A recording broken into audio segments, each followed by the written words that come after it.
That's a draw. All right, let's go again. You ready? Okay. Rock, paper, scissors, shoot. Okay, every time. By the way, it didn't just look like you were jacking yourself off. I got me. Just me? Hello? Hello? Am I here? Yeah, go for it. We're re-rolling the intro. Para Bellum Hegemon Season 2 is here. It's finally upon us. After a grueling qualifier round, 6 elite champions of EU4 will battle it out for your entertainment for a chance to become the Season 2 Hegemon. FLORRY, Absolute Habibi, Zlewikk, The Playmaker, The Chairman, and The Student. Each with a masterful understanding of the game, each wanting that coveted crown. Last week, everything changed as Zlewikk took the top spot from FLORRY, showing that gods really do bleed. But now the god of EU4 himself is battling it out for survival amongst the rest of the competition. With so much on the line, it's time we really tested our players once again, throwing them a challenge for the ages. Everything they know about EU4 will be tested, and only the best will make it to our final. Let's see who can stand the test of time in Hegemon. Real intro time. Real intro time. Can we hear each other now, chat? Can we hear each other now? Well, we could never hear them necessarily. I don't know if you're... It's time for some EU4, ladies and gentlemen. It's time for some EU4. Hawk, today, this week is a very special week. Why is that? It is. I've been waiting so long. You've been waiting so long. And chat doesn't know it, but they've been waiting so long for our second special week of the season, ladies and gentlemen. That's right. The keen-eyed among you might have noticed the hints we've put into our thumbnail, into our little intro right there. But this is alternate start date week. That's right. Your 1444 knowledge gets thrown out of the window because 1444 is going home today. Bye-bye. It's time for some alternate start dates. Absolutely is. Now, if you are new here, if you're unfamiliar with what's going on, this is a series of EU4 1v1 challenges. We have 6 players, and they've been battling it out for the past, it's past month at this point, isn't it? The past month. And we're nearing the end. If you don't mind flashing up our beautiful scoreboard behind us, I'll take you through the story so far. So, Zlewikk is actually on top, having defeated FLORRY last week with 6 points. He's our only undefeated competitor at the moment. Then it goes FLORRY, then Playmaker, then Student, Chairman, and Habibi are at the bottom. Now, what those lines mean, right at the top, those two are going to be battling it out for the grand final if they remain that way in the 5th and final week. Then the next 2 get to play elimination, because if you're in the bottom half of the table, you just go home. Goodbye. You don't get to come back anymore. You have to re-qualify. So all still very much to play for, and we have some fantastic games. Do we have the matches up, Midge? I know I'm pressuring you and putting under time pressure here, but coming up first is perhaps the most important match of the day. Yeah. We're starting out with a bang. Playmaker versus Student. Now, why is this so important? Hawk? Why is it so important? Oh, you're asking me? Yeah, I'm asking you. It's not right, rhetorical. Oh, this is so good. Ladies and gentlemen, as you just saw the scoreboard right there, and if Midge can flash it up again, I know we're telling him to do, 50 different things at the same time right here, but, let's go back to the challenges and I'll explain why it's so important. First, ladies and gentlemen, we have the Playmaker and the Student. After that, it's Zlewikk versus Habibi. After that, see the scoreboard. FLORRY versus Chairman. Okay, so let's get rid of those matches right there and let me explain why it's so important. So, as you can see, Playmaker is number 3 right here. Well, we need to see his points, Midge. Midge, get it out of that. We need to see the amount of points he has. Midge, what is going on? There we go. There we go. So, Playmaker and the Student facing off versus each other, ladies and gentlemen. But look at that. They're tied on points, not only amongst themselves, but with FLORRY as well. Whoever wins out of the Playmaker and the Student will match Zlewikk with points, at least temporarily, until he plays. Whichever one of them loses today, Playmaker or the Student, they will be put at risk of elimination depending on what the Chairman and Habibi do in their matches today, ladies and gentlemen. So it's literally all to play for in all of these matches. I just explained it, Playmaker versus Student. Zlewikk has a chance to cement his spot on the top. Habibi has to win, or he faces a real, very big chance of elimination. And then FLORRY versus Chairman. Chairman, same situation as Habibi. He's got to win to stay in the game. FLORRY, he's got to win to stay, you know, to play catch-up with Zlewikk if he wins. FLORRY could get eliminated. If FLORRY loses today, or he could get eliminated. It could go terrible. Oh, God. Jesus, don't eat the TTS message. Thank you very much for the support. Now, I think... Barry! I can't say the middle name, but let's go. Good luck to all players. Shout out, Barry. I mean, yeah. Preach for the 50 British pounds sterling, ladies and gentlemen. But all of these matches will be coming up later. First, like Lay said, it's probably time for the most important match today, ladies and gentlemen, the Playmaker versus the Student. I think we've yapped on enough. I think it's time to finally jump in to alternate start date week and see what is their alternate start date challenge. Cannot wait to tell you. Bring that right up. Boom! 7 Years' War, starting as Prussia in the 7 Years' War start date, have the highest dev. Tell us about it. Tell us about it. What do you think? Well, as you say, it's a different start date, not 1444. In the 7 Years' War, Prussia starts surrounded. We'll get more into the tactics in a little bit, but the highest dev means both you and any subjects you might have accrued. So it's something slightly different. And all of the challenges today are all going to have an alternate start date. So hopefully it's something that these players have never seen before, because watching FLORRY take over the HRE, boring, disgusting. Lame. So last year. Watching FLORRY do something else, we'll see. Now, I think it's time to meet our players. Hawk, you know what? How do you feel about that? How do you feel about our players today? Do you think they're going to perform? I think big pressure is on both Playmaker and the Student right now. I mean, it's a must-win for both of them, right? The winner, let's be real, very high chance of playing in the finals. The loser, once again, let's be real, very high chance of getting eliminated. For sure. So, I think, Midge, if we are ready, can we please meet our players, starting with the Playmaker?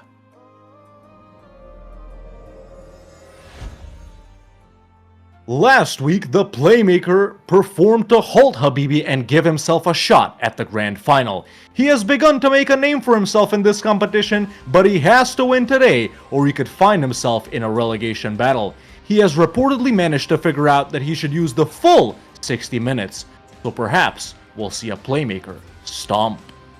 And against him in the red corner is the Student. The Student has continually claimed to be sandbagging, but now the gloves are off. He has reportedly called Playmaker an uppity gambler with no real skill, preferring his more measured approach. Today we'll see if order beats chaos in this all-to-play match. Well, there we go. Gentlemen, how are we doing today? We'll start with the Playmaker, who finally has a camera. We can finally see him. It's massive. How are you feeling today, now that your camera's connected? Oh, I'm feeling great. And they give me Prussia.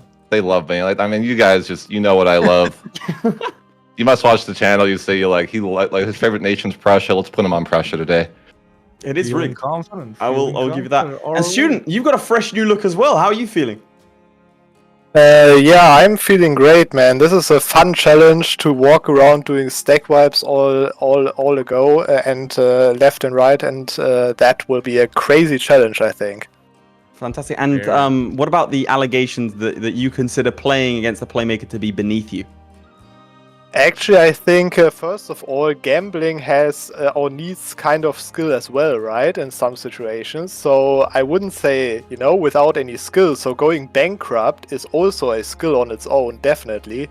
So we'll see how that turns out. Maybe there's some crazy strategy with going bankrupt or something. If there is, then Playmaker is bound to do well today, given your response. Are you expecting a bankruptcy today, Playmaker?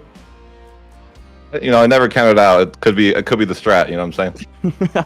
I don't want to share my secrets though. Yeah. No, that's understandable. Hawk, you got any more questions? Yeah, Playmaker, what do you have to say about these, these claims that the student has made, about you? That's what they say in the press, though. We didn't. It's not us. We didn't make this, of course. Yeah. He's saying you're not on his level. Yeah. Yeah, I mean, we'll have to see. I mean, he does some crazy stuff that I don't. Yeah, I can't cook that to that level. I'm not gonna lie. That man can cook. Disgusting. Be careful, I Playmaker. definitely respect.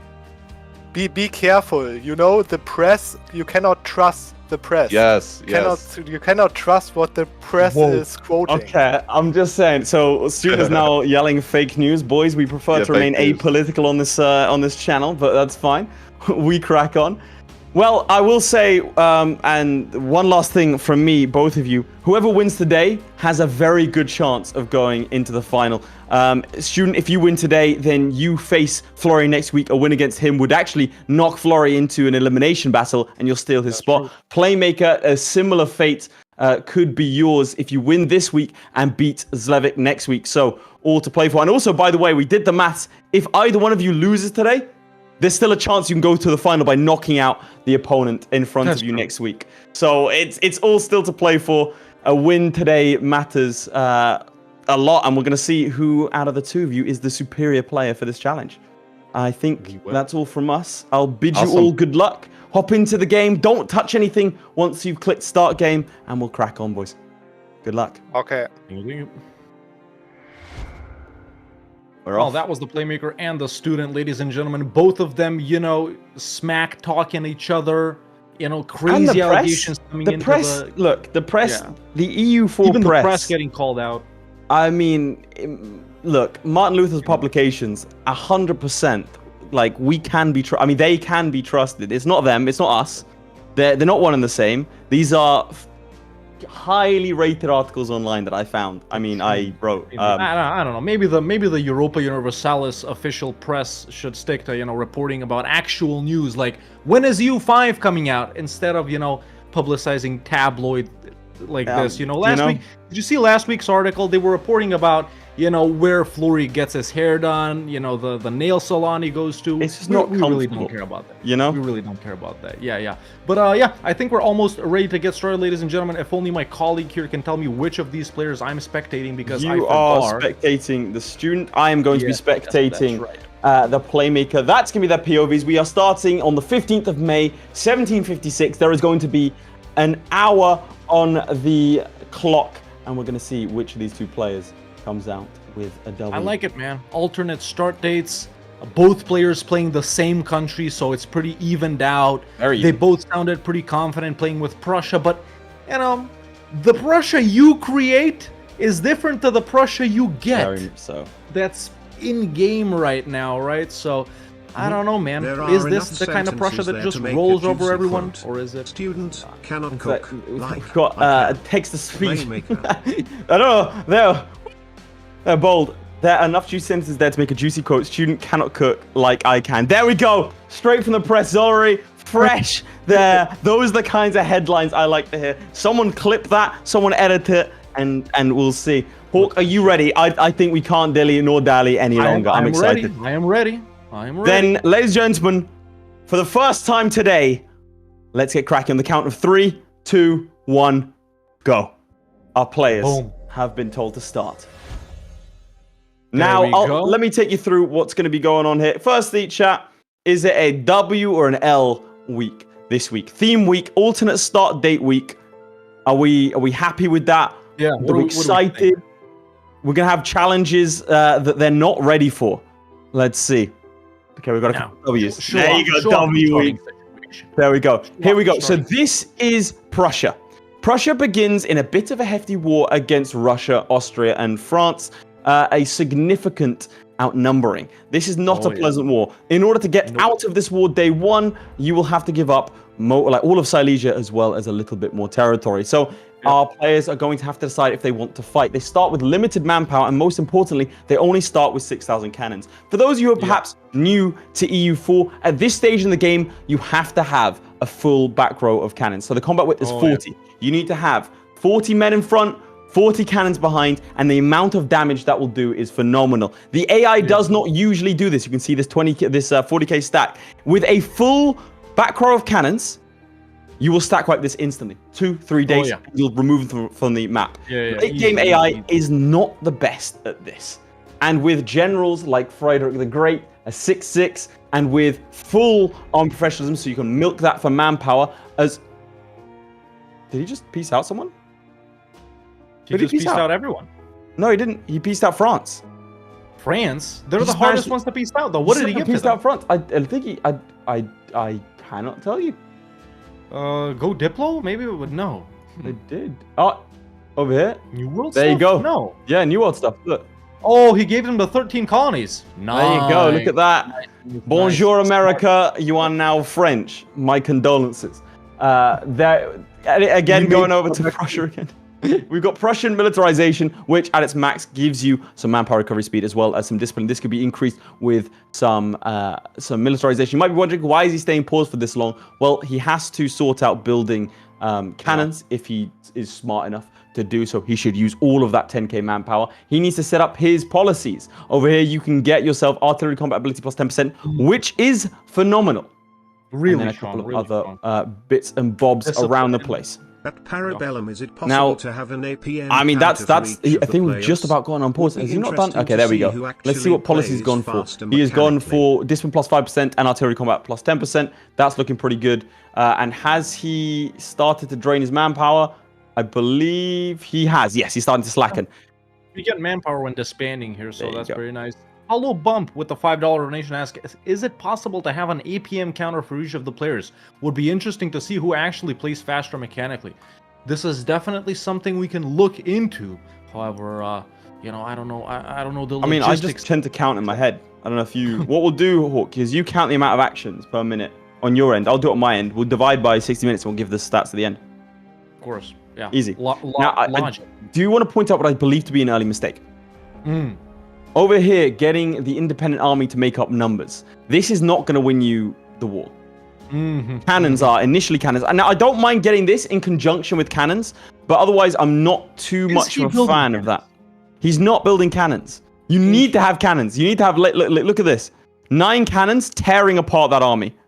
Obviously, it's also the overwhelming... Student perhaps about to lose a battle. Let's flip immediately to me, ladies and gentlemen, because his war is on as well, fighting the Austrians in Breslau. No cannons. Right there. So, to go back what you were saying, big mistake by I think both of our players to just not stabilize a bit and, you know, build cannons in these like sort of fortified provinces over here, like you said, to build up to combat with, you know, delete some horses. You gain manpower when disbanding. You can slacken over here as well to double it. So they really shouldn't be having horses at all. No cavalry. We've got a lot of cavalry on this end.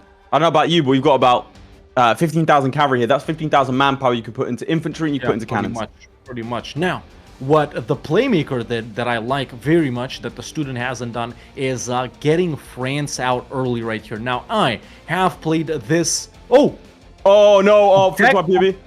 My POV. That's a massive battle, and he's hugely... Both sides are massive overstacked. He had to retreat immediately.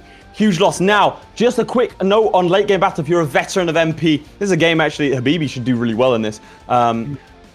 Making sure you don't put a massive stack like this is imperative, because if you have 40,000 men on the front lines, they fight. Oh, look, he's overstacked again.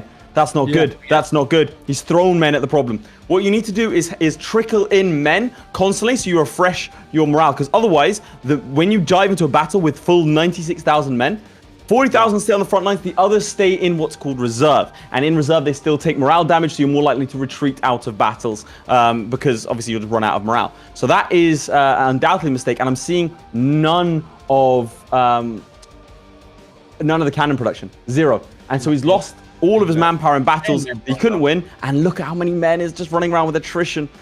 I think we have... What? Oh. I mean, look, so here you go. Over here, you can see the... Well, didn't last long enough. But you can see the reserve side of things. And now we're starting to see the beauty of Theme Week. which is... That's okay, right, well, the 12th man plays. Let's Purple. give it up for me, ladies and gentlemen. spelled my name wrong, so I don't know what he's talking about. So, to be that clear, from? it is, and Hawk, I'll let you take us through game in a second. Sorry, I know I've been yapping, but I'm trying to explain the complexities of late game. No, that's okay. The beauty of this kind of challenge is that it forces them to play not where necessary they usually do, because previously everyone's played 40-44. Hardly anyone actually, statistically, has made it to the 18th century. And so the nuances of cannon battles may not be, maybe lost on us. All right, take us through it. I'll let you know what happens in this end. Yeah. Okay, so going back to the to what you call it, to the student right here, he has, I'll gladly let you know, he has pieced out in this war that Prussia was in, giving up the Silesian land as expected. But before he pieced out, he actually declared on the Netherlands, which is great in this challenge specifically. Why? Because they were allyless, and more importantly, the Netherlands has some really high dev provinces, and in a challenge like this where we don't care about provinces, where we care about the dev, it is actually super important. Now in the late game, obviously everyone knows you can take way more land depending on your absolutism and whatnot, but you know, would he get coalition like this? Yes, he would. Yeah. But does it really matter? He can full annex the Netherlands almost, and you know, they do have provinces elsewhere in the world that may lower his you know, his aggressive expansion with the European guys. So yeah, losing Silesia, which also is heavily devved, but he can go for the Netherlands. You know, there's an easy way you can fight the Commonwealth right here. You can go into Sweden, you can go into Denmark. All You of look at the these Commonwealth guys- numbers, like you can take them out like from game start. Yeah, for sheezy. So yeah, that's the situation with the student here. I'll let you know, flip to my POV. We have an assault on Vienna has taken place, and so they are now down to medium. It looks like he's pieced out. It looks like he was going for a white piece, so he hasn't lost all the Silesian line. But I will tell you this, he's taken a lot of loans to do it. Look at that. Yikes. Ooh, yeah, that is quite So a he lot. can take This up to is 60 insane. bank loans at the same time. So he's about a third of the way to bankruptcy. He has 5,000 in debt. He has eliminated his mercenaries, which in my opinion were not necessary to win this war. He spent about 5,000 ducats, which he could have spent on cannons. And again, I think Playmaker was a fantastic player of EU4. We know this. He even said Prussia, his nation. But he's not obeying the fundamental principles of late game combat, which is have cannons, and he only has 6,000. Yeah. I'm just gonna say, and also get rid of your your cavalry. He'd get rid of these guys right now, and he still hasn't. 12K He manpower. said going from Mecklenburg and Lübeck. Get rid of that. You get your free manpower. You should not have cavalry at any point. I mean, hey, I'm just gonna say it. I think both these players, early game merchants, and that's the worst slur that I can think of. Take us through your That's game. right, ladies and gentlemen. Obviously, both of these players, you know, we can see if we flip to my POV right now, we can actually see the student is putting up cannons over here. So maybe finally deciding to make this army, you know, appear as it should. That is the main army. He's got like these guys right here helping out. But yeah, you know, progressing well so far. Let's do a little, you know, early game check. 10 minutes in. The student is at 310 dev, and this is exactly what we're looking like right here, ladies and gentlemen. That is the number we want. Development, not own development, total. So this is one of those challenges that that subjects count. So yeah, the student Absolutely. at 310 right now. What's the play? I'm looking at 440 as he is continuing trying to go speed 5 to try and get through as much of the siege as possible. Not bad, not bad. So he kept Silesia, which is a lot of dev. We're looking at about 100 dev there. Now, the interesting thing... Sorry? He declared a new war against Mecklenburg and Lübeck. But is he still in the original one? No, he got out of that. He pieced out. Okay. So there is that. Really Let's try artillery early Prussia. I want to be clear. Both Hawk and I have played this start date, which is why we sound like we know what we're doing. It's because we do. We both played the start date and both successfully won that war that you're just looking at in terms of taking territory. Yep. So we'll have to see what these guys. ass. Can you tell me France about is the hardest one out if you're actually trying France to win. France is nasty. If you're trying to do it for like a challenge. Oh, there we go, 100%. Let's see what he takes. I in my opinion, you should not take Lübeck. It's a lot of dev, but I don't think it's worth the aggressive expansion. He hit 30 right there. He took it anyway. He just took it anyway. Let's go to your POV. We're not actually looking at Sorry. what you're showing. Yeah, over here. He took Lübeck. They were a co-belligerent. So that's a good amount of aggressive expansion. Now, the good thing about this war, the student's going to have better, is that the student's going to have truces with France, Austria, and Russia. And frankly, if they're not in a coalition against you, then you're sort of laughing here. Yeah. We were discussing this last week in the after party. So make sure to become a producer today if you want some unique EU4 insights. We're actually talking about the concept of coalitions and why our players have been perhaps overly scared of all-encompassing coalitions. If everyone's in a coalition against you and declares war, you give up a maximum of 100% war score, and then everyone is in a truce with you, so they can no longer join a coalition. So you can just declare war to your heart's content. But Hawk, speaking of producers, isn't there something that we have that's unprecedented? Oh, we do. I'm so glad you asked. Ladies and gentlemen, as we have done a couple of episodes this season, we're back with the same thing this week. We have a special unlockable at the end of the stream. What is that unlockable? It's me playing one of these challenges that we have today. Could be this one, could be the next one, could be the last one. I have played it. If you want to see my score, if you want to see how I did, and if you want to see if I beat these players, all we have to do is get 50 total producers on the channel. That's members on YouTube or subscribers on Twitch. It doesn't matter. We have to get 50 of those guys if you want to see that challenge right here. And let me tell you, man, I did a spicy one. Probably my favorite challenge out of the 3 ones that we did today. Could it be this one? I'm not revealing, but it's a good one. So, yeah, if you aren't a producer already, what are you doing? That does come with several benefits. You will immediately after the stream get invited to the after party, a stream where we discuss with our players and amongst ourselves how the stream's going. And we also get your input as to how you think these sorts of streams should develop. Like I said, we've got no corporate sponsors, so it benefits us massively if you're able to help out. Especially if you're on Twitch and you can use your Prime sub, as we see a war declaration. The Nationalist War. Minor, guys. Was that truce break? Was that no? So why did he lose stab? Must have high stability. The student's been losing stab in my game as well, and I can't figure out why. I do want to point out something that I saw earlier. So this is the religious map mode. I was thinking, why not declare war on the Commonwealth? Well, your old buddy Spain has become the defender of the Catholic faith. So that does limit things slightly here, as we see another declaration. Can we go to the Playmaker directly? People are asking about APM. Let's see what he's doing. Reducing war exhaustion, increasing stab, trying to get the next tech. That's a good tech. Yep. Now these should be easy enough to clear up. He should get a good amount of territory from this. How aggressive do you think these players should be when it comes to fighting the little guys? Do you think he should just go through, man, and the mop up these HRE, guys? honestly, Or do you think he's wasting his time? Like, should he be going, for example, for going after the Commonwealth or Denmark or Sweden? Denmark and Sweden, I would say yes, especially because they're both Protestant and most of Europe isn't. So you should definitely go for those guys. The Commonwealth too, if you have a chance. But like in Playmaker's game right there, you said Spain is defender of the faith. Spain is also defender of the faith in the Students' game. Nice. But the Commonwealth has also allied France. So that's not a war we're going to be seeing over here, I don't think. I think that does happen if you leave the Commonwealth, if you don't peace out France immediately, or you don't finish the war immediately, because they'll have that bonus to each other. So that's a bit rough. I would say going up into Russia then is probably your best bet. Around Sweden into Russia. I would say any war, if you want to be super efficient with this, any war that finishes with 100%, you can take everyone 100% war score, it's inefficient because you want to be maximizing the amount of wars you do that are giving you 100% war score. So if it was only like 60% war score to fully annex someone, that's a little bit inefficient in my books. Obviously, that's a bit of a broad statement. Do you want to take us through what's happening in the Students' game? Yeah, let's actually go to him directly right here, ladies and gentlemen, if we can. There we go. So he did that war versus the Netherlands. He didn't take anything, though. No. Or actually, he did. He took...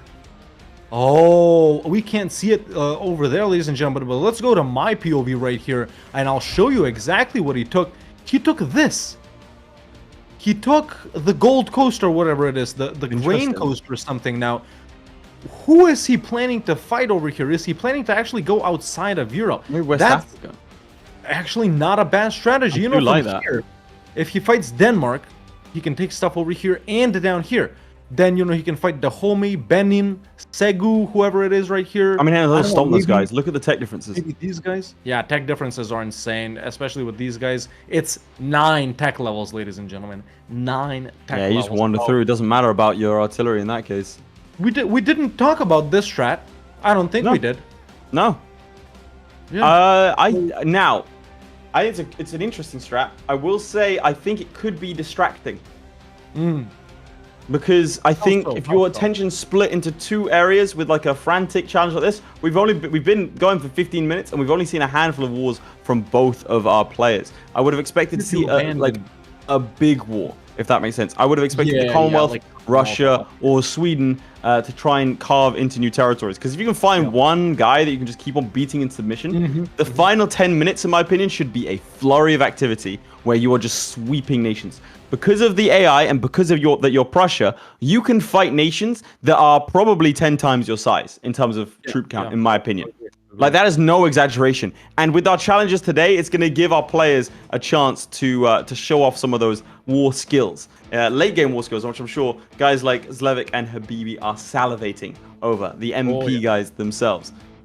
So we'll see. I mean, it's almost a shame that those two are up against each other. It's sad. It's sad, really. But you know, it has to be done. Everyone has to play each other here, ladies and gentlemen, and they're no different. But you were saying how, you know, it could be a distraction by, you know, him going to Africa. But what about if that's the only place he expands in? You know, what if he only eats goes to all of Africa? Yeah, I mean, that would work. Only I just don't know that they have as much develop. Can you go on the dev map mode and then get rid of Terry? Yeah, sure. So I'll pop out of here. That should be. Oh, hallelujah! Flip to my POV if you don't mind. Two things have happened. Miraculously, look at this military reform. That, for the next 10 years, is plus 20% morale of armies. Incredible. But more of a miracle, look what he's building. It's cannons, ladies and gentlemen. The man is now clued in. The man is understanding what he needs. I mean, it's still nowhere near enough cannons. He needs 40,000 cannons. And he's still a lot in debt. Like, they are expensive, to be clear. So we'll see how that goes. Anyway, can you flip to your POV and show us the development? I just wanted to keep you appraised. Going back here now, looking at the dev map mode, you're right in that you know, Central and Western Europe here are pretty heavily devved, especially you know, the lowest dev province we can see near Prussia is this Commonwealth province that's 3 dev, man. Everything else is, you know, decent, 5, 6, 10, 15. A lot of these provinces are in the teens with dev. But then again, it's you know, this is pretty poor dev up here. Now in West Africa, obviously you'll see a lot more of these red provinces, which are fully like dev, but it's not that bad, man. You know, 7 dev, 9, 18, 18, 7, 6. Yeah, Congo, it's pretty much the same. I would say maybe even a little more dev, you know, overall than West Africa. So, is it better than Europe? No, obviously not. But hey, it's still a valid strategy. You're fighting. I do like it. It's an out there strategy. Did he go revolutionary? Oh no, he changed his capital. He moved his capital. He moved his capital to South America. That's why I wanted it. It's massive. It's massive. It's huge. It's huge, ladies and gentlemen. This challenge has just completely changed.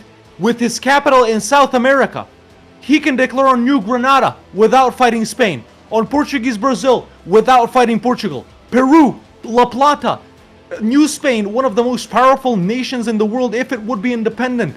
13 colonies. And this is the galaxy. That is ridiculous. And also, I want to point out, can you click on that? Can you click on that peace deal and show off the amount of war score? Yeah, as soon as he rolls over a month. So, well, you can just click on it. Look at this, ladies and gentlemen. Look at this.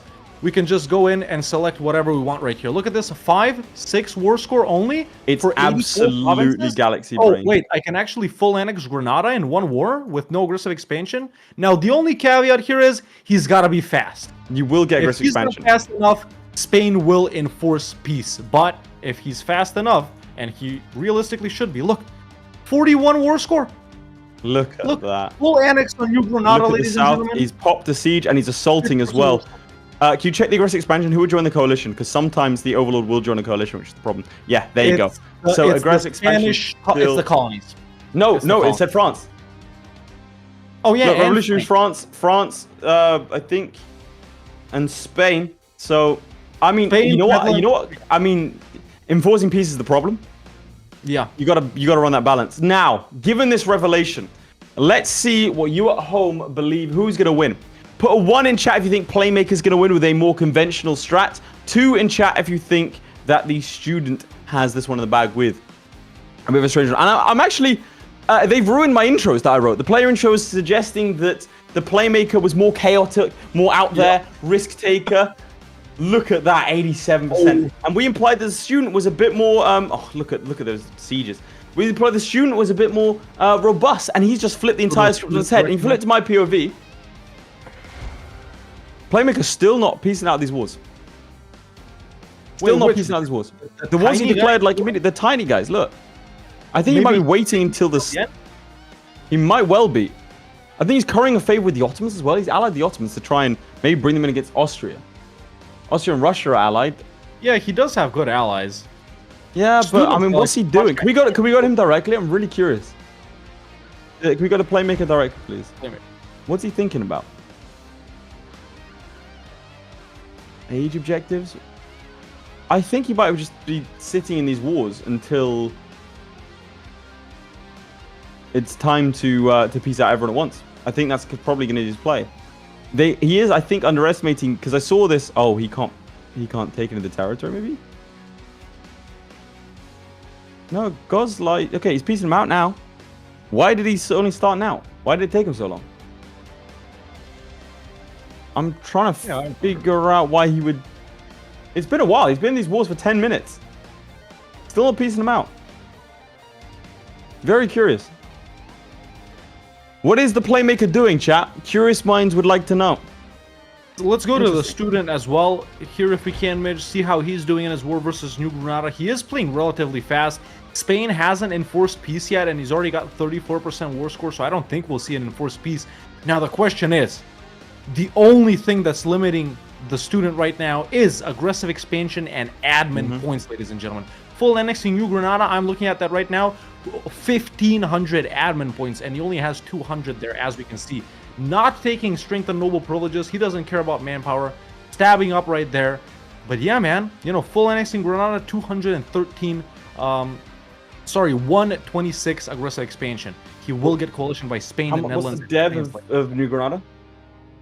The total dev of New Granada. Let's go ahead and see that. How much would he get if he full annexes New Granada? 342 dev. Do you think that's a lot? That's like now. If Spain enforces peace, France.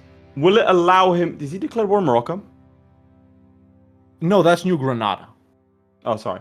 Can I say if Spain enforces peace on him, does he have time to fire off a peace deal, or does it stop you from having? I think it does stop you from giving a peace deal until you accept it. If you got an enforced peace pop up, you can't do anything. Either accept or reject. And honestly, I'd accept, because you don't gotta choose with New Spain. You don't gotta choose with Spanish Peru, with La Plata, with Portuguese Brazil. You know, even though he's allied to Portugal. So if that is true, accept, move on. But yeah, look at that. But then a little bit, like you say, it does mean then he has to sort of consider the idea that he then is 1,500 admin points in the hole and has all those rebel problems. It's perhaps a little bit early to start thinking like that. But 300 dev, that's winnable. Like in terms of the challenge, like that could be enough. Yeah. Currently, he is in a losing position. Absolutely. He's out by about 120 development. Yeah. So New Granada will give him 200, which I think is a massive war. But now, if everything goes well, chat, then yeah, he's gonna win this challenge. But the problem is with these kinds of new world nations, not everything's gonna go well potentially. I mean, he can peace out. Honestly, I'd take up to 100 overextension here. You know, just to not blow up, and he's still got time to fight all of these other guys. So I'd rather take this from New Granada. You can always fight him again. Fight someone else. Do that with everyone. Up to 100 overextension.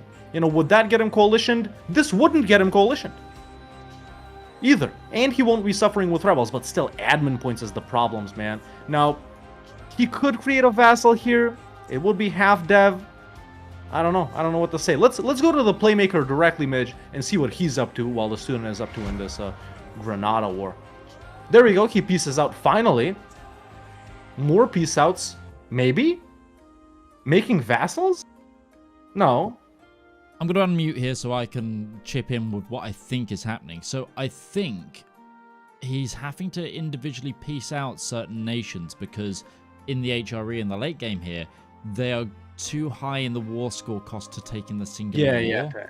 together, So I think it's trying to, and plus he's trying to make the connections, because I don't know if you look in the age modifiers, in Age of Revolutions, one of the things that you can get is no coring range. None of the players are going to have that from their Splendor take right now. So they are limited to what they can core by land, and because of the HRE being a mess, he needs to border it.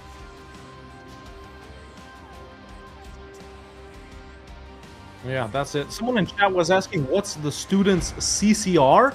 It's a dog. The That's dog his has been saved. She was choking on a bone, but she's good now. This is Millie. She's going to be with me probably underneath my desk until such a time she decides to leave. So we're good. We have it, ladies and gentlemen. A good omen for the Playmaker, of course. Now, the student's CCR, someone was asking, it's plus 1.6%. And he's got negative 30 max absolutism. So That's rough. I don't know. Do you go for estate stuff here, or do you go for absolutism? What do you think? I mean, I don't know if you have enough time for absolutism unless you start doing some things like reducing autonomy, harsh treatment thing, and that sort of thing. So I think perhaps not the best idea. Yeah. Although if you flip to my POV, I do want to show off a couple of things that have developed in the meantime. Peace has been declared. A couple of extra provinces have been nabbed. And it doesn't look like it's enough to get a coalition. So that's good. It took a long-ass time, I'm not going to lie to you, for him to finish off these wars. A couple of things I do also want to show is he does have the ability to get absolutism. I think trying to strike a balance between the two might be the right idea. But he's not gaining it per month. You can get this, by the way, by, for example, harsh treatment over here. Bang, absolutism +1. And that's very, very much worth it to increase absolutism. Which, by the way, is also going to be a mechanic that I think that these players might not be as familiar with because it happens in the latter half of the game. And also, Frederick the Great is dead. Oh, let's get some L's in the chat. Oh, he's dead in the student's game too. It's Frederick II Wilhelm von Hohenzollern. He's gone. No shout over. out to those guys. Wait, hang on. I think my... One sec. It's weird. What's that? You want everyone to become a producer? Huh? Uh-huh. And they unlock Hawk playing one of these challenges? Hawk, did you know about this? Or is it just my dog making some things up like she usually does? You heard the dog, ladies and gentlemen. You heard Millie just right there telling you to become a producer, to unlock me playing one of these challenges right after the stream, before we head into the exclusive after party, which you also unlock by becoming a member. Now, the Playmaker... I also have a husky in the back, which I might bring onto the show in the after party. I'm just saying. There's a husky and a cat that could make an appearance in the after party, and that's not something you want to miss. Revolution France is getting taken out by Pretender Roads. Sorry. Do you want to flip to your POV and take us through it? Yeah. So the student right here is just chilling. Now, let's actually go to him directly. I want to know what he's doing. Why is he not piecing out? So he's looking at something to take right here. He's got, you know, the ignore coring distance, just taking a look at them. Of course, all of our players unfamiliar with the stuff that you get in the Age of Revolutions. He's taken Force March costs no power, which is good. It's the best one there, in my opinion. I was going to say it's one of the worst ones there, but hey, to each their own. Disagree. Force March means you get everywhere faster. You can get there before your enemy, and if you're playing correctly at this point with a full back row of cannons, your opponents will not be able to touch you. It does not matter what they have. You gotta turn it off and on. It's kind of just tap M, dude. Easy. You get everywhere faster. You can outmaneuver. You can get the stack wipes. Easy. And you know who agrees with me? Edie White's TV. Eddie. XT White. Eddie agrees. Okay, big old war here. This is not what I was expecting, but I do like it. It's the Prussian-French imperialist war. I think he was waiting for them to break to rebels, and he's gone straight in for the French. Not bad. I can't say I saw that coming, but I do like what he's doing with the place. Now, I have to unfortunately criticize the lack of artillery. Combined, he only has 13,000. If there is a single, and France is one of the few nations that I've seen that actually does usually have a full back row of cannons. Yeah, they're pretty good. Let's see. Oh, hang on. But they have no troops in Europe. They got Napoleon in your game? No, Bartholomew Saint-Germain, who's a 5.56. So shout out They got him. Napoleon in the students game, bro. He's 6'6". Look at this. This is the most cursed comp I've ever seen. Oh, I think he fixed it. But no, there was no infantry in that. There are no French troops here at all. Basically none. There is no threat. This is an amazing war for him to declare. Absolutely phenomenal. Only the Playmaker's dev right now. Halfway into the challenge. Halfway into the challenge, we are currently looking at 524 as well as 8. So 528, sorry. He's taking a big lead over the student. The student is still on 318, but a full annex on Granada puts him right over the Playmaker. I mean, he just wins. That's the thing. Yeah, it's whether or not how desperate can one man be. And let's see what the Playmaker can do in this war. Yeah? We have John Paradox himself in the My chat God. saying, I don't think New World is the strat here. Expand in Europe before coalition starts to build, then just stay in the war until end. That way you just need to worry about we instead of OEA and CCR. Well, from the man that made all of these games literally by himself, no other developers working on them. You know, we forgive you for Leviathan, just so you know. I don't. You said it. Can I say one thing? Look at what I'm doing here. Why not combine the strats? There's nothing. You don't need to shift your capital to take this colonial land. Does he have to siege forts though? Check. No, I don't think so. No. Colonial land, man. So I think he can. But the problem is that the UK will occupy it. Yeah. But honestly, something like that could potentially work. Although, no, actually, I don't think the UK is going to be sieging anything right now with the amount of French FLORRY troops are. I think I found the French troops, dude. They're prioritizing the New World.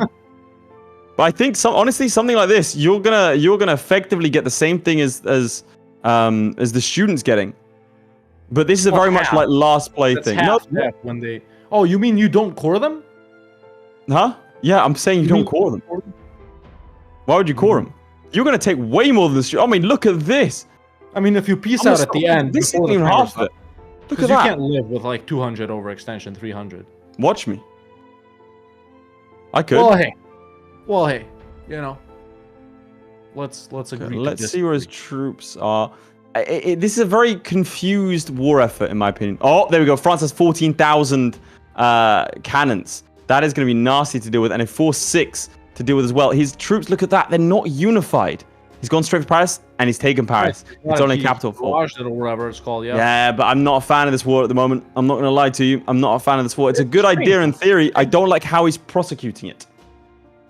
In my opinion, I'm not... This isn't... this, to me, reeks of two players, which is our ideal, that are unfamiliar with the state in the game. Whereas he's also losing a lot of money. All right. Yeah, so here we are as the student, ladies and gentlemen. While Leith was explaining that, he has declared his second New World war against New Spain. Now, New Spain, absolutely massive, the biggest colonial nation that can get created in the New World. Most powerful, most dev, most everything, usually.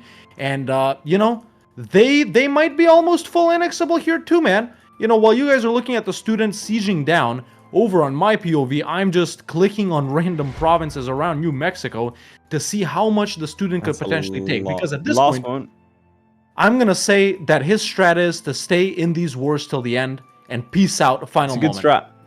I have a question for you, buddy. No coring. Really? And this goes open to chat as well. And then I'll give a 25-minute warning. How does enforced peace work with Spain if you're in two wars at the same time? So they join one war and not the other, or do the wars get combined? Honestly, I don't know. I don't know that the EU4 code is ready for that. Yeah, right, I'm gonna give him a warning. Look at this. He can full annex pretty much. Look, I haven't even selected all the provinces. There we go. Full annex New Spain for 84 war score. He's already 100% in New Granada. He can take everything from them. So that's like, let me go back and check once again, ladies and gentlemen, if he does this. New Granada, 343 dev, right? New Spain, 692 dev. So, if we run this down to the end, the student full annexes New Granada and New Spain.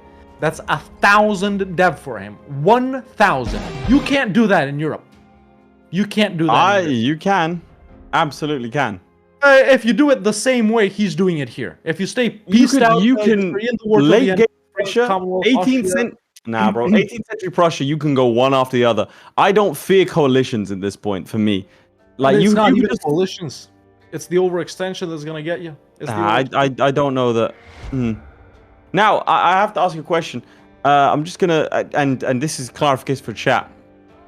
Hawk, can you take us through how? Can you go to Hawk's POV if you don't mind? Can you take us through how exactly we're calculating the score here? Because some people are asking, are we halving the subject's development? It's all there. We're just looking at that number, ladies and gentlemen. 318. More equals gooder. Who has the highest number here wins. It's really as simple as that. No Hawk, calculation. can I make one more comment then? Yes. That's not what you told them. That is. You said yours plus subject. Now I don't think it'll matter, but I'm just in case. That is theirs plus subject. You know, no. plus half of your subject. Yeah, but it's plus half of the subjects. I would have assumed that it was all of their subjects development. No, it's not all of their subjects. Yeah, I realize I've written it like that. Look, here's the thing. I don't think it matters. I don't think either of these guys are going for subjects. To be clear.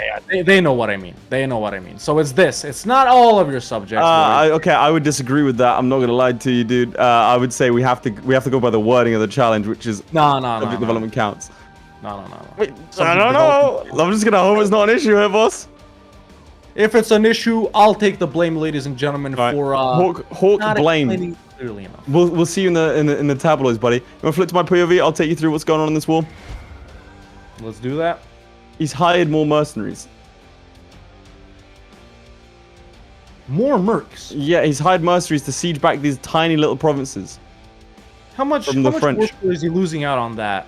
I mean, I can't imagine it's barely anything yet. Like, nothing. Just get a 1K and tell it to auto siege at this point. Yeah, you don't even need that. Like, it's not even relevant. But he's trying to siege down all these individual provinces. The forts. You've got to get the forts first. There's 2 forts here. Go from there and crack on. There's the 3 leagues as well. You can siege them out and get them out of the war. All of the French troops, I believe, are in the New World. But it's a little bit confused from him, if I might say so myself. He has stack wiped a couple of them, so they don't have all of the armies are in the New World. All of them. There are no armies at home. France is in a different war too, right? No, just this one. Oh, he's allied Britain. He's allied Britain, and so the French troops are over here. Yeah, now the problem with that, they can't come home because of the British Navy as well. So that's really good for him. He should hopefully realize this and realize that this is the most expensive mistake he'll ever make in his life. Why? Well, because he's losing 123 ducats a month. And a lot of that is mercenary companies, that's 20 ducats. And then being over the foursome is 55. So he's losing about he's 70 ducats a month to siege down individual provinces that a guy could do for the cost of 0.24 cents. Someone said France is a Grand Admiralty in Playmaker's game. Is it? Oh my god. It is. What? They went pirate? What is that? I don't know. Supreme Admiralty. What is that? What is that? Admiralty regime. I've never seen it before in my life. A monarchy where the rulers are the superior commander of the navy, and they're getting their ass beat at sea. They became pirate. Pirate France, ladies and gentlemen. That's not pirate. What the fuck? That's just admiralty. They have to have completed maritime ideas. Yeah, look, they did. What could France have meant by this? Okay, what is? Wait, who the frick made that? It's not in stream memes. Midge, did you make that? Midge made it. Midge made it. Right, that's a talking to, especially given the muting at the start of the stream. God damn. Great. Someone make the GIF from the audience. I have to suffer abuse from my colleagues. My colleague, as he's running the stream, has enough time to apparently make a meme of me, but not enough time to fix the audio at the start. Someone make the GIF of like us explaining, because it's already muted. You know the guy explaining on the whiteboard. Yeah, to the you wall. flip to students POV. Yeah, let's go to the student directly, ladies and gentlemen. New Granada getting unsieged by New Spain.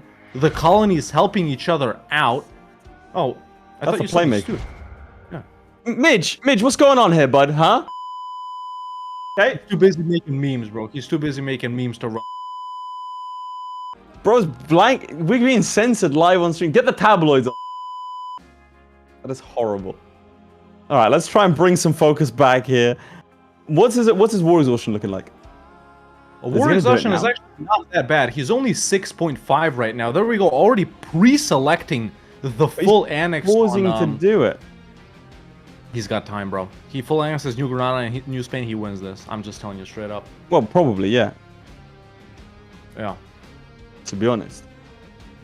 A classic beginner blunder, ladies and gentlemen. He does not have bigger UI installed, so he has to scroll through these 4 provinces to find the ones he didn't select. It's over. You know, that's just not very min-maxy of you, bro. Not very MP playery of you. Listen, you dev tax, cringe. I exploit dev on tax to get it down to 1, dev production to 9, and mill to 10. That's why it's at 20, and I can put down 3 buildings. You're such a nerd, bro. God. I'll stop. This is why I stopped making guides, bro. Honestly, I'm a lot happier now. The Playmaker keeps... Okay, he's pieced out someone. I think he's pieced out the 3 leagues. He flipped my POV. It looks like... Now, this is the nasty part of France. I don't mean the region. I mean the fort. It's a level 8 fort in the mountain. He's force marching everywhere. The nasty region? Huh? If it's that. What's the nasty region if it's not that one? Paris. Hell yeah. What? It's pure and simple. He's no shout out to all my French viewers. I want to say, he's spending a lot of mill power on force marching again a grand company that he really doesn't need. How in debt is he? He's 38 loans. He's more than half the way to bankruptcy. I mean, frankly, he's on track. He's fine. But the point is, if you're going to pull out the stops for and pay 70 ducats a month, right? You might as well have cannons and make your life a lot easier, because it's also going to help with these sieges. These level 8 forts, dude. That's nasty. He also doesn't have a leader on these. All of his leaders are dead. So he needs to get a siege leader. Look at that. Oh my god, that's nasty. I mean, at least assault. He's got 3 cannons standing outside the fort. What is this? He's losing his head. He's losing his head. I'm calling it. He's lost his head. It's over for him. Let's go to him directly. Is he panicking? Is he doing this? Oh my god, I'm losing. No, he's actually chilling. He's missed his green screen a little bit. Chilling right now, ladies and gentlemen. Ignore coring distance. Oh, so he can take like the cheapest middle provinces, or he's looking at the new world, which I think is the right choice. And you're gonna see, by the way, in this war, if once he declares like peace, you're looking at a good, like, I would say 1,000 dev. Nah. This combined with European territory, yeah, he's gonna cost. It's gonna be like. He can take that 60, much though. He can take 60%. He can take 60%. Like 2 provinces in the what you call it. Nah. I checked that out. You can get 60%. Will do you most of the new world, I believe, right? If not all. And then you got another 30% to get land in Europe. We'll see if he gets like. There's not even a coalition for this. Look at that. Oh my god, he's missing his clicks. Look at that. You gotta be, your clicks have to be on point when it comes to this. He's also not playing with bigger UI, ladies and gentlemen. So on his screen to the left right there, he can only see 5 provinces. So suboptimal. I can see. Flip to my POV. Look at how many I can view. Oof. And he has 1440p, ladies and gentlemen. That's real screen maxing right there. Look how quick this is. Look. I'm simply interface. So some might say he's Habibi-ing the game right now with his 4K 3D HD TV prototype. I could shut my eyes and I'd probably go faster. So we can get, let's see, I think you can get the entire new world here. I'm telling you now, that's a lot of dev. Look, you got the Caribbean over here for 0%. It's a UI mod. Do you want to flip to the Playmaker directly, and then I'll show off the peace deal here. Let's go to the Playmaker directly, ladies and gentlemen. So now he's doing the selection. Oh, he's cleared offer. Why? He did all that selecting in the new world, and now he's cleared it. But why? How can he do this to us? Okay, let's go to the student real quick, because there are real developments over on this side, ladies and gentlemen. Another declaration versus another colony. So he's pretty much the 100% in New Granada and New Spain. He's got enough to full annex them. Now declaring on FLORRY, which some of you might know is the French word for Florida. So you know, if he takes these guys out, he does not seem to have ignore coring distance. Otherwise, he would be able to take that. So, a little bit from these guys, I guess. Oh, he does. No, that's coastal. So yeah, this is like only 9% war score, bro. Yeah, he's chilling right there. I wonder why them and not like Spanish Peru or Portuguese Brazil or La Plata or something like that. But yeah, that's gonna be even more depth for him, ladies and gentlemen. That's If gonna it's be. my POV, I finished. I'm gonna go with this player's 14-minute warning. I finished selecting. It's exactly 100% for every single province in the world that he has. That is 1,000 dev. Yeah, very nice. That's honestly 1,000 dev, almost. That's a lot of territory, including rich land over here. I think if he can get this off and another war, like, frankly, what's frustrating me here? Let me explain, ladies and gentlemen. What's frustrating me is he's not doing anything else. Oh, let's go to my POV immediately. The student has started his peace outs, ladies and gentlemen. Indeed, full annexing New Granada and making them revoke cores. No one has cores on these provinces, so that means they're dead. So they can't revoke reconquest on him. They're dead, so they can't have cores on it. I don't think. Wait, I don't know how that works. Oh my god, that's ugly.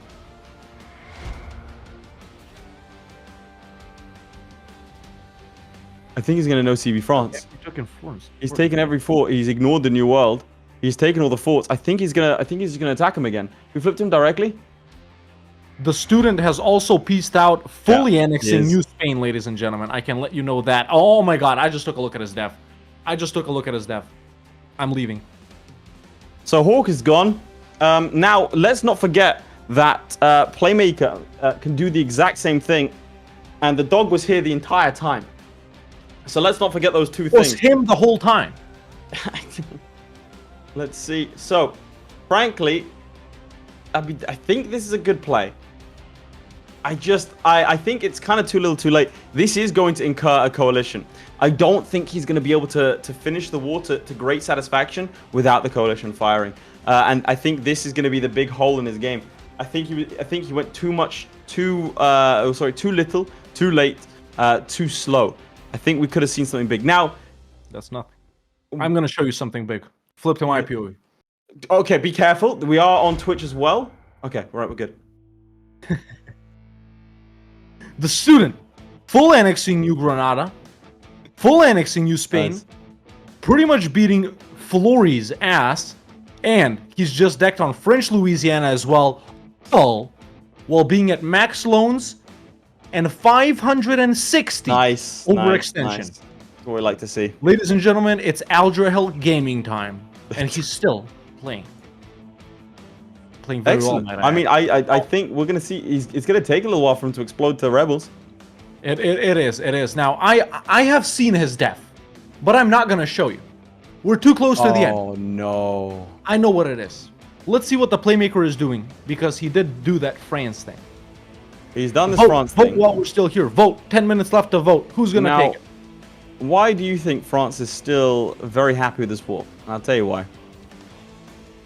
Playmaker reportedly forgot about the Commonwealth being allied to him. Or I think they maybe got enforced peace or something, because that's not good. Where's France's capital? It's coast. Below Bas-Poitou. Ah, you're right, Saintonge. So that's going to be a bit of a problem, and he needs a lot of war score to take all this stuff here. Now, that's a lot of dev to make up. It's not impossible in 10 minutes. Frankly, I think if you fully utilize Prussia, you could still do it. You just can't be doing it with mercenaries, and you can't be doing it with no cannon stacks, frankly. Yeah. So let's take the idea that the student has won this week. What does that do? What did he just do? Did he just wipe peace? Did he take New World stuff? He didn't. No.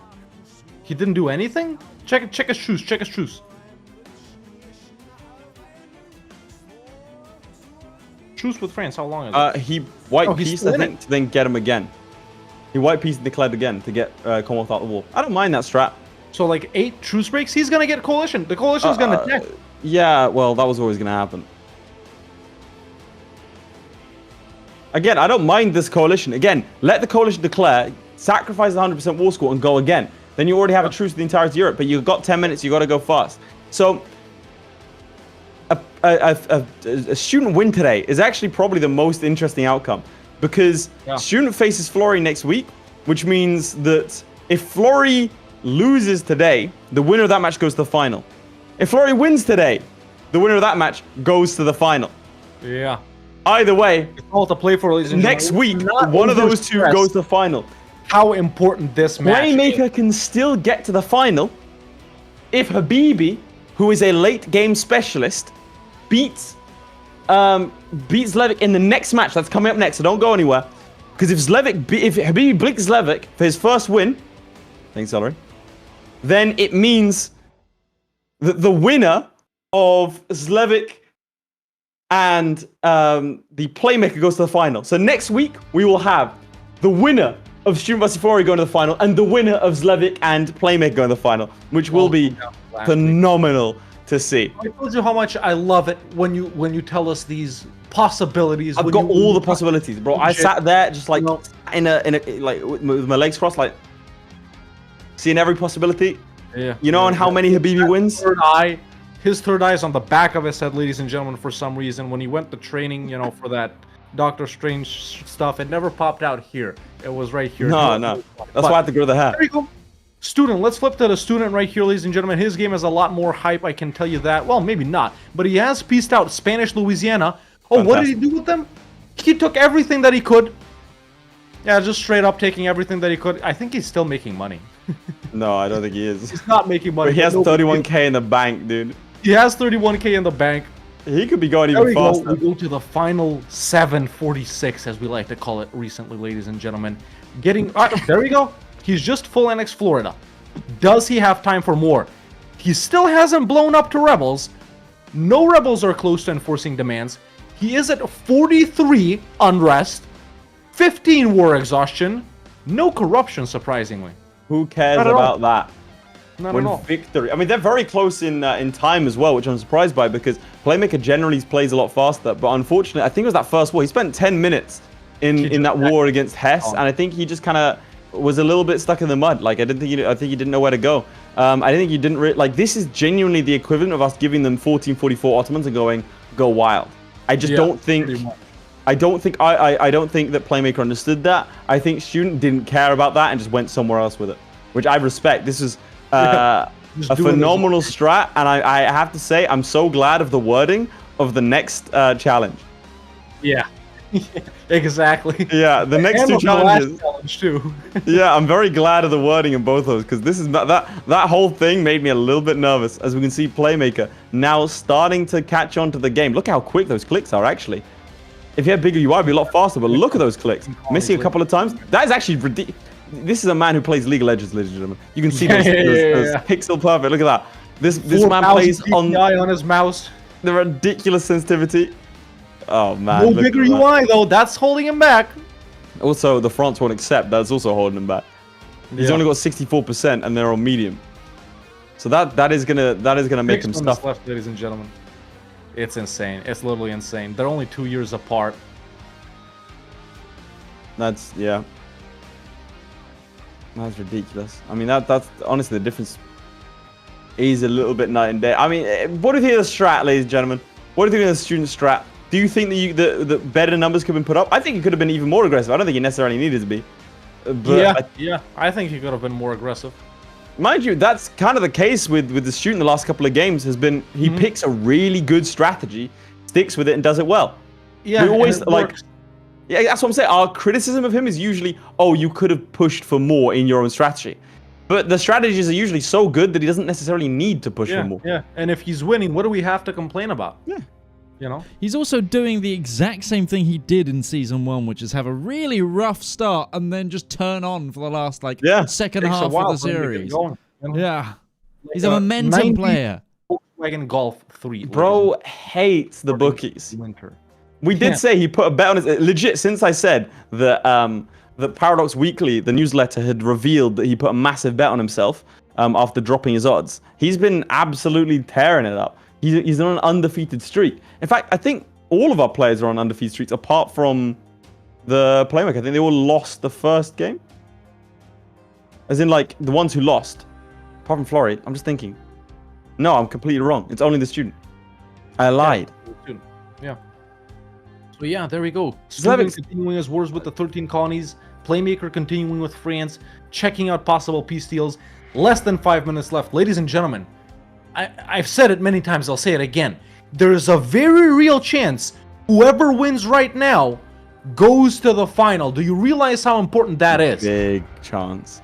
Do you realize how important that is? Currently, there's a three-way fight between Student, Playmaker, and FLORRY. And let's say we put Zlewikk above them because he is above them on the scoreboard, right? It's so important for whoever wins here and so important for FLORRY in our final match of the day as well to stay in the running. Now, FLORRY's going to feel that. It could be a four-way tie, which would really screw us over. Because, by the way, if two opponents are head-to-head on points, then we go to the head-to-head record. For example, FLORRY and Playmaker are currently even on points, but FLORRY is on top of the Playmaker because he won their head-to-head match. That's how we do it. So if there is a four-way match... Okay, sorry, the dog just jumped off my balls. If there's a four-way match if there's a four-way tie for first, that's going to be a problem for us because we don't have a way to resolve that in our heads. Oh my god, I'm just looking at the possible peace deal versus the 13 colonies for the student right here.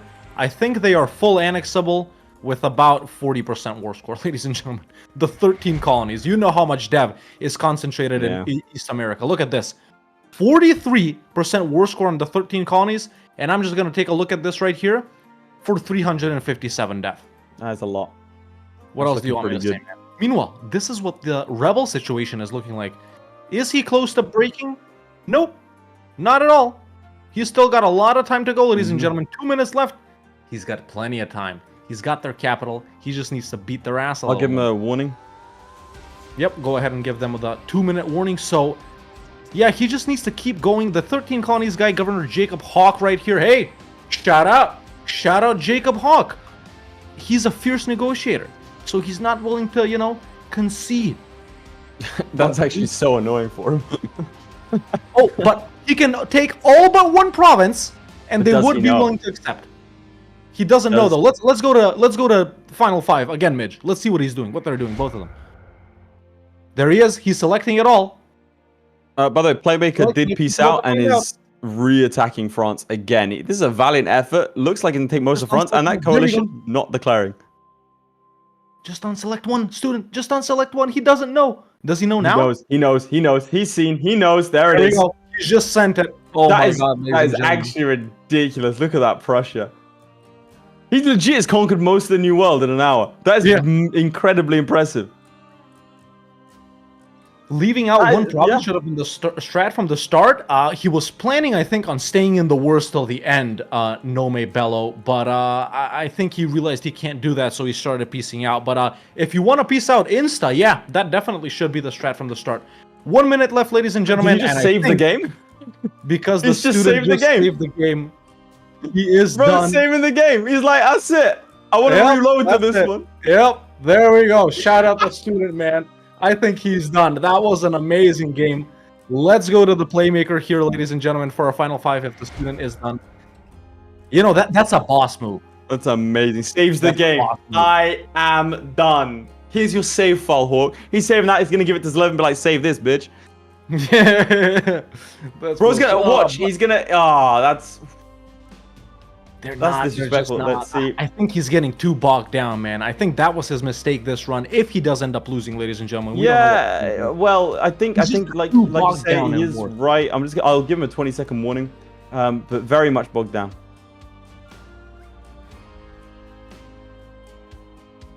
No, he didn't.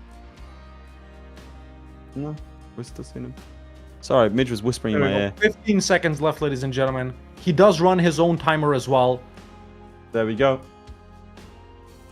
I mean, I think he knows that's it, and we can see that he actually did achieve 1,020 development in total, including full subjects. 2016. No, it was. No, I don't think so.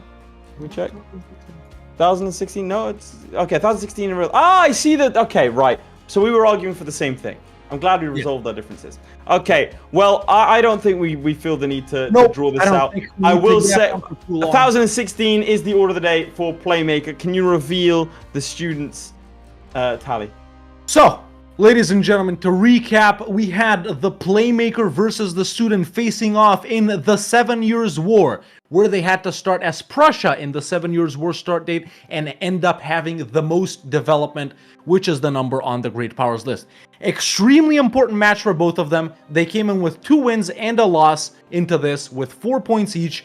And like we said many times, whoever wins this, the chance that they go to the final is very easy, and very high. And now let's see.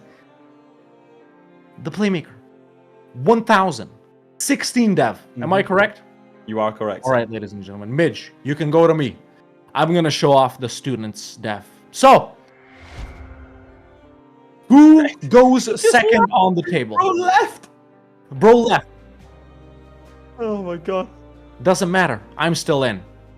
So, the student wins, ladies and gentlemen, with 2019 dev, getting almost double the score of the Playmaker.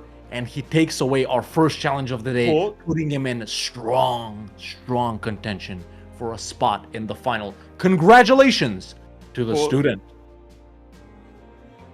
Now, I would say this is against the spirit of the game, so we're not going to do this today, but on a technicality, he should be disqualified. He's not in the game. We're not going to do that, to be clear, because again, I feel like it's 1,000 development difference. He quit at the end of the game. But very technically, there is controversy. Very technically, he's not playing as Prussia. He's not playing as anyone. Technically, he lost. Technically, we're going to ignore it. But very technically, ladies and gentlemen, the student should be disqualified. But anyway, what does that do to the scoreboard? Well, it does mean that he does take 2 points home. And it means that he is tied with Zlewikk right now. If FLORRY loses today, FLORRY has to beat the student in order to progress to the final. If FLORRY wins today, then the winner of those two goes through. But it doesn't mean that the Playmaker is down and out. He can still claw his way into the grand final, especially if things line up in his favor both this week and next. So still all to play for. And it makes the next 2 matches very important because, like I said, coming up next, we do have a big battle of the heavyweights. The score might not reflect that. It's first and last, but it is Habibi versus Zlewikk in a late game EU4 challenge. I think we should reveal. Let's go ahead and reveal the challenge, ladies and gentlemen. Coming right up after the interviews with the Playmaker and the student, we have Habibi and Zlewikk facing off in... Boom! Better than Napoleon. Starting as a France on November the 10th. 1799. Own the most promising in Europe. Now, this is a very interesting challenge because of the limited time availability. We've seen them go from 1444 to 1470, but here the game ends on the 3rd of January, 1821, and that is what we'll be calling the timer. So they could potentially not even make it all the way through their time. Ladies and gentlemen, only 22 years to play. Possibly one of the hardest challenges we've given them, but maybe not. A familiar start date for some, not so familiar for others, but that will all come right after the interviews with the student and the Playmaker, ladies and gentlemen. So, you want to do it? You want me to do it? I mean, you head off. I'll take it from here, sir. All right. I think the Playmaker has nipped out, so it will just be me and the student. That's fine. So we're gonna have an interview with him and talk us through his strategy. And don't go anywhere because, like I said, the next match is going to be very interesting because I think this is a specialty of Habibi, so we might see his first few points. Right, let's go, and I'll drag in the student. All right, there's the student. The Playmaker's camera's connected, but he's not here. I don't know if you wanna sort that one out. All right, student, you did win. How does it feel? Yeah, it feels good because I did all the wars that I wanted to, and I thought maybe I couldn't do all of them in time, but you know, I think the difference in development in the end didn't really matter because it's just about using the strategy or using it not, or not using it, you know. So fair. Midge, Playmaker is here, so you've snapped him. There we go. Hello, Playmaker. Now, Hello. obviously, I can tell you that that the student had a strategy of nipping into the new world, and that was incredibly effective, which we didn't see coming. So he did take the points away. I will say, though, however, you still have a shot at getting into the grand final. If Zlewikk beats Habibi, which is happening next match. So if Habibi beats Zlewikk, Wow, it's happening. Oh, yeah. interesting. So if This is rigged. this is very much rigged. We're keeping you in. Don't worry. All right, perfect. If Habibi beats Zlewikk, and it's a very it's a very interesting match because it's late game EU4. It's 1799. You don't really get later than that, and it's pure conquest focused. So both those guys are going to be very, they're going to have high aptitude for both those things. If Habibi does beat Zlewikk, then it means that you can take Zlewick's spot next week because you face off against him. Student, you face off against FLORRY next week, so you're gonna have to try and take his spot. It's a little bit spicy. Yeah, right now. but I think I have it completely in my own hands right now, right? Yes, you because do. if I beat FLORRY, then we have the same amount of. Oh no, I actually have more, right? So If FLORRY loses to the chairman today, then yeah, you'll have more. But if FLORRY beats the chairman if he wins today, then he has also 6, right? And then yeah, I you're on win. the same points, and then you win, then you beat him. Yeah, that's what I'm saying. Yeah, So yeah. if you beat FLORRY next week, then you're completely safe. The interesting thing happens if FLORRY loses this week. No, sorry, we're gonna get really into the whole maths of the situation. If FLORRY loses this week to the chairman, and he beats you next week, Playmaker, you beat Zlewikk next week, and Zlewikk loses this week, then it's a 4-way tie. For first, and I really hope that doesn't. We do have a solution to that, but it's a little bit janky. So Oh, yeah. I like janky solutions. Oh, Let's get- dude, yeah. it's gonna be ridiculous. You're all gonna be on 6 points. So we'll see. Anyway, Playmaker, I'll ask one thing. In that last challenge, it felt like you spent a long time in a war against Hess. What was that about? Well, I think I fundamentally changed my game plan midway through, which was Yeah? a mistake. What I was going to do is kind of like just war with everybody at once, and then end all the wars at once. Like just say war exhaustion is just a number and ignore it. Yeah. And then I was going to get the age ability to take regardless of distance, but then I guess I just decided to go again to do something different, Yeah. more or less. So just to catch up on what the student did, he attacked the Netherlands. So he pieced out immediately, lost Silesia, beat the Netherlands, took one province of theirs in Africa, moved his capital there, and then moved it over to South America, and then just conquered his way through South America. Yeah, I think that's the Ridiculous obvious strat. approach. I should have done that. I mean, we didn't think of it, and we came up with the challenge. I and we discussing it I for thought about moving my weeks. capital to the New World too, because I was like, that's pretty obvious. I should have done that. That was a skill issue You're on my saying part. obvious, and it hurts me. I'm not gonna lie, because we didn't think of it. Me, Midge, and Hawk really didn't think of it, and it makes us Well, really glad it's- that we worded the next couple It's the way we did. yeah. Mhm. I just didn't like. I think I don't know. I actually thought about it, but then I was just like, I didn't really like. In my mind, I didn't realize how much dev there is in the New World versus Yeah. how much dev there is in Europe. But that makes sense to just know for the next time. Like if it's a dev challenge, I should definitely just move my capital to Yeah, the New trust World. me, we're learning that as well. We're now, thanks to the student, going to be wording our things very fucking carefully. So thanks for that Yeah, one. I mean, what did I do? I mean, that was an interesting game or not, right? I No, mean, no, it was good. It was good. It was good. It was good. It was good. Like to be clear, I'm not knocking whatever you did. It's just what we like. It's good because it is like one of a kind. If every week we did a dev challenge and everyone hoofs off to the new world, it's gonna get a real dull fast. yeah, but that was won't good. work, right? Because in 1444 there's like 10 death. in No, the no, new no, world. for sure. It was a really interesting strat. And can I ask, have you got familiarity with like sort of later start dates at all? Yeah, I mean, I know that one thing, that the war score cost from colonies is pretty damn low. You're really and, rubbing it in my face here, man.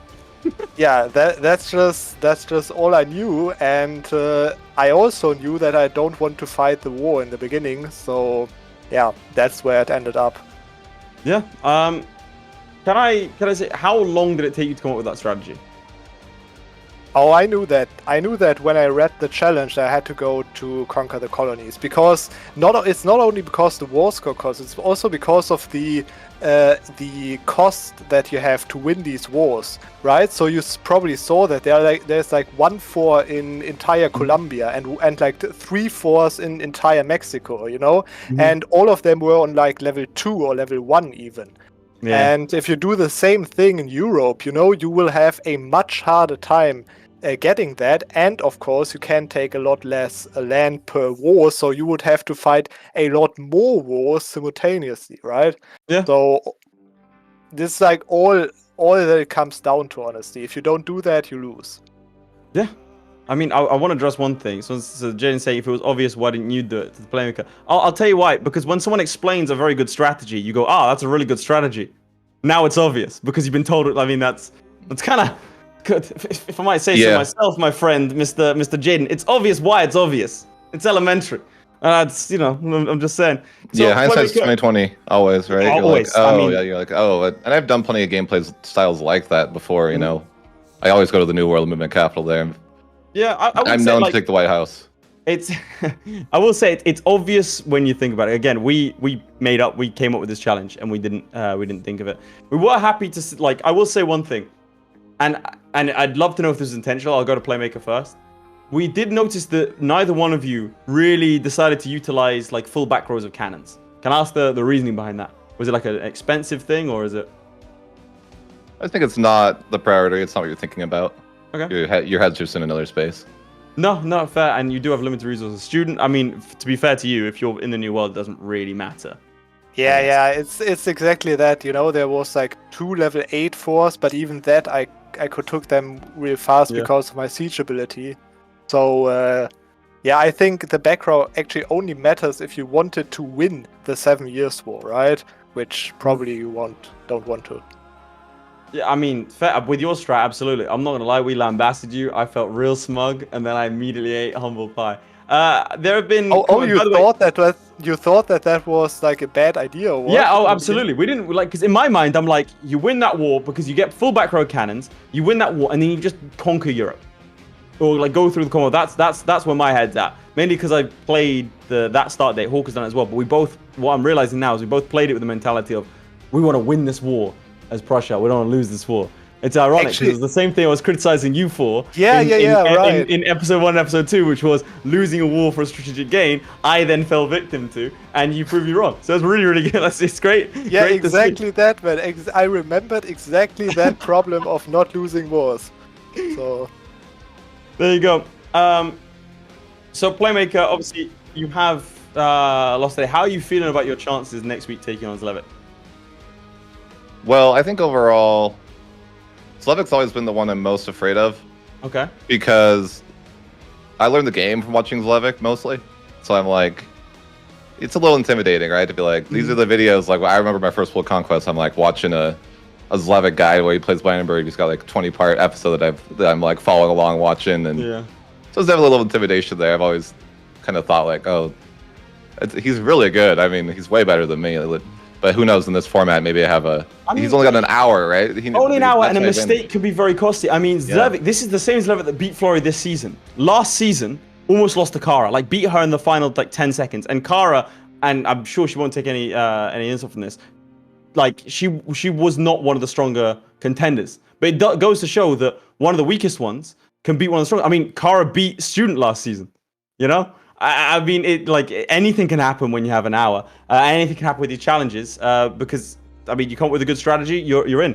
But we have 30 seconds left until the next match begins, chaps. So I will say our goodbyes here. Thank you both very much. We'll see you next week. You can both still make it into the grand final. You can both still be eliminated. It's all left to play for. Thank you both very much for your time.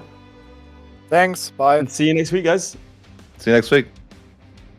And there we have it. Wonderful insight into how our players came up with it also shows that a good strategy goes so far, and again, people saying like because Playmaker said, it's obvious now, it's been pointed out. People saying, why, like, if it's so obvious, why didn't you do it? Because it's obvious when it's obvious, you know. Simply do this, and that's the case. So Pretty much. Let's put that challenge behind us because we have a rip-roarer right now. Starting as France on November 10th, 1799. Own the most provinces in Europe. That is the challenge. The contestants are Habibi and Zlewikk. Habibi sitting on the bottom of the leaderboard. Zlewikk sitting on the top. I mean, it's going to be an interesting one. Ladies and gentlemen. It's going to be a tight one. Continuing with our alt start dates. The reason we picked November 10th, 1799 specifically is that's the first or the earliest day in EU4 that Napoleon is actually in charge of France. And additionally, this challenge has an end date. You cannot go past January 3rd, 1821. The game stops you, or even if it doesn't stop you, we won't let you go past that. Of course, provinces in Europe mean provinces what they are in Europe, and we'll be looking at the, number of provinces in the economy tab minus any provinces that they might have outside of Europe. Now, with that cleared up, I think it's time to jump in to Napoleonic France. But first, maybe we meet our contestants here, huh? Maybe we learn about Zlewikk and Habibi. I think that's exactly what we should do. So, up first, if Midge is ready.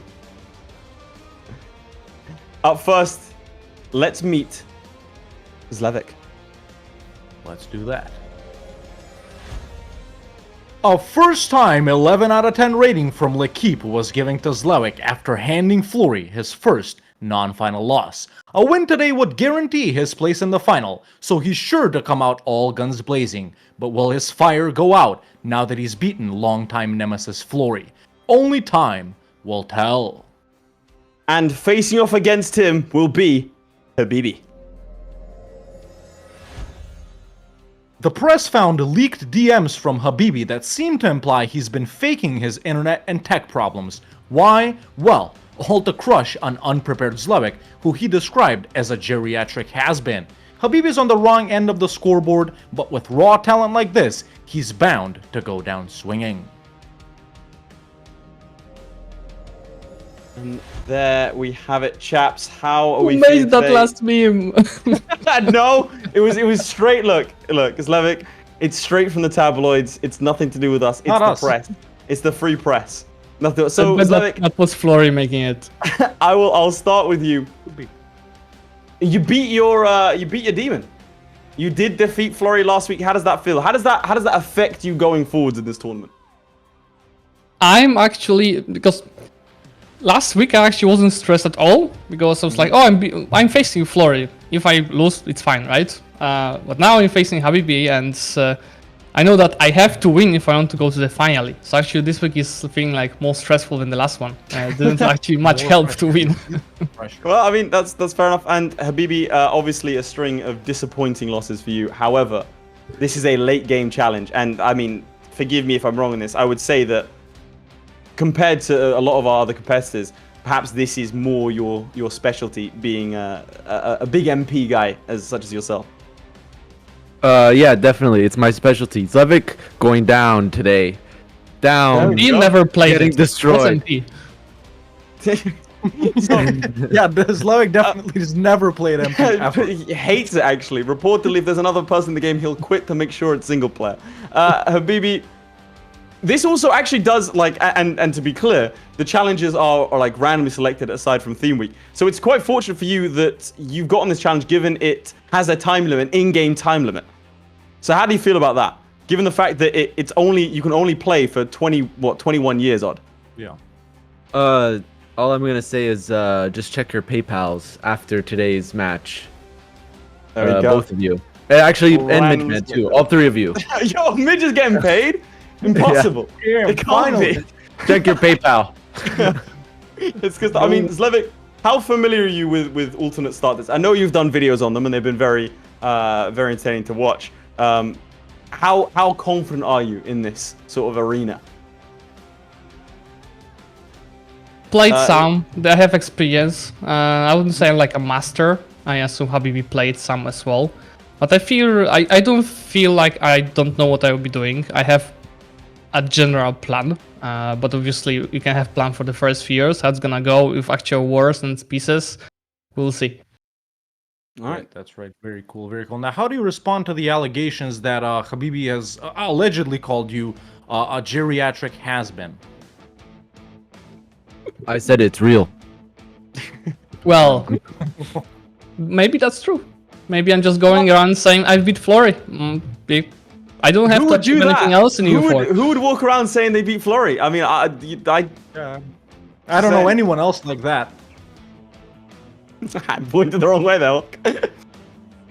Right, chaps. Well, do you have any sort of parting words, any final jabs, any friendly comments, anything at all?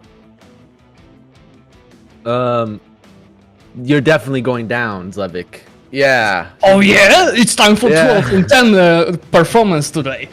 Oh my god, he's gone for the first ever 12 out of 10 Here's like Zlewikk. keep rating. Here's for you. Why is it so small? What is that? It's not small. I'm just so big. Habibi giant confirmed? Absolutely massive. 12-9, ladies and gentlemen. Oh my god. I don't know why they got through so much. All right, boys. We'll hop in your games. When we do, jump into the game and then don't click start and then don't touch anything, and we'll let you know when to get cracking. Good luck to the both of you. Thank you. Good luck to you.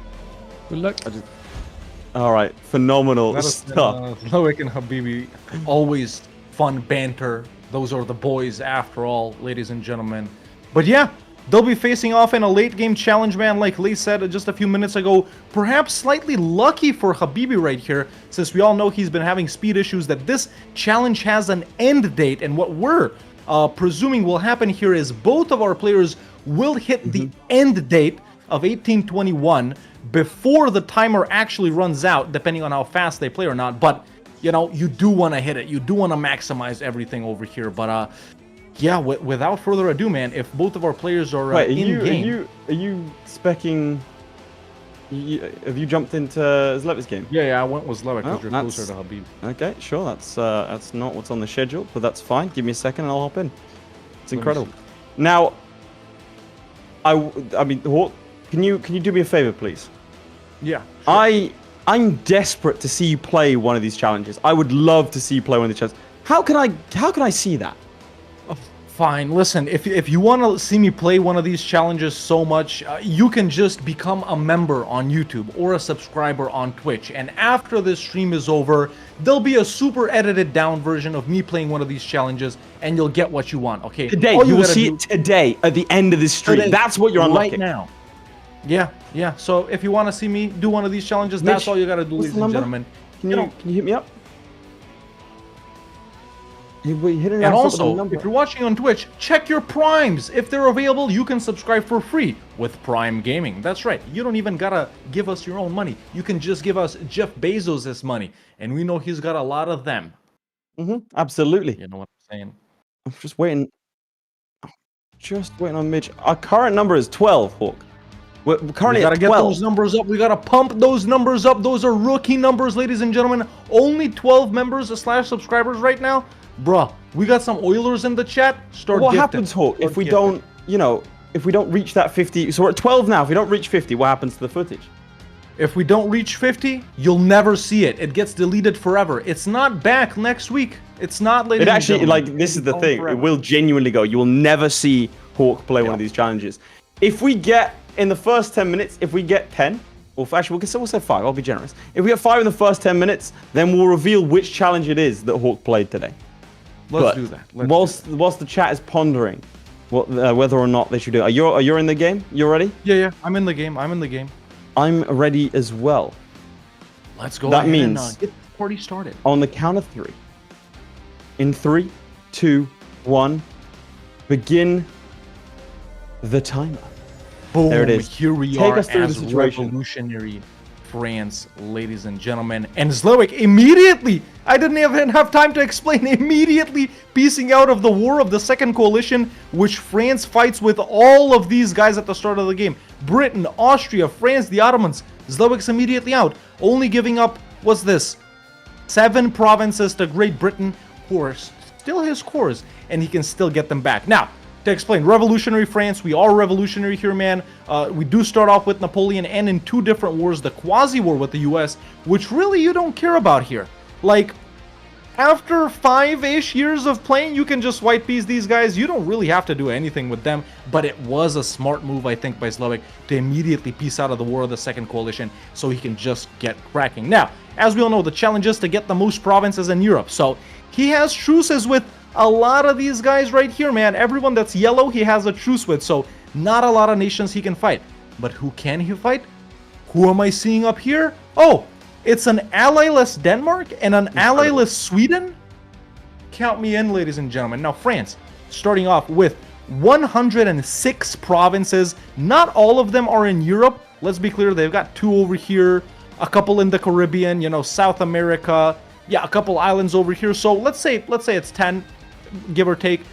France starts off with about 95 provinces, let's call it, in Europe. That number is what we're looking at right there. All right, take us through Habibi's start. Has he pieced out of the war as well? We go to Habibi directly because he has not pieced out the war. He is currently, and I think this is the right thing to do, and I think he's obviously doing the same thing. He is currently, there we go, increasing enlistment everywhere to increase his maximum, to increase his manpower. He is also presumably going to be getting rid of all of his cavalry, because if he does regain the manpower pool. It might seem like, now, okay. Here's the reason why this is a bad idea in terms of like staying in the war, because you are fighting against Britain. Fighting against Britain, no bueno, not a good idea, because you can beat everyone else, but they'll never land on your shores. That's the main problem. Now, Hawk, I have an important question to ask you. How do we determine how many provinces in Europe there are? Well, I'll give it to you simply while we're looking at Habibi's gameplay right here. So I'm just gonna count. France starts off with 2 provinces in North America. 4 more in Hispaniola, so that's 6. 2 more in the Caribbean, 8. 1 more in South America, 9. And then they've got 4 more islands in the Indian Ocean, so that's 13 provinces. So, unless they lose those provinces, it's currently what about the one in India? 100. They got one in India? Yeah. They've got one in India. I don't see one in India in Zlewikk's game. Unless he's given it up in the PC. He might have given it up, but there's definitely one over here. Yeah, so currently in Zlewikk's game, it's whatever he has, which is 106 minus 13. So, Mitch, can you say that again? Sorry, we just got some incredible intel. We have 30 producers up from 14. That does mean we will unveil, Hawk, very interestingly, what challenge did you do? What are they bidding on? They've got 20 left to unlock it. You've got 20 producers left to unlock me doing this challenge, ladies and gentlemen. This is exactly the challenge you can possibly see right after the stream is over if we get enough producers coming in. And as we can see just above Late's head and mine, we got members and subscribers coming in left and right, ladies and gentlemen. There's Clade Schmidt right there. Boom, you know what it is. Napoleon so Hawk is a resident expert. He knows what to do to win in this challenge. And you'll get to see that now a little bit more. But I mean, Habibi thinks he knows better than you here. Yeah, he's Habibi. Look at that. This is a man who knows MP. This is a man who knows. And he's immediately gone for speed 3, taking his time. There's no rush. He's been gifting 10 Para Bellum memberships.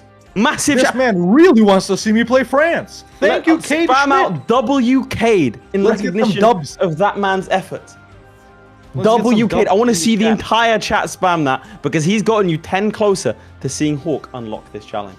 That's right. Now, as Habibi is gearing up for his MP-style gameplay, let's go back to my POV of Zlewikk right here, because he is hitting the ground running. After piecing out of that Britain thing, and after building infantry? Yeah, he's not doing cannons either. Never mind, he's declared on Tuscany, ladies and gentlemen. Now, this Tuscany, only allied to Genoa. Easily full annexable, these guys. Not even that much aggressive expansion, but numbers are up. Now, interestingly here, I really thought I'd see these players go for low dev provinces, because it's all about the numbers right here. It's not like the last challenge dev. As we all know, Tuscany, super dev, so super high aggressive expansion. But, as I just explained a few minutes ago, Denmark and Sweden were allyless. Now they've gotten some allies. They're not strong allies. It's just Hesse and, and who's this, Oldenburg? But still, why not go for the easiest targets first, Still, I'm not knocking this Italy expansion strat. We'll see how it progresses. I mean, over on this side of things, we have an intro. Can we flip to Habibi directly? Because I'm so curious. He's drilling some of his men, presumably to get as much manpower out of this as possible. Oh, is he moving them now? There you go. Look, he's actually building up the required cannons. By the way, you are going to see a France that is unrestrained. unhinged in the amount of casualties it can inflict. America's actually landed troops, which we said shouldn't have happened. Have they? They have genuinely flipped to my POV. Oh yeah, I see it. They're in Finisterre. They've got 32k over here, which is I did frankly, not like I said, expect that. ridiculous. Because what should happen is after 5 years, it should just piece you out because there's no conflict. That's actually no longer an option because they've landed troops. Yeah.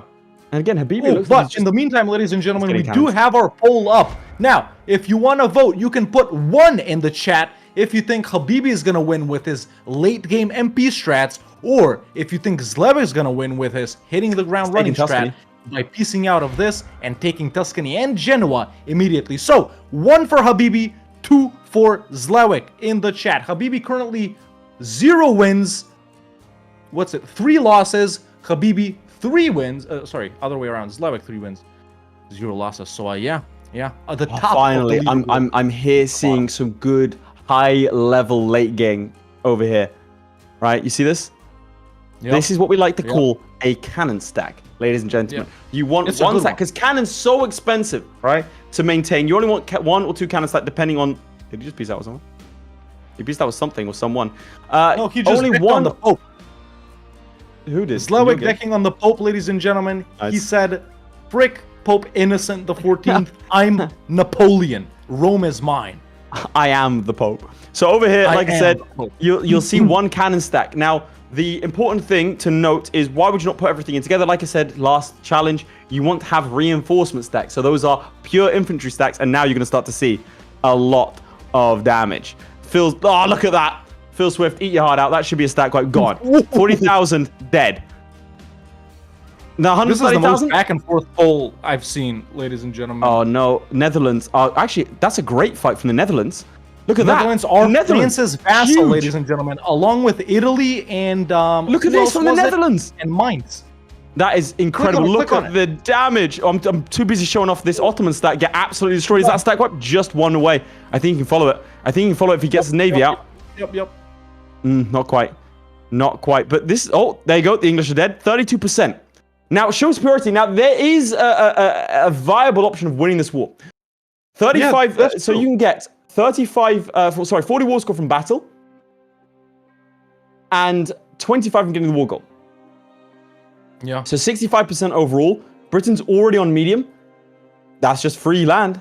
It's free real estate, ladies and gentlemen. And you march down. This is the kind of combat we wanted to see. Do you want to flip to your POV and I'll let you know what happens over here? Already such differing strat, ladies and gentlemen. Habibi going into that war, balls out. Zlewikk already full sieging the Pope, who's only allied to some weak guys over here. And also a separate deck on Parma, who's allied to Ulm. A province is a province, man. But still, I wonder how this is going to play out in about 15-20 minutes right here when all of that aggressive expansion, which does seem to be minor right now, comes into play after he, let's say, full annexes all of Italy, right? Are all of these guys going to coalition him?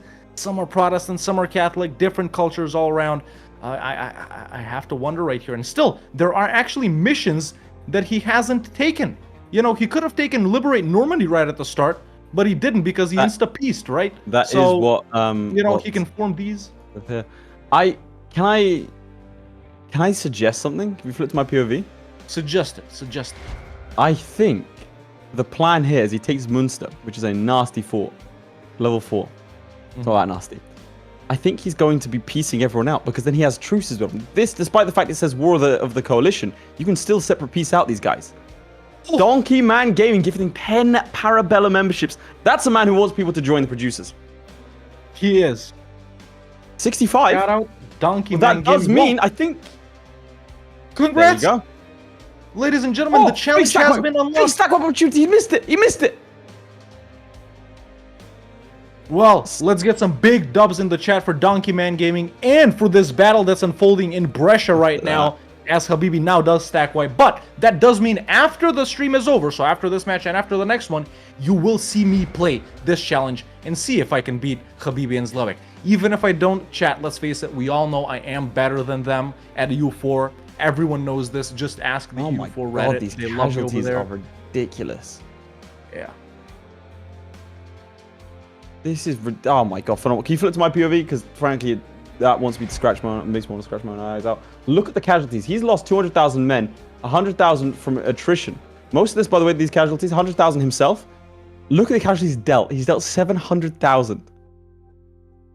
Massive. I massive. genuinely think his plan is to stay in this war. The Americans, by the way, just chilling over here. They're trying their hardest. I think his plan is to stay in this war. Oh no! 1 second, sorry. We're about to see a lot of people die. Yeah, let's see that battle. I think they're gonna get wiped, right? How many British are there? 20,000. This might knock them down to low. There you go. There we go. They're out, and they're about to land more. They're not backing off. No, no. Oh, the Americans. The Americans. Zlewikk has meanwhile pieced out the Pope. That's right. He full annexed the Pope. No bishopric is releasing him. They're like, we're Protestant, bruh. Cole might release him though, but pushing hard into Italy. Nice. Zlewikk right here, feeding provinces to his subject Italy, improving relations with them. There might be enough time to annex these guys. He can do it in just about 4 years here. That's 4 more provinces. 2 Sicilies, allied to Russia. Doable. It's doable. Let me give you that. Switzerland, not in the HRE. Weak allies. They're not in there, man. Netherlands, can they be annexed? No, they hate you. They're too big. And we'll see where he goes after that. I don't know, Spain, Portugal, Austria, Ottomans. I'm hearing some pieces out in my ear. Oh no, Savoy, the mountain fort has fallen, unfortunately, but he does prioritize going after the Russians. I have to say, he can piece out several members of this war. He's refusing to let them go, though.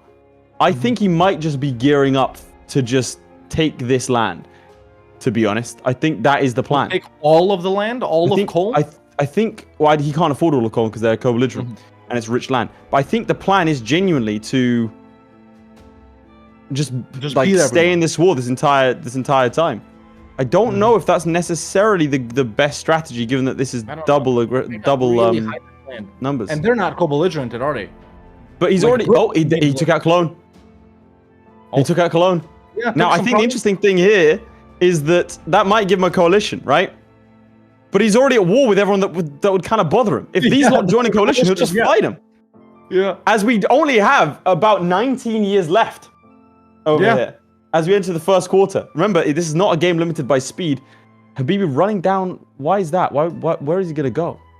Who's he going to see? I think he's going after Switzerland next. And I think, again, his plan... Full annexable easily. I don't think they're full annexable. No, not quite. Okay. Well, but yeah, I mean, he can get a border over here. Nice little stability gain. He's in a very good place. I think... What's the province count over there?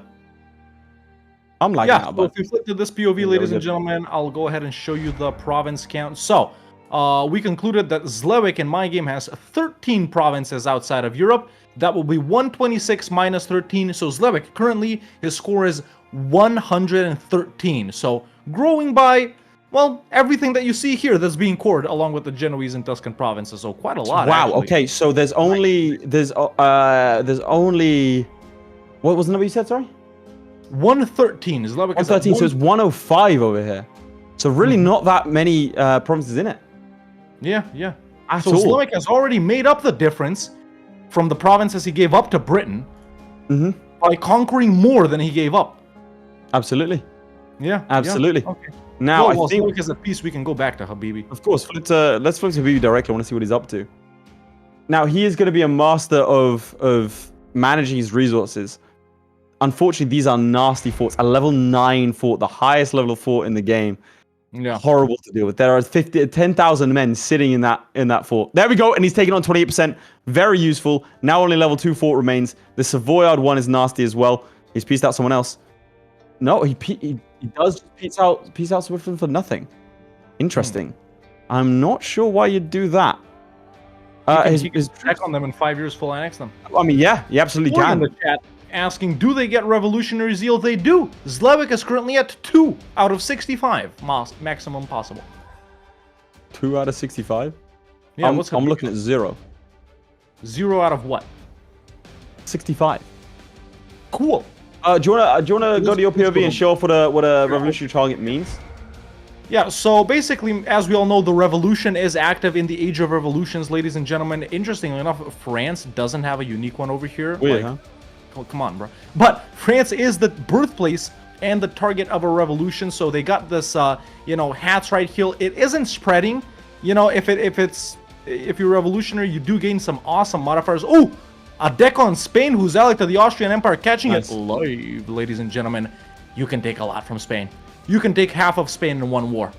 Portugal's in this. If you co-belligerent to them, which he hasn't, you can full annex Portugal, by the way. Austria, they got some cheap provinces in Hungary. But either way, this is revolutionary zeal. It's basically the revolutionary version of absolutism. Currently, 30% admin efficiency. CCR pretty important for this game as well. It is minus 45%, so actually really good. Nice. You didn't show off the perks of being in a revolution. Not the government reform. You got to hover over the little fist. The this right here. Yeah. So if you're revolutionary, well, if you're a target of the revolution, you get plus 10% morale of armies, morale of navies, manpower recovery speed, sailors, land maintenance, naval maintenance, war exhaustion, minus 50% unjustified demand. So you don't even lose that much Diplo points. And when the revolution is happening, this country will get 50% more score if anyone cares about score. Come on, bro. I see people. We should have a score challenge, dude. We should have a score challenge. I don't even know how you get score up. That's what I'm saying. That'd be amazing. I don't even know how you do that. As any to have the highest score. Oh, great. We've got a ton of victory cards. Now, flipping to my POV. Let's do that. Oh, that's fine. No, stick with Zlewikk. Do you see that battle? He just about won it, but I don't think he's got the necessary cannons. He does have a lot of manpower, I think, which is the main difference between these two competitors. Oh, flip to my POV. Midge, you're going to want to see this. You're going to want to see this. Oh, no. They don't see it. They got AirPods in. Look out! Look out! Blasting Fetty Wap on the JBL speaker as they cross. No. They just kind of disappeared. Oh no, there's more of them! The Rubicon. 120% discipline, 10.4 morale, 4.0 tactics, and Britain is on low. Yeah. Oh, finally. but Napoleon died. No, wait. Oh no. Napoleon died a long time ago. He's got Jean-Antoine de Bonnefoy. Little known fact, on this start date, flip to me, real quick, I want to show this off. You actually get Napoleon twice. I don't know if you guys knew this. Hell yeah. He's hard-coded as a general and then hard-coded as a king. One was not enough. 2 6/6s. Impossible. Let's flip back to Habibi. He was in the middle of something. Yeah, so now I think he's going after Austria. I think he might be looking to take some Portuguese land as well. There are lots of people that are sick of this war as he approaches 1 million casualties dealt. Not just from attrition, but just in general. Russia would peace out. I don't know if he's planning on... Yeah, do you think the strat is just to stay in this whole thing and just go, you know what? I don't know. If that's the strat, I would be happy with that. Someone... I can never tell you... I think he peaced out with America. That it was the strat, but I guess we'll have to see at the end, won't we? Yeah, I mean, I'm curious. I want to see if Spain eventually pieces out. I think they're doing it right now. Gibraltar's fallen. That's a bit of a shame. It's a level 8 fort. Jesus. Anyway, so I'm just looking at Russian land that he can take. Oh, did he peace out the Russians? I think he peaced out the Russians. Okay, good. I think that is the strat. Peace out the Russians. What you can do later is just nick a bunch of this. Look at it. It depends where you go. Obviously, it has to be in Europe. Yeah. But in fact, let me. So fat in this start day. Do you want to show off the European continent? Yeah, so if we flip to my POV right here, ladies and gentlemen, let me show off the continent of Europe. Now, you might think, hey, I'll just go into the subcontinents map mode. This is Europe, right? Wrong. That's not Europe. What we're looking at is pretty much in any of these map modes right here. If you hover over a province, it'll tell you what continent is on. Konya, for example, is in Europe. Divrigi is in Europe.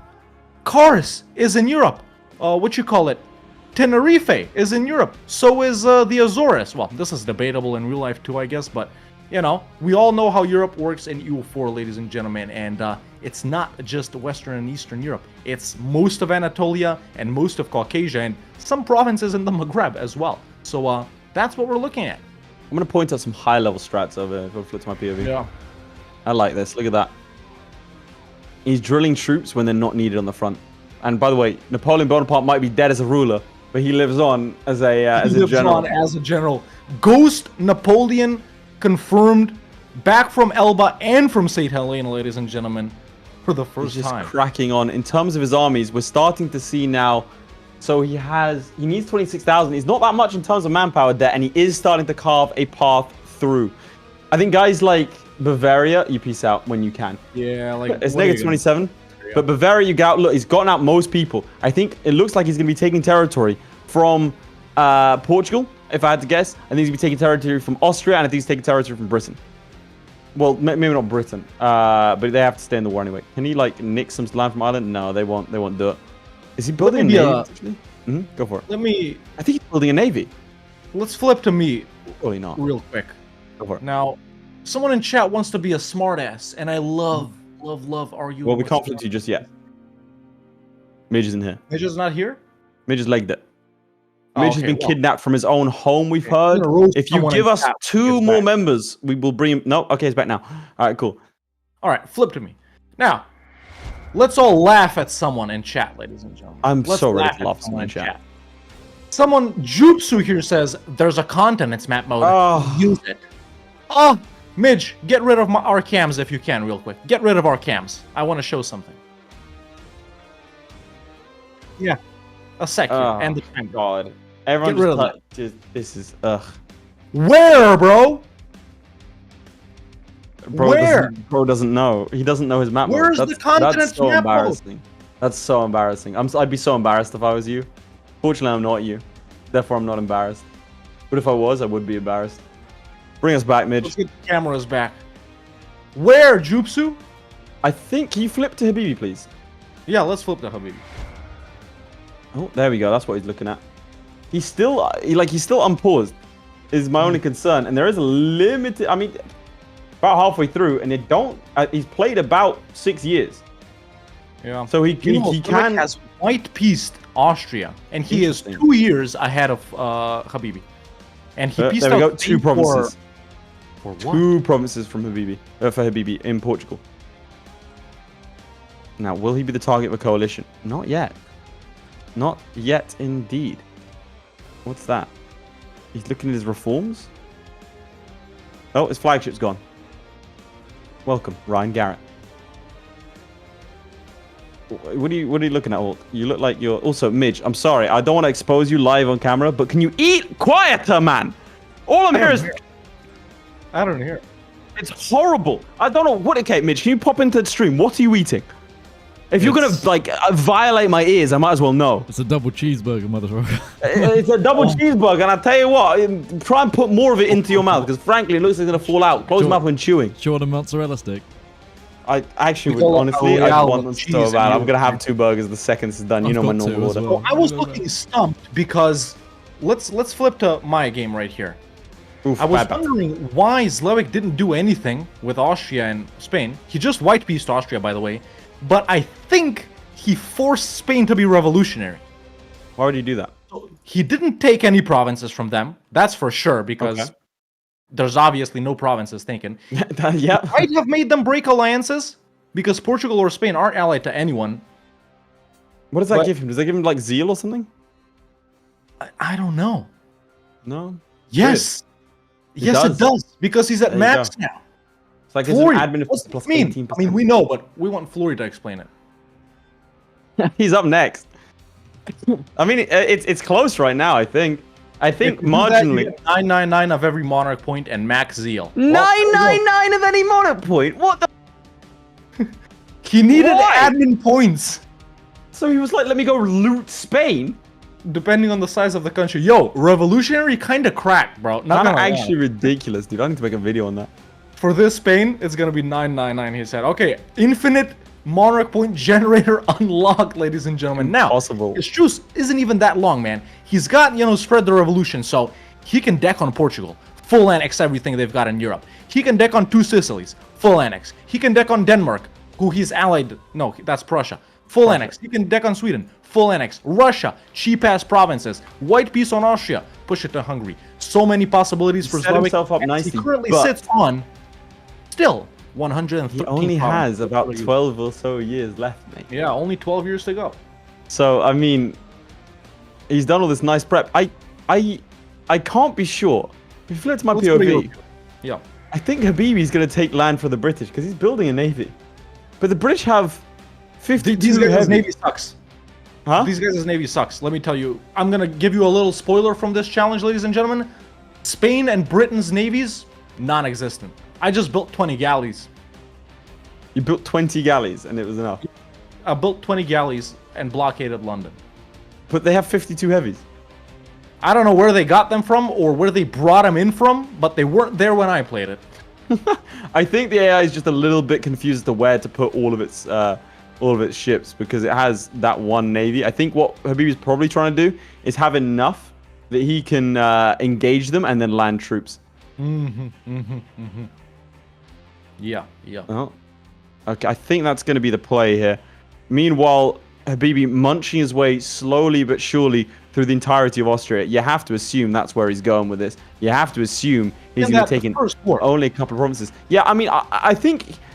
Now, how much do you think truce breaks come into this? I personally think I'd do that. I'd truce break the hell out of them.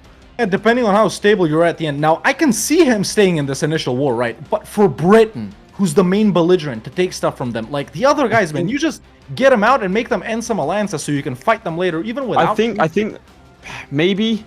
I think that's kind of what he's looking at. From Austria for Britain?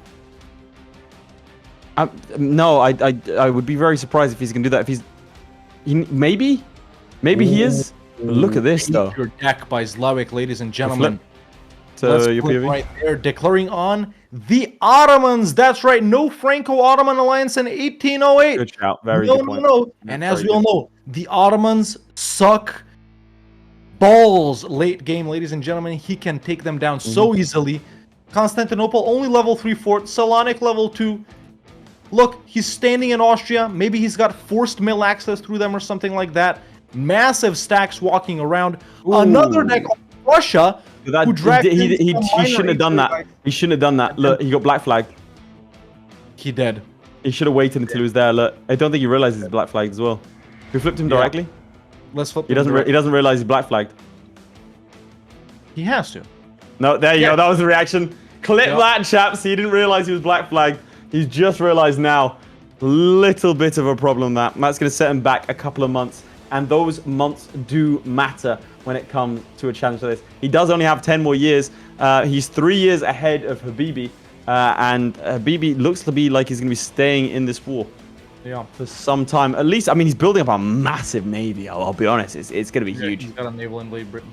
FLORRY asking if Zlewikk is taking Diplo ideas. Diplo is already filled out, I think, for France. Peace deal. A peace deal over here against Austria, and he's taken a couple of different provinces. He has broken the alliance with Britain as well. At least I imagine. Were they not allied? I don't think they were allied. Who?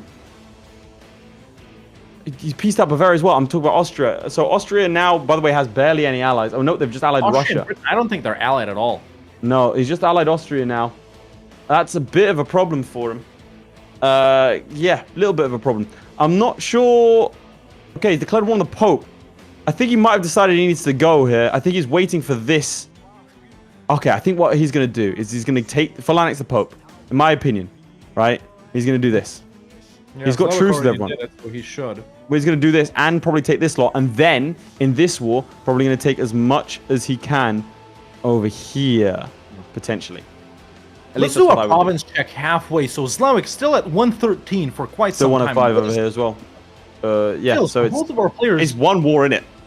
Yeah. Wait, no, let me double check. Now, how many provinces did you say overseas?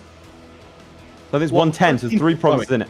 So one more 3 in Habibi, it. I think, in India. So 14 for Habibi. It should be. 14 for Habibi. So he's on 109. 109. Okay. So tight, man. Only 4 province difference. Even though we're seeing such different strategies. Yeah, honestly. I love it. I love it.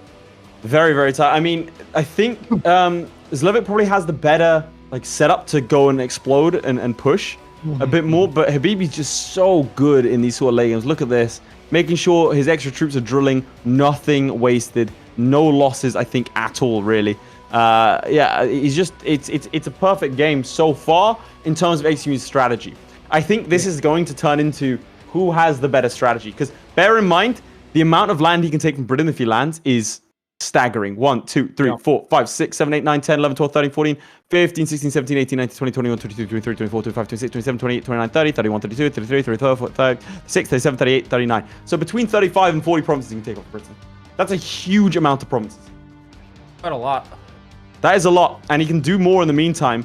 And frankly, looking at that end date, he's looking pretty good. Time. Yeah. Wait, what? Can you hop in and give him a warning, please, Hawk? Yeah. Halfway. Yep. It looks like Austria's joined this war. They have. Austria's joined this war against him. Did he know that was going to happen? Maybe he knew. I think they must have informed peace or something.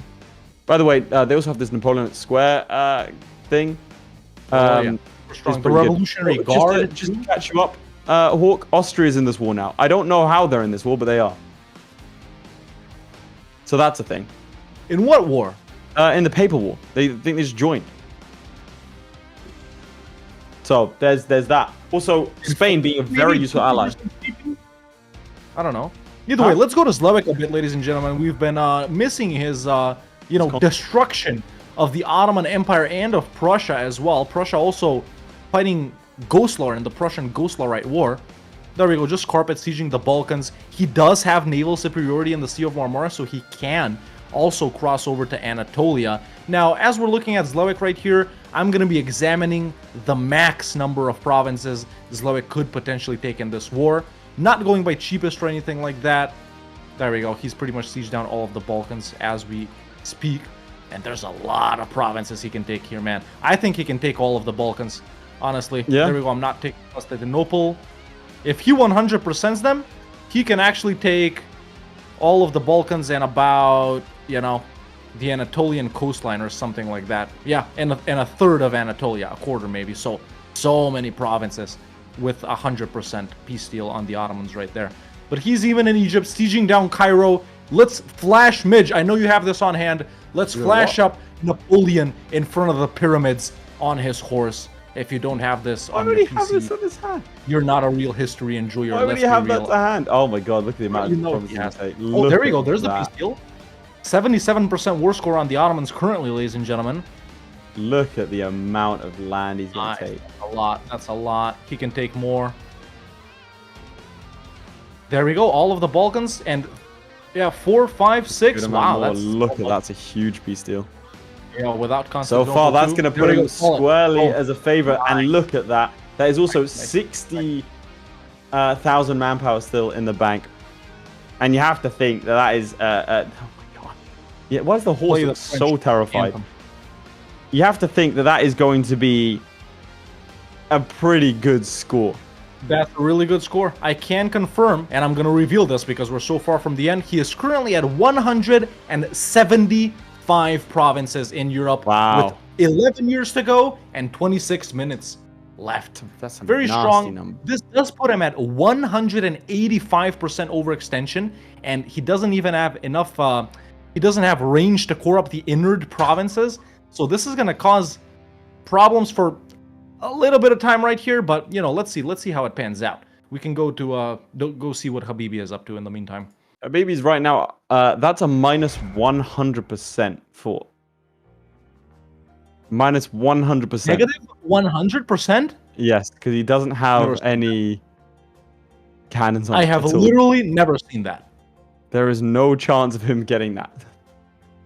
I mean, you have to think, what does he do here? Where does he go?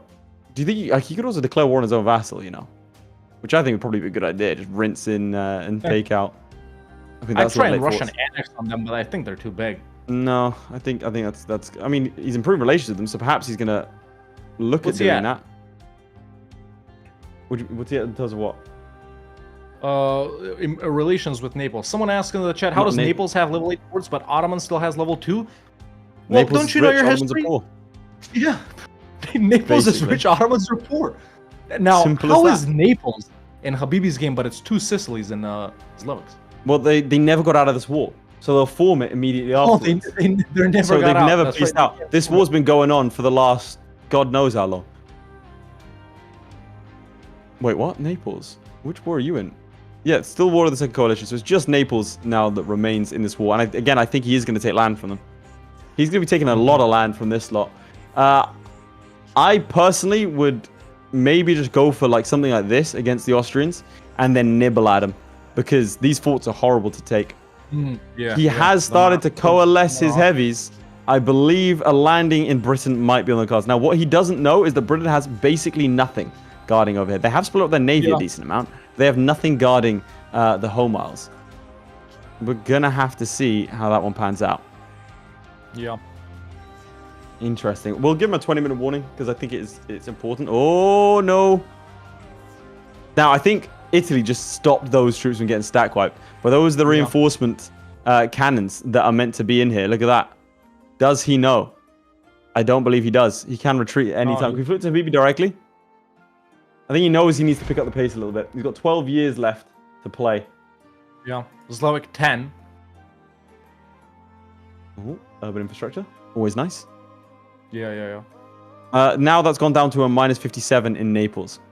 I'm just curious, like, this strategy, it feels almost casual. It feels like they're not going for the cheap provinces. Yes. Is what it feels like to me. It feels like they're playing it by rote, and I am apparently now Napoleon. But it feels like they're playing it by rote, and they're not playing it like targeting Russia, which I would have expected, to be honest. Yeah. Well, what I said at the start, man, it's like you go for Scandinavia, the cheap provinces, and then go for Russia. Now, Russia, the alliance with Britain, it's kind of like something you have to deal with. Now, in Habibi's game, you know, he never ended that war. But for example, in Zlewick's game, that does mean he has to fight Britain again, which, not to say they're hard to piece out. Oh, I'm the horse now. Great. Well, Hawk, I just want to ask, why the long face? Why the French face, bro? Well, Italian, let's be real, but, you know. All right, let's get Napoleon out of here, dude. Right. I just like I said, I'm not sure where Habibi's head's at in terms of the strategy here. Yeah. We'll see. They still got 20 minutes left to go. He still has a lot. He can gather another 100 provinces in the last 20 minutes. This is the most crucial 20 minutes. You should start to see him go a bit crazy. By the way, the loan situation over here, he's 30,000 in debt, but that only means he's a fifth of the way towards bankruptcy. These guys can take another like 80k in loans. Making money. Right. What's he thinking of doing with Austria? Can we go to Habibi directly? Sorry, I want to be able to see what he's thinking of. All right. He took Treviso, it looks like. And he's finished up that war. Now, who else is he fighting? Flip to my POV. Trent. Let's go there. Salzburg. He's just ignoring Salzburg. Okay, he's pieced out someone else. Don't know who he pieced out. What is your... It was like in between the army interface. You saw it, right? It was like above the troops, but below the... I did not see that. I think you're seeing things, my friend. No, whatever. Listen, ladies and gentlemen, as we're halfway through our stream today, man, we got one challenge out of the way. Student rolled the Playmaker. Second challenge right now. Habibi and Zlewikk pacing off. We don't know what's going to happen. I'm not even going to tell you to become a member, because you guys already have, and if you want to, you will. But if you're on YouTube, man, and if you haven't subscribed yet, and you want to stay up to date with our show right here and watch awesome stuff, you can go ahead and do that. And if you're on Twitch and if you haven't followed yet, you can go ahead and do that as well, so you stay up to date with when our show goes live. But I have very important news. Let's flip to my POV so I can show you what Zlewick's done. Ooh. And this is what he's done. Leaving Prussia as a 4-province minor in the HRE. And honestly, he isn't even that bad. Yeah. It's not even that bad. Game. That is the beauty of late game. I mean, it's neck and neck right now, but you have to think Zlewikk does have a big lead as we enter the final 20 minutes. I'm going to give them a warning. Yep. Vote again, ladies and gentlemen, as we see how our players' strategies are developing. You can re-vote. You can change your vote if you want to as well.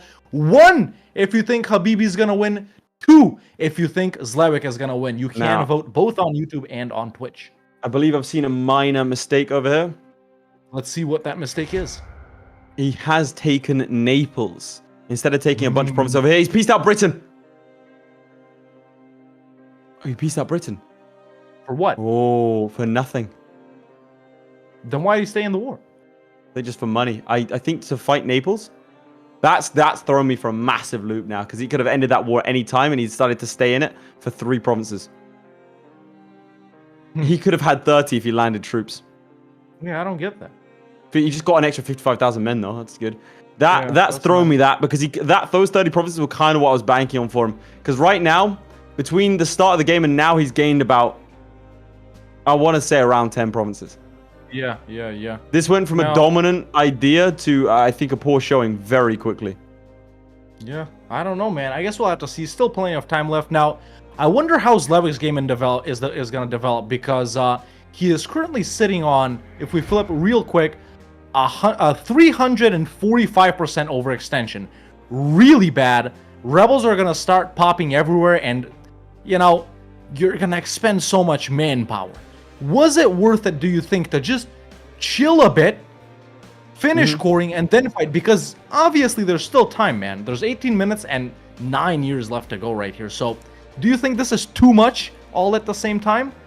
Look at all of these rebels. This is how I blew up in my Revolutionary France. It allows for a big Habibi comeback. That's what it allows for. I don't think he's going to be able to do too much expansion now for fear of his nation exploding. This is savable. Again, given how rebels work, they always have cavalry and everything else in them. But yeah, I mean, it's going to be an interesting one. Now, okay, we do see a peace deal over here. Flip to my POV. That's more like it. A couple of territories taken. Now, where does he go from here? What does Habibi do? Let's see. Can we got him directly? And let's sort of see where his mind's at. He still does have cavalry, which I'm not too much of a fan of. Where does he go now? He must know that he needs more of a score. He must think to himself, what can I do next?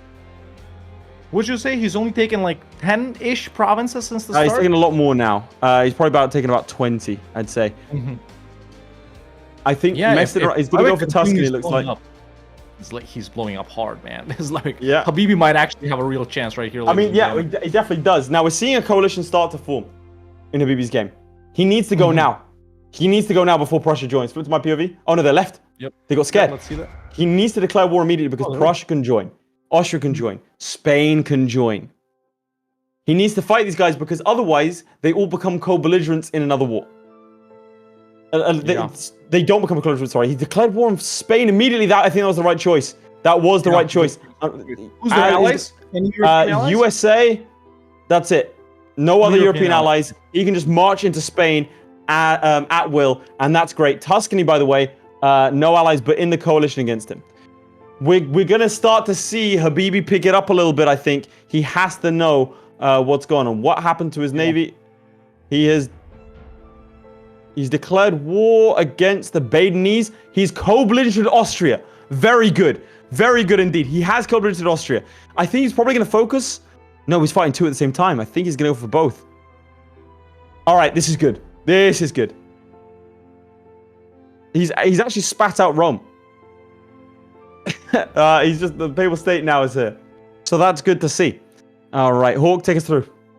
Yeah, going back to Zlewikk right here. In fact, maybe we can go to his POV directly to see how he's dealing with these rebels, but massive rebel stacks taking over the provinces that, you know, he's conquered, but also not just the provinces he's conquered. Now, the Ottoman stuff has finished coring, so that's pretty chill right there.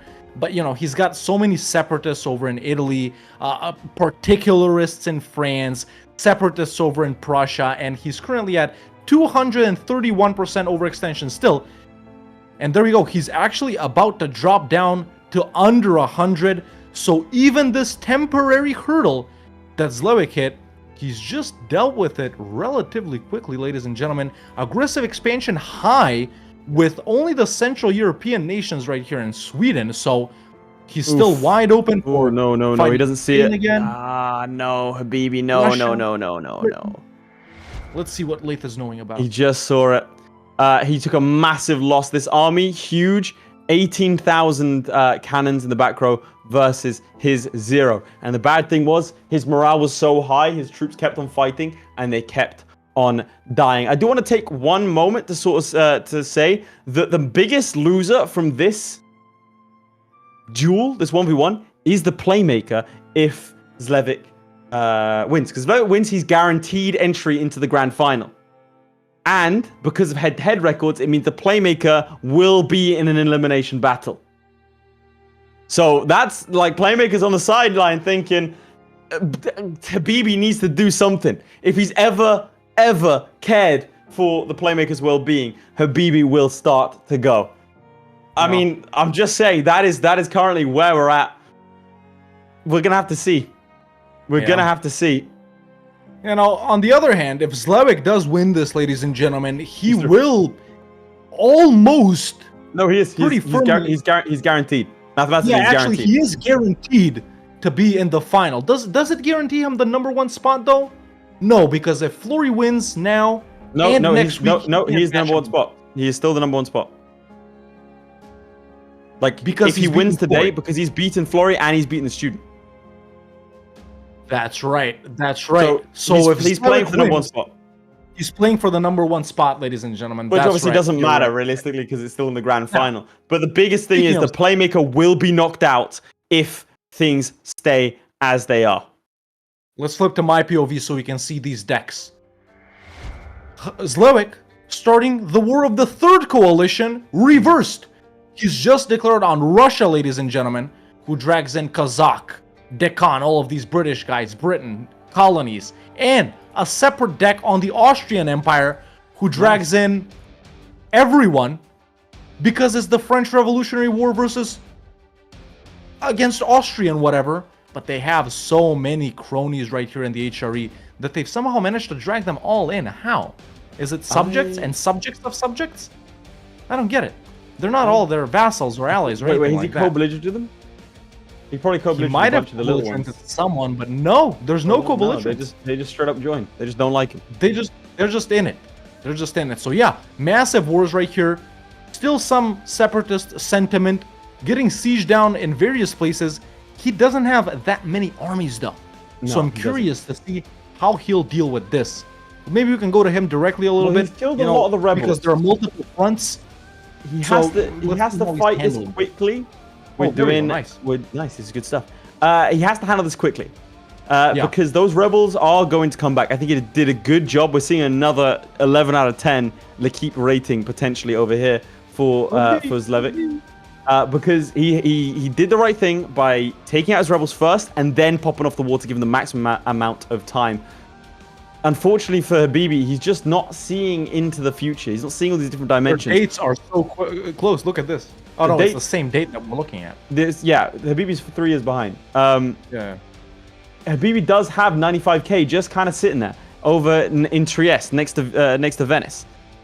This is kind of my concern. Oh no, Habibi, that's a bad battle to take. That's two really bad battles. He's attacking to the mountains. He's going to lose that. He's going to win this one, but they have cannons. He doesn't. So that's a very, very painful fight. He needs to force march him to get in there. Don't go in there. Don't do that. No. He's getting desperate. He's snatching at it. He should not be even remotely losing to Spain. He has 95k, a full cannon stack just sitting here. He's lost his head. He's lost his head fully. This is bad. That's a lot of losses to take. And now he needs 30,000 troops. That's a lot of losses. Couple of stack wipes in his favor. Yeah, against him, sorry. That's just... It's pure head loss.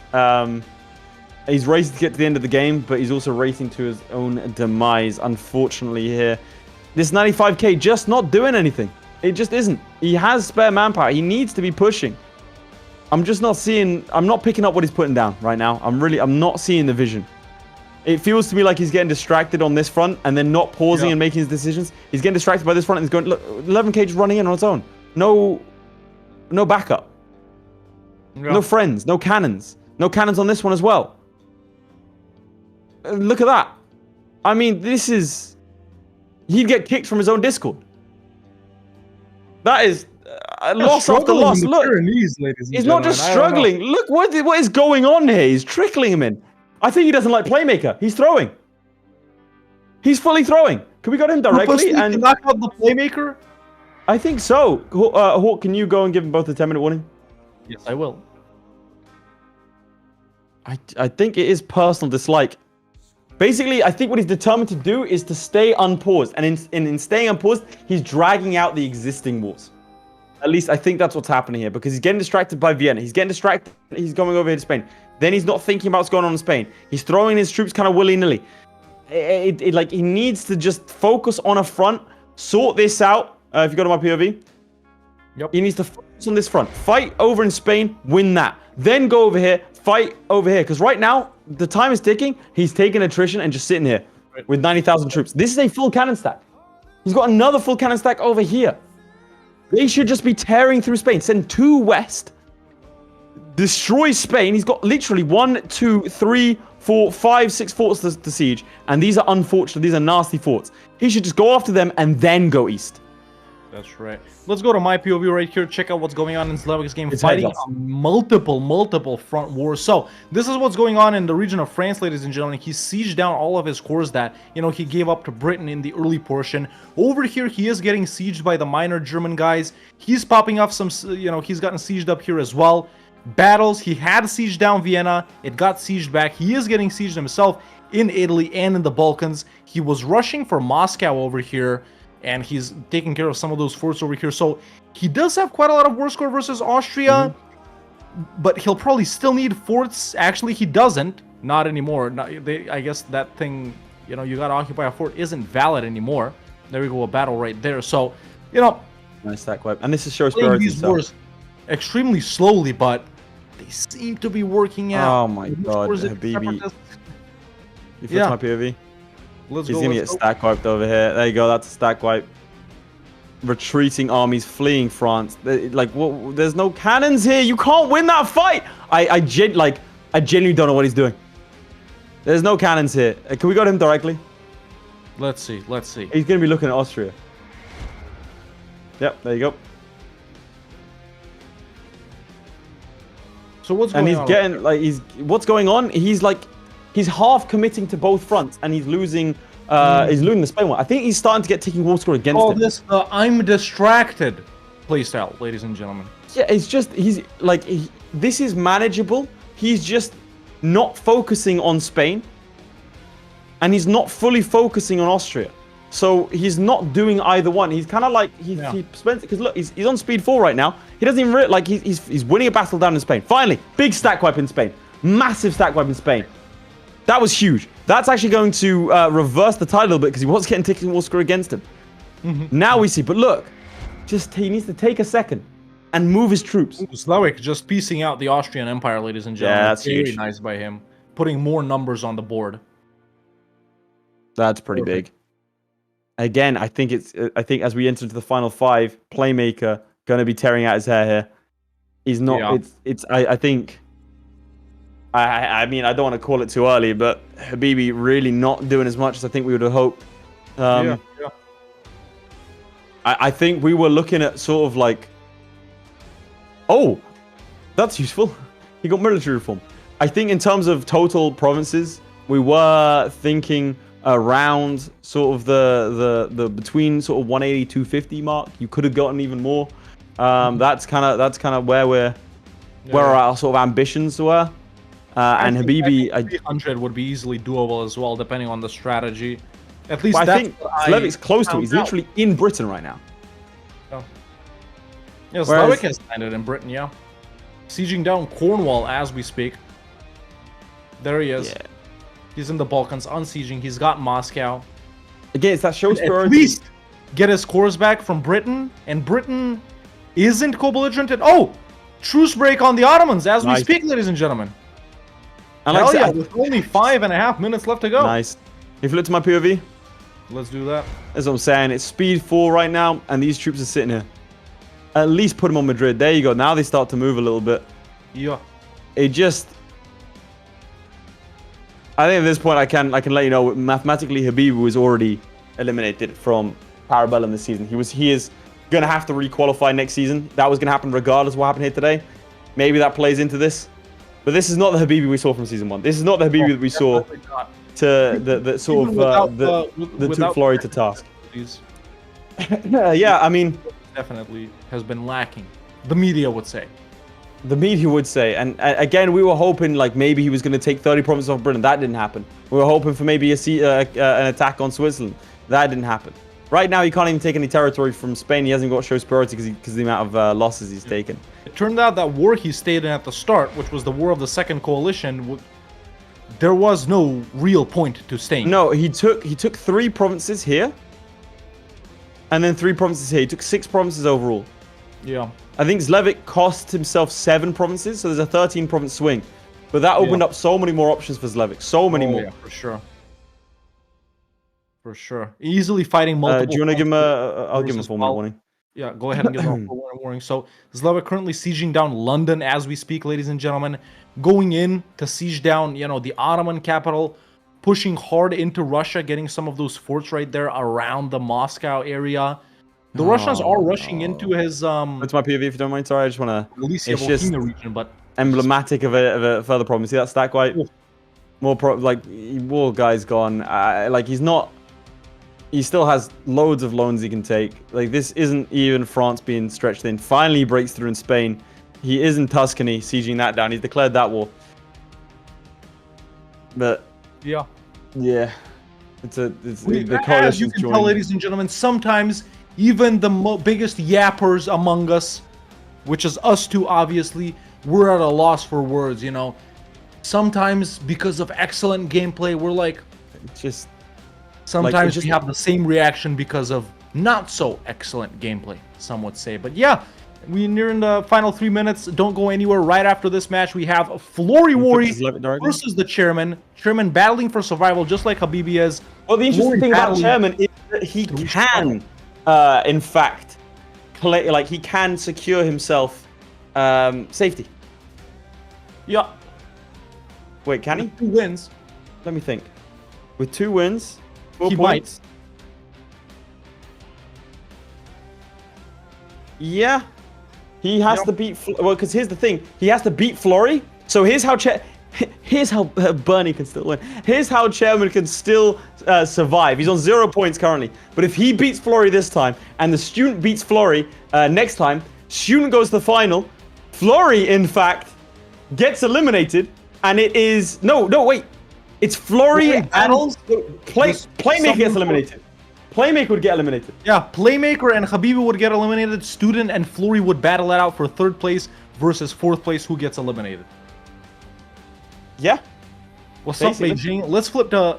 Well, no one. Let's actually stay on Zlewikk. That's the more interesting gameplay. I mean, yeah, it was automatic. Let's flip to. But we ain't got no one. Do you want to go side by side then? Yeah, let's go side by side. 2 minutes left. I'm gonna give them a 1-minute warning pretty soon. As Habibi sieges Parma, there's a province. Numbers on the board. Big. Or no? Yes. He's still, by the way, because of the whole show superiority thing, he still only has 9% against Spain. He can't actually take any land from Spain, even though he occupied most of the nation. Indeed. The days are flipped, ladies and gentlemen. Habibi is 4 years behind, but it's not even about the years. We've seen how the conquest is going so far. Let's just be real with each other. Okay, yeah, there we go. Just over a minute remaining. It does appear Playmaker will be fighting for survival next week. Zlewikk, we can confirm if he wins today, which I think he has. Yeah. What the midge? Could you make side by side? Zlewikk is going to the grand final as we near the final minutes. So FLORRY has to win his match against Chairman in order to give himself a good chance of getting to the final to rematch against Zlewikk. And Chairman needs to beat FLORRY in order to survive. So, like I said, still all to play for, ladies and gentlemen. FLORRY could go from being top dog to potentially being in an elimination match. Dog. Absolutely. All right, I'll give him a 20-second warning, both of them. Yep, as Zlewikk pieces out, and I think Zlewikk, ladies and gentlemen, is about done as he shows off his score, and Habibi getting ready for the final piece deals right here. Zlewikk is staying paused. Can Habibi pull off something magic in these final 10 seconds? 9, 8, 7, 6, 5, 4, 3, 2, 1, and we're done. Boom. We're calling it right there, February 11th. There we go. For Habibi. So, ladies and gentlemen, the challenge was, Midge, if we can flash it up once again, better than Napoleon, starting as France on November 10th, 1799, the earliest date that Napoleon appears in EU4, own the most provinces in Europe. Obviously, both of our players were revolutionary France, started with 100-ish provinces, Zlewikk choosing to peace out of the war of the Second Coalition, Habibi choosing to fight it, and I think we have our scores, man. I think we have our scores. I mean, I'm just gonna, yeah. So flip to my POV, we can see that over here, minus, let's say 13, 14, it's about 119, 120 provinces of Habibi, not managing to finish any of the wars he declared. So just finishing off the Papal States and that first war against Britain in the coalition, not managing to take any of that land. Yep. I mean, you can use your eyes, but please, I want to see what his score is. Zlewikk score, ladies and gentlemen. Because that is phenomenal. He is at 304 provinces. Very as impressive. Revolutionary France. Super impressive gameplay. Might even be a 12 out of 10, but let's not. We're gonna have to see what happens with Zlewikk. We'll bring it down to a 10 out of 10. And with that, ladies and gentlemen, Zlewikk continues his clean sweep of Para Bellum Season 2 by going 4 for 4 at the top of the leaderboard with 8 points. Habibi, unfortunately, going 0 for 4 at the bottom of the table with 0 points. And with that, ladies and gentlemen, I think we can officially say that Habibi is eliminated, but Zlewikk, more positively, is in our final. We have our first finalist going top of the leaderboard. It is Zlewikk. Phenomenal stuff. Man himself. All right, ladies and gentlemen, that was Challenge 2. We have Challenge 3 coming right up after this. Florry Worry will be facing off versus the chairman in... Let's go ahead and reveal the final challenge of the day. The Empire Strikes Back. Starting as the Mughals in the American War of Independence start, they own the most provinces in India. You're going to see why that is such a difficult challenge in a little bit. You history buffs will already know what I'm talking about. But that is going to be Chairman fighting for survival. Florry fighting for his right to be in the final. I mean... Right, it's going to be a good one. But now we do have an interview with Zlewikk and Habibi. You're going to be leading that one, and we'll be back very soon. See you soon. All right, here are Zlewikk and Habibi. Gentlemen, if you don't know the scores, let me tell you, Zlewikk takes that away with 304 provinces in Europe, as far as I counted, with Habibi being on around 115, 120. Zlewikk, congratulations. First of all, let me start off with that. Really you good, go dude. 4 for 4 this season, 8 points at the top of the table, and you are now guaranteed a place in the final no matter what happens to you next week. So, you know, you can just let your kid play. You can go have some lunch, have some dinner, whatever it is. For that. But congrats. Habibi, unfortunately, my friend, you go 0 for 4 this season, and that does mean that no matter what happens next week, you will be eliminated from Season 2 of EU4 Para Bellum, which means you will have to requalify for next time. Now, Zlewikk, you will have a lot to gloat for, but let's go with Habibi right here. Tell me your strat. What was your strat here for this run? You stayed in the war of the Second Coalition. I had no strat. I also don't know how zeal works. How do you gain zeal? Spread the revolution casus belli. Spread the So if you revolution. force casus revolution belli. someone, you get revolution and zeal. That was actually a key part of my strategy. Whenever my truce with Spain ended, I declared on them and forced revolution on them, so I had max revolution and zeal for that. There you go. That's the key there. Yeah. So I never play revolutionary nations. But Not a fan. now I learned. No, not really a fan. No. I've maybe gone revolutionary a handful of times. But yeah, now. But if I knew that, I think I would have made some smaller nations just decked on revolutionary and then converted them using that it depends CB on and then death. getting zeal. Actually, it's more worth on a big nation, because small Big nation, like one OPM's like 5 revolutions a year, while Spain gave me 60. And When you did in Spain, give you 60. Gee. Yeah. Okay. Yeah. So no real strat, no real experience with revolutionary. Is that what held you up, the revolutionary zeal, and not being able to take a lot of provinces and wars, or do you think maybe you should have gotten out of that first war? Still one of the greatest of all time. I could have got out of the Much first love. war a lot faster. Is that what Zlewikk did? You got out of the war immediately? Just day one, yeah. It's like Day one. provinces in Europe you lost, yeah. Oh, okay. Well, it was just I know that in this save file, like you just have insane quality compared to everyone you're fighting, and I think if I revolutionary zealed someone, I could have just taken big chunks right off of that war. Yeah. Yeah. Did you take That's the biggest thing is ideas the for the Promise What? Wars podcast? Did you take oh deploy diplomatic ideas? ideas would have been great. Okay, Yeah. that's the other edge. Yeah, I also focused on Yeah. that. Very nice, very nice. Now, I'm surprised as well, Zlewikk, we'll get to your strat as well, but none of you guys, at least for me, you didn't seem to go for the cheapest provinces. Like, some of the strategies we were theorizing when we were coming up with this challenge was, okay, maybe they'll go into Scandinavia. Denmark and Sweden have no allies. Make Russia break an alliance, go for cheap Russian provinces. Okay. Why did you both go for Italy first? Because it's right there? It's the easiest. It's just next by. You're not strong in just at the start date. You have to build up a bit. You have claims on all Italy too. Yeah, you also And, have like truces everywhere. Yeah. I might have gotten for Scandinavia later, but the problem with Scandinavia is like it's a long time to get there. Same issue I had with Russia. Like it just was so much travel time between the forts, and that's why I only got like 60% war score by the end. Yeah, and you can like beat anyone, and then if AE doesn't matter, like the cheap provinces don't matter, and then if you have like province war score cost and admin efficiency from Zeal, yeah, like you can just take big chunks of anything. And I actually discovered a cool thing that I planned to use, but I forgot to use in the end, because spread the revolution is like 50% province war score cost, right? In the peace deal. Yeah. But if you enforce revolution on someone, like I did on Spain, there's a special CB on that revolutionary country that has 25% province war score cost. It's even cheaper for that CB. 25%. Revolutionary, then fight them.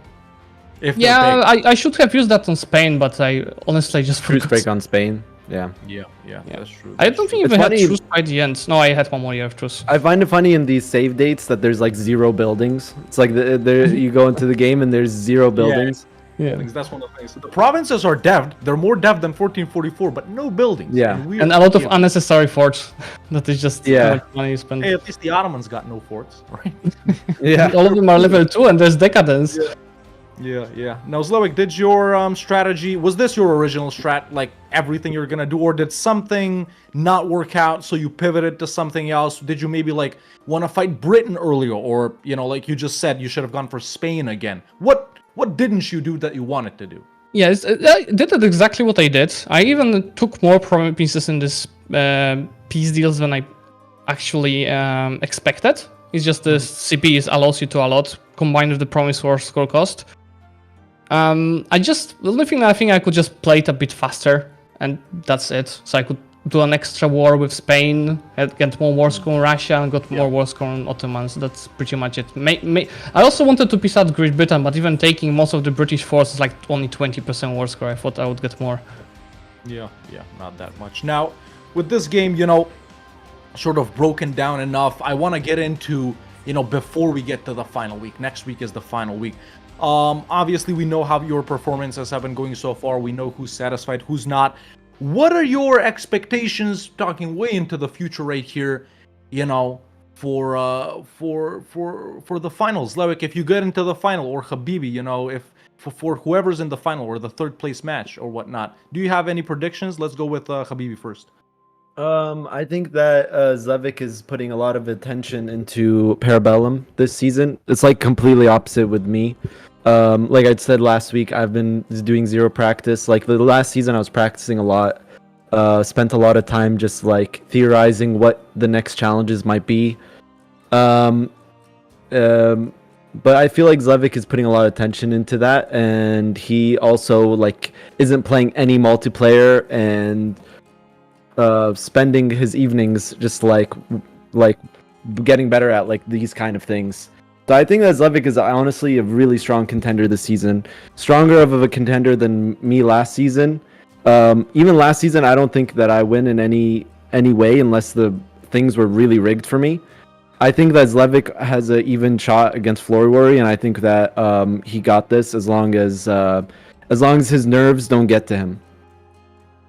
Very cool. And Zlewikk, what's your opinion? You're already guaranteed to be in the final. you could face FLORRY, depending on what happens this week and next week between him and his opponent, and also, you know, depending on other matches. You could be facing FLORRY or the student, pretty much. Is it guaranteed? Because if I lose next week to Playmaker and FLORRY wins his both matches, we are all tied, right? You're still at 8 points, though. Yeah, and also, And if isn't it FLORRY's by also winner? at 8 points, you're ahead of him because you've beat him. Yeah, but So you're on FLORRY's top. ahead No one of else can. No one else can. get to Playmaker eight. because he beat him, and if Playmaker beats me, he's ahead of me. He's So not ahead of you because Playmaker No, lost he'll today. be at 6. Playmaker Playmaker lost has today, 2 yeah. losses. Yeah. So even though right. he beats You're right. you, Yeah, yeah, it you're doesn't right. matter. You're right. So- You're on top either way. Absolute Yeah. sweep from students. Yeah. Yeah. So I feel good. Yeah. I'm definitely gonna play more risky next week because I can. Yeah, I'd you say can do show that, up. yeah. Yeah. Maybe some insane strats. Yeah. Some- Maybe I'll get FLORRY to retire before the final matches. Listen, if you get that to If he's happen, dead. we'll just give you the trophy right away. You know, we'll Look, just give it. you know- I think Yeah, go also for it. it's important to know certain things for the Para Bellum in like certain strats. Like last finals, the Ottoman Yalit strat. There's like certain strats that like actually have huge potential to like FLORRY where he does the mandate strat on many nations like he did with Ternate. I think the person with the most of those under his sleeve will come out on top because then he can just pull one out that fits the Yeah, challenges. honestly, great point. Great Yeah. point. But And guys, do you know when I was the think- last stream from FLORRY? Before What? our last week challenge. He actually retired from streaming after the Albania challenge. that might be true. Might Is not it real? be. Yeah, he didn't stream since then. We'll get into that in a different date. But He's ladies and practicing. gentlemen, both gentlemen, thank you so much for 24 hours playing. day. I think it's time we move on with the final challenge. If you guys are around, you can stick around and chat. Tell us what you strats would have did. But thank you so much for playing, Zlewikk. Congratulations, Habibi. Unfortunately, it is what it is. Better luck next time, and we'll see you both next time for the final week before the final. And Thanks, guys. that's about that. GG. There you have it, ladies and gentlemen. That was Zlewikk and Habibi telling us their post-match thoughts. We're ready to get started with our final challenge of the day, which is right in front of you as you can see it. The Empire Strikes Back. Starting as the Mughals in the American War of Independence start date, so July 4th, 1776, own the most provinces in India. We have FLORRY versus the Chairman. The chairman. That was the chairmaker. Well, the chairmaker, you know, the chairmaker, the chairman. I'm gonna watch him this game just so there's no confusion, you know. So, can we run over for people who are just joining us again? What Yes. the current state of affairs are? Yes, well, that's a question for Mij, isn't it? No, I'm is asking it for me? you. I'm asking you who is in the final, who's been eliminated, and what there is left to play I'll for. go ahead and tell that to the audience right now. So, ladies and gentlemen, after wrapping up the first 2 challenges of the day and all the previous challenges this week, Zlewikk is guaranteed a place in the final because he's 4 for 4. 4 wins. No matter what happens with any other match, he is in the final. Habibi just went 0 for 4. So no matter what, he will be eliminated, whether he finishes 5th or 6th, both of which are a possibility. Now, everything else, though, is up for grabs. It is Student can still end up in the final, depending on what he does his match next week. FLORRY can still end up in the final, depending on what he does with his match next week. The Playmaker, unfortunately, because Zlewikk just beat Habibi, the Playmaker, I don't think he can reach the final anymore. But he can battle it out, you know, if he's 3rd or 4th with whoever else out of FLORRY and the student is 3rd or 4th, and one of them will be eliminated. So it's He all could to play also for be. still. He could. Let me just run the numbers here. I'm just trying to format everything in my head. Chairman, could he potentially? No, Playmaker beat Chairman. So, wait, hang on. I think Chairman just got eliminated. With that, Unless no, he can get 2 wins. though. Unless if FLORRY loses today, Chairman, could Chairman nick his spot? He could. If Chairman He wins could. both Okay, games, if Chairman beats Florry today, Florry is at risk of being eliminated completely. yeah. Florry could come 5th. Yeah, that's true. That's ridiculous. Could he? I don't know. He Maybe can. But either way, He can. enough yapping. I think it's time to get into our final challenge, ladies and gentlemen.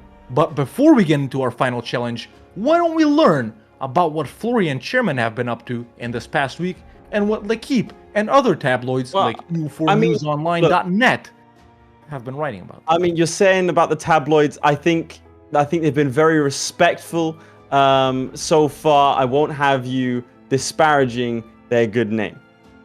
But let's go ahead and meet Florry first. Let me read the headlines then.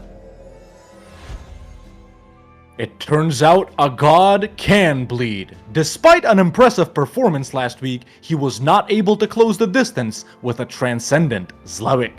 We've heard that he was so enraged by this loss, he has vowed to not only beat the chairman, but to do it so badly, Chairman's mother will issue a written apology on her son's behalf for daring to show up to the match. I mean, them's fighting words, but let's see the chairman. It might look bleak for Chairman, but mathematically he can still finish 3rd and avoid relegation. To do this, he cannot afford to lose a single point in his remaining matches. We've heard he has a sniper trained on Florry's position, so if things start to go bad, we recommend Florry duck. There we go. Those are our players' issues. That is Florry and the chairman. Chaps, it's an absolute pleasure to have you here. Florry, we'll start with you. A rare loss last week. How does that make you feel? Mad, honestly. Chairman, good Oh luck, man, buddy.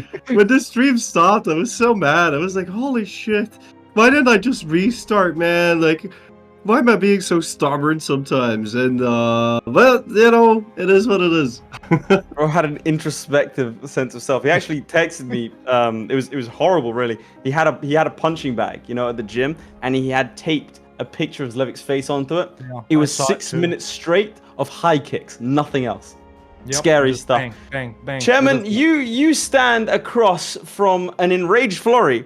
Not just an enraged Florry, but a Florry that you might have to force into automatic elimination to keep your spot next season. How does that make you feel? You know, I would honestly be amazed, you know, if I did somehow push Florry like that. So, I mean, I'm literally fighting for my life right now. You know, I got my you know, like in football terms, we got our ears pinned back. We're fighting in the corner and stuff. But at the same time, I gotta say, y'all are freaking cruel for today's challenge because, like, well, I was like, what about the Mughals in 1776? You know, U.S. brain, thinking, oh yeah, what's going on over there? Then I look, and it's like, oh god! And then of course, like, It's so bad. Yeah, like certain nations, like Punjab, gets a guaranteed 3-star general, and it's like, you know, either way, this is gonna be tough for both me and Florry. I already know that, like, there's probably gonna be restarts involved too. Potentially. I mean, I can say that I played through this one a little bit. I had a lot of fun. Doing it. Hawk, you are going to be spectating Florry. I'm going to be spectating Chairman, just to let you know. So get out of Florry's server, please. Now, Chairman, on purpose. I did. Chairman, the stars kind of have to line for you here, but there is a chance to knock out Florry. Yeah. Out of 10, how confident are you? You know, honestly, I feel like a 5 out of 10. I really feel like I know Flurry's just super good. So there's no doubt about it. So I mean, like normal EU4, he'd probably wipe my ass.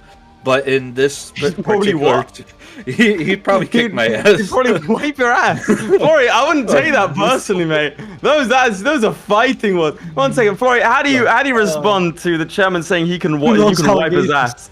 No, I mean, like, he wipe his, isn't that a saying?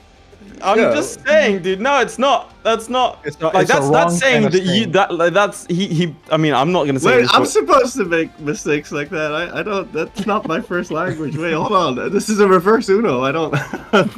German, All all right, I'm so gonna say is that's Florry, my line, you've bro. seen the Mughal start, right? One province minor. The audience hasn't seen it yet.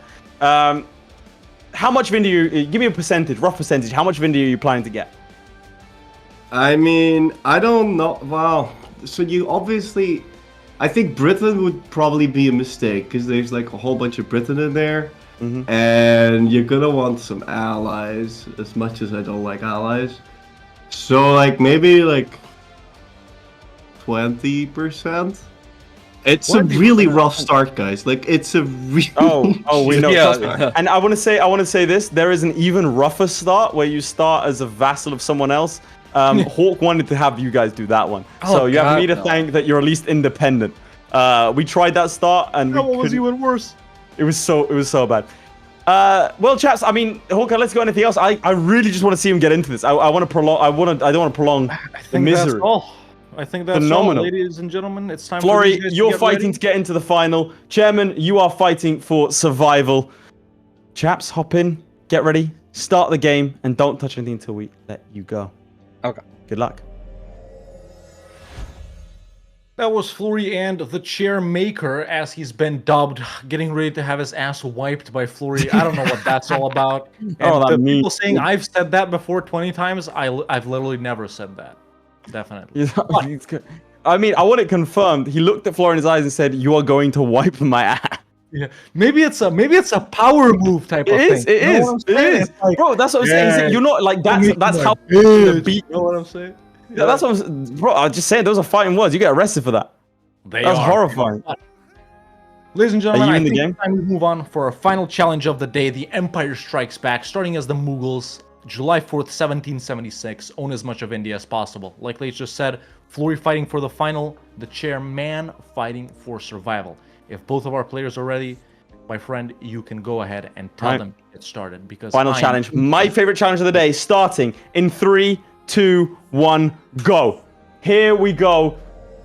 Both fighting for very different reasons, but also Florry is fighting for survival. Now this is the start. This is what they were complaining about. You are the Mughals, a once mighty empire that dominated most of India, now reduced to a one-province minor in Delhi. Very, very sad indeed. You do have a little vassal, but you don't have many cores, just a couple. You do have your mission tree. You also have a couple of good ideas from the Mughals. idea. So it is a scary start. I'm not going to lie to you. And hey, little fun fact. Every time, Punjab will declare on you. Pretty much every time. Always declares, yeah. Because they have a So three- We're gonna have to fight a defensive war right at the start, maybe an offensive war as well if they pop one off They before Punjab They declares. start with a 3-star general, and they start with more troops than you, so they will do it. I'm spectating Chairman, to be clear.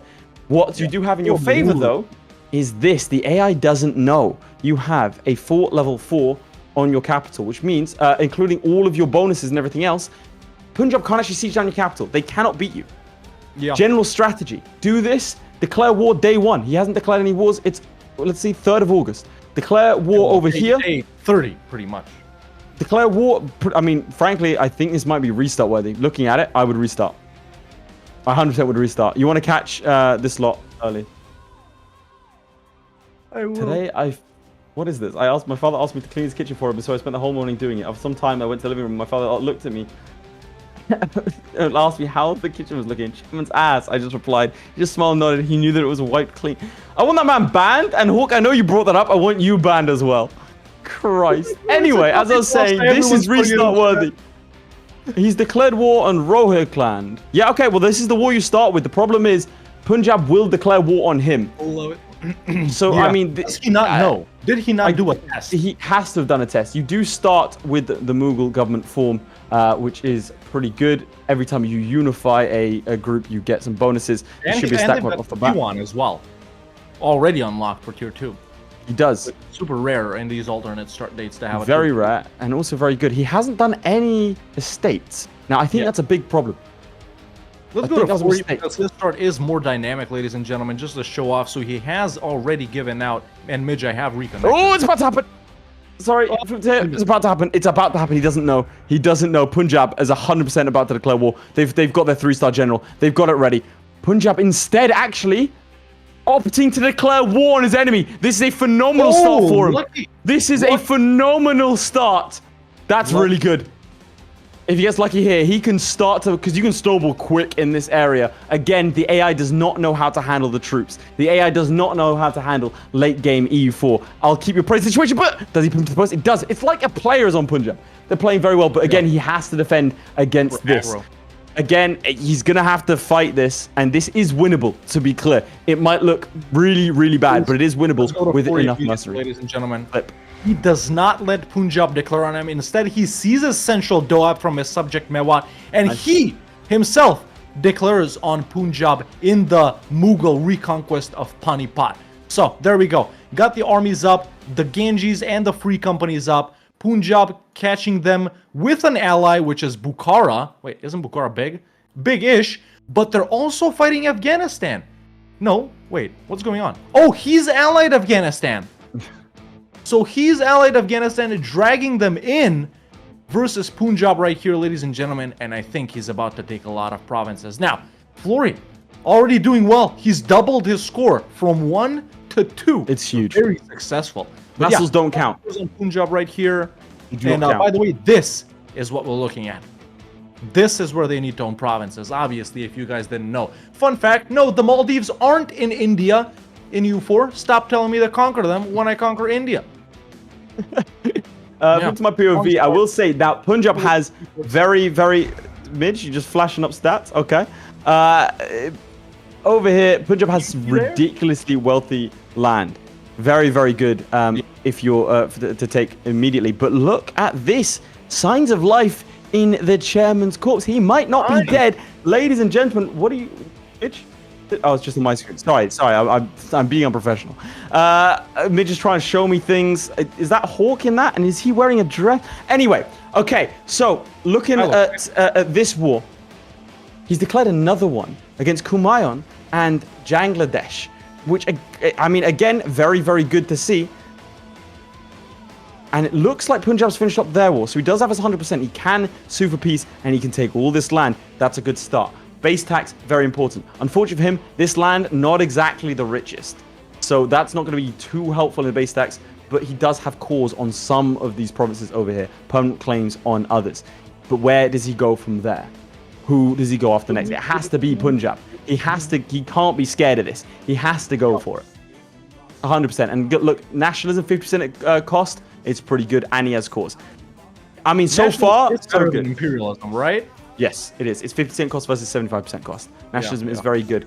Although, merchant not being assigned? What is this? Amateur hour? Fringe. I'm not sure why he's not... Let's go back to FLORRY here. His war versus Punjab is actually going really well, man. He's sieging down Lahore as we speak, putting a 1k stack on Beira right here. Bukhara, Afghanistan, not really dealing with them, surprisingly. I mean, they're fighting them right now in this one province, but you would have expected that Afghanistan would have sieged them by now.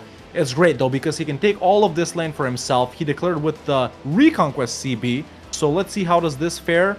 And actually, he can't full annex them. Wow. Okay, maybe still, the land is really, really valuable. Yeah, that puts you in a prime place to start dominating India. But now, the situation surrounding the Mughals right here. Let me just show that off for a minute. So we got Ode right here, who's a vassal of Brit. We got British Bengal. We got Deccan, who's allied to Britain right here. A lot of strong players, not really close to the Mughals, but I think you're going to encounter them sooner or later, you know? The idea is you want to go to Nagpur and Marathas. Yeah, for sure. Those are two big guys that you can definitely take out. Yeah, Nagpur and Marathas, that's right. Britain, Deccan, you know, those guys. Mysore allied to Denmark. I mean, I don't know. Let's hope we get there. But there we go. There's actually a peace deal on Punjab. He does give Afghanistan land, by the way, and he doesn't what's the score? Retake all of his cores. Interesting. Well, that's because Bangladesh is indifferent. They went in the war. Were they? Were Bangladesh at war with them? That's a separate state, dude. Oh, right. Those are different cores. That's right. That's right. So he what's does the score retake right now? cores and an additional province. So FLORRY, right now, we're about 8 minutes in. FLORRY at 6 provinces. So increasing nice. his score by 600%. Well, over here, look at this. And another deck. 10 provinces.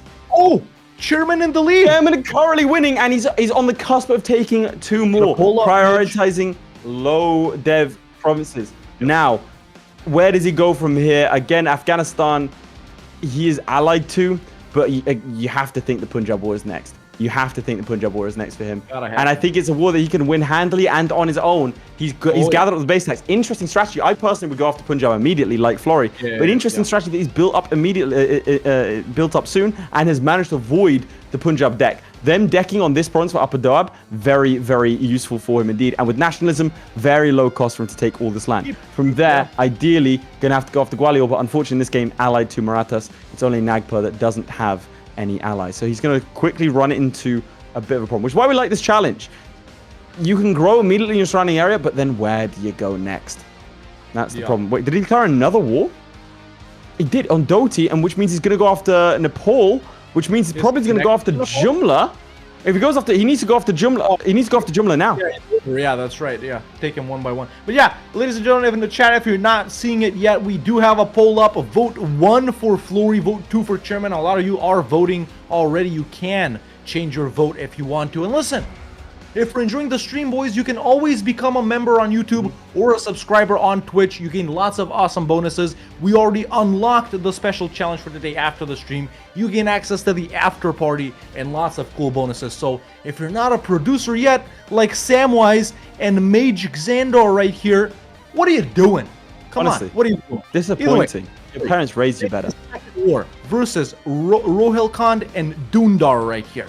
Those are these guys. So Dundar also losing to Gwalior. He can realistically nab all of these provinces. Let's go to FLORRY directly. See if he's maybe thinking about something else. Let's see what he's up to. There's FLORRY right there. Peace deal. War reps. Money. Send.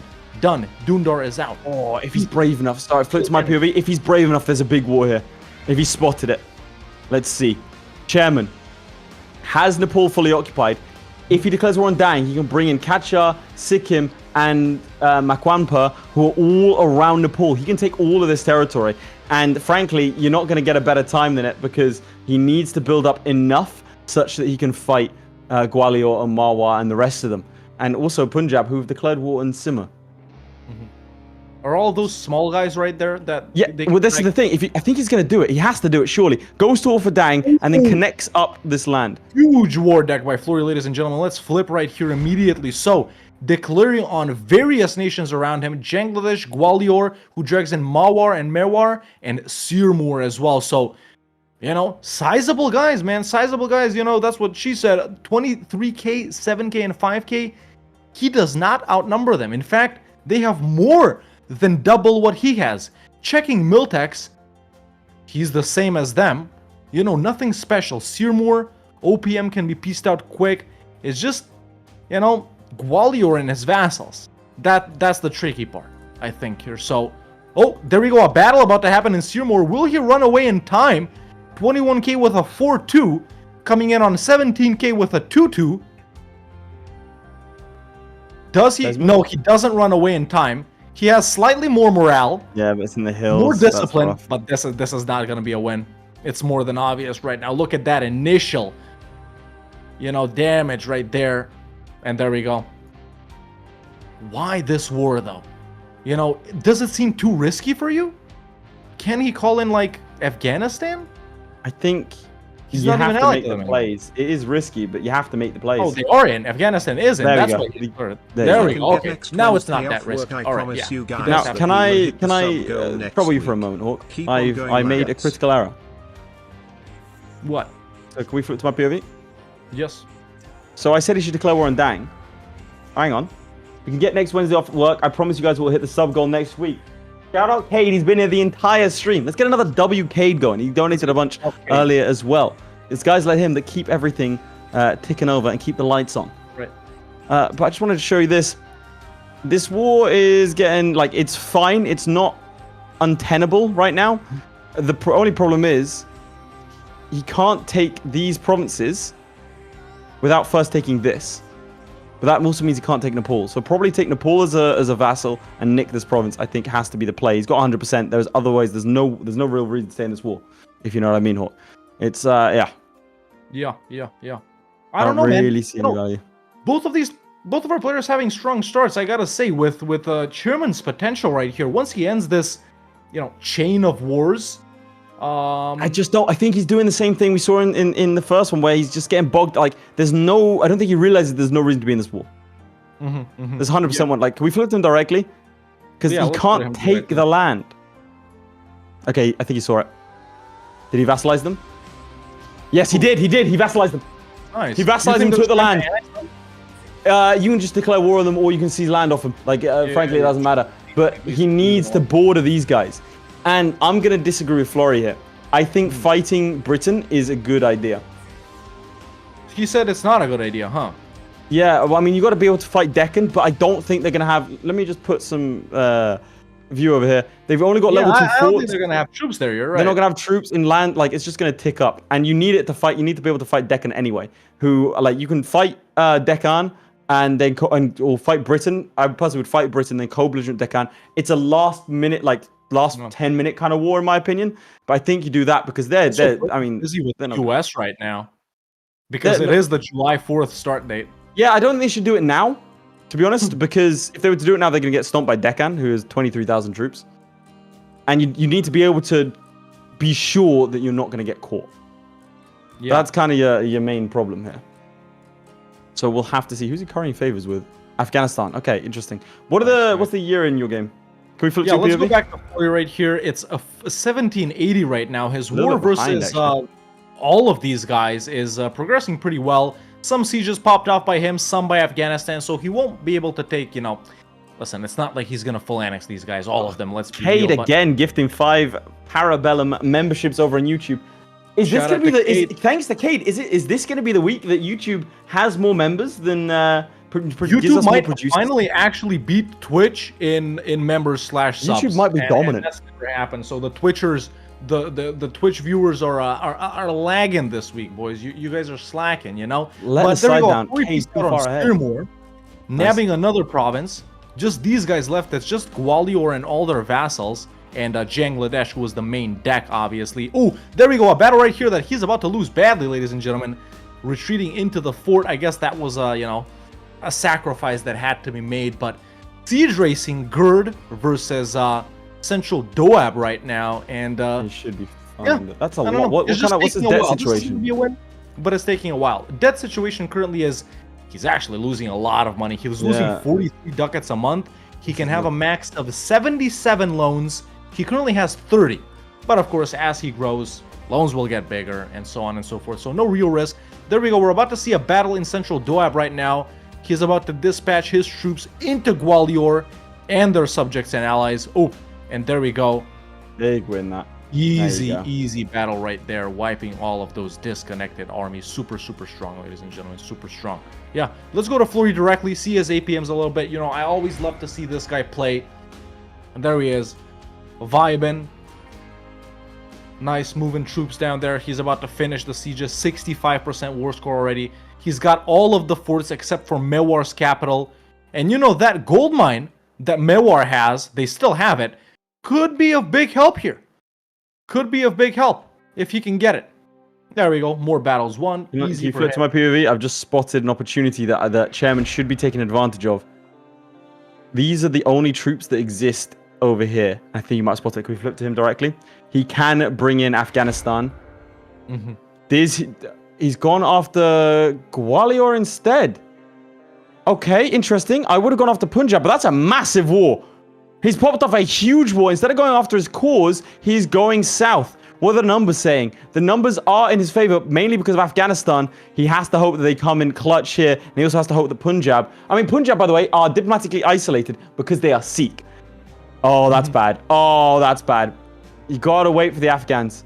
You gotta wait for the Afghans there. Get out. There you go. The Afghans are marching in to try and clean up his mess. And they do well for him. Now, the interesting thing about this war is Afghanistan doesn't border any of these guys, so it's unlikely that they're going to want to take any of the territory. Also, Nepal as a vassal, pretty good. What's the numbers right now? So over here we're looking at 15 provinces. 15 provinces for Chairman, 16 for FLORRY. It's neck and neck.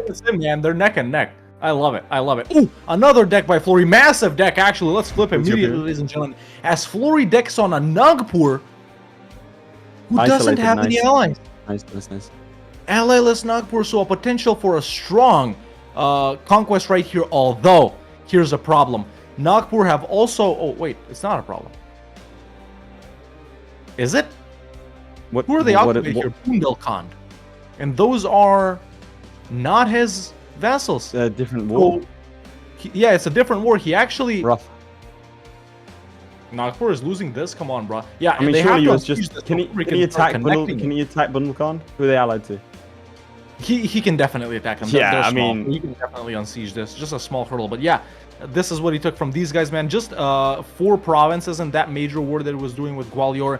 But now I think this is about to be a real conquest as soon as he gets the bull I can show. Flip to my POV.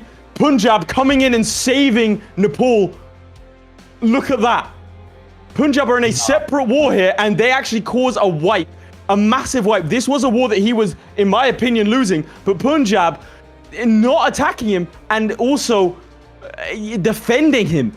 That's huge. That's actually that's massive. Again, Gwalior, a big, and Marathas, a big war here to take out these two important. Now, do you notice that there is no Nagpur in here because Deccan has taken them out and so is Gwalior. This is bad for him. It's much more favorable conditions over in FLORRY's game. But this nationalist war could go really well for him. Let me see. His Marathas are not co-belligerent, but he can isolate them diplomatically. That would be the plan. But just take a look at all of these territories that he can take. Yeah. Both of our players finally getting into big wars in the next 5 minutes. I like that. I don't like this. He only has 20k. Yeah, I'm not seeing like he's relying a lot on Afghanistan, and sometimes you can see here Afghanistan's not going to be doing too well. Damn, we've got some TTS coming in. I'll give 5 more of you guys. 5 more in the 5 minutes. Okay, so if we get 5 more producers, Cade is saying he'll match it. Chaps, now's your opportunity. You've been saving up your primes. That could be worth double. We also said that YouTube is leading today, but it's not. 35 members on YouTube, 42 subscribers on Twitch. So as every week so far, Twitch is actually winning. We were wrong. But Cade said he'll give 5. So if 5 happen on YouTube, then they'll match. It's 39 on YouTube. It's neck and neck, Hawk. Your information, it's outdated until Cade gets in the room. That's true. That's true. Massive shout out to Cade. Go back to FLORRY real quick because he is continuing his war versus Nagpur. Still in that tricky situation where Bundelkhand is sieged by Nagpur, but Nagpur is also sieged by Bundelkhand. Oh no. He can't really do too much without declaring on them too. He has to. I don't know why. No option for peace out. He's just standing right here. Is he waiting? Taking out more loans, as we can see. Getting... What's his loan situation? Loan situation currently... Let's see. Why is he getting advisors? 78 loans. He's at 41 out of 78. So, yeah, still chilling, Let's see. Could you go to your POV? Oh, we got some gifted. Pokimane actually subscribing. We all know she is a fan of Para Bellum, ladies and gentlemen. We both know her personally, me and Lath, but we keep it on the low because we're humble like that. Well, not humble. She tries to get us on the streams, and we're like, it's just content and content. It clashes. But shout out Pokimane. Appreciate all the work she's doing. All right, and there we go. FLORRY actually does North African brethren out there. She is actually. She is. You're right. I'm the product Liz. Bro, we stick together. Why do you think she's around supporting the stream? Getting tired of this of waiting around, so yeah, we're chilling. But yeah, lots more subs coming in on Twitch, ladies and gentlemen. The Twitch viewers aren't giving up. There we go, more subs right there, He is fishing for radical reforms, as someone said, but with a level 2 trade advisor, that was. It's expensive. So yeah, this is my POV. This is gonna be a big conquest here, that's a big war. But flip it over here, Marathas have been pieced out. Now, they haven't been pieced out for their alliance with Gwalior, which I perhaps would have expected. Maybe wants them to bring him in later. But again, we're not seeing... I would say he's getting bogged down. We're not seeing that sort of mass approach that I would have liked to have seen over here from the chairmaker. And I'm not seeing enough cannons as well. He only has 3,000 cannons, and that's going to be a big problem for him here. He does have the manpower, and he also, in my opinion, has the finances to afford more cannons. He just isn't going about it the right way. He can't actually siege this down. Can we go to him directly? Oh god, he's behind him. Directly. That's a bit close. That's kind of creepy. It's like because you made it look like I got a cardboard cutout, dude. Alright, so FLORRY is gonna peace out. He is gonna take a bunch more provinces, and we're gonna start to see his quality shine. Please get it right. Can we flip to Chairman? That's not much after this piece. FLORRY is doing. I can take a lot more in my piece deal that I'm trying. Chairman, is he gonna start to? No, he's going for more infantry. No. He's missing a trick cannons, here. Bro. He needs those cannons.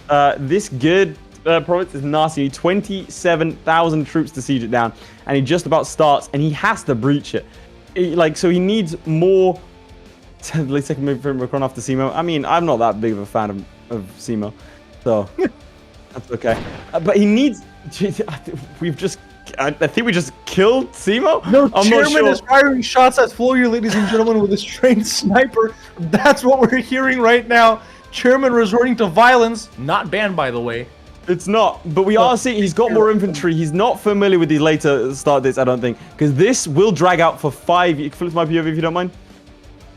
This will drag on for 5 years. This siege will genuinely drag on for 5 years. Yeah. It's 41 days per tick. It's minus 64%, and he only has 3,000 cannons. It's a fort level 8. 3,000 is not even enough in sorry, 6. No, and he's gotten more infantry, and he's sending the infantry over to gear. Listen, rent is temporary because you can always become homeless. YouTube is forever because how is Google gonna let it fail? That's your answer. That is true.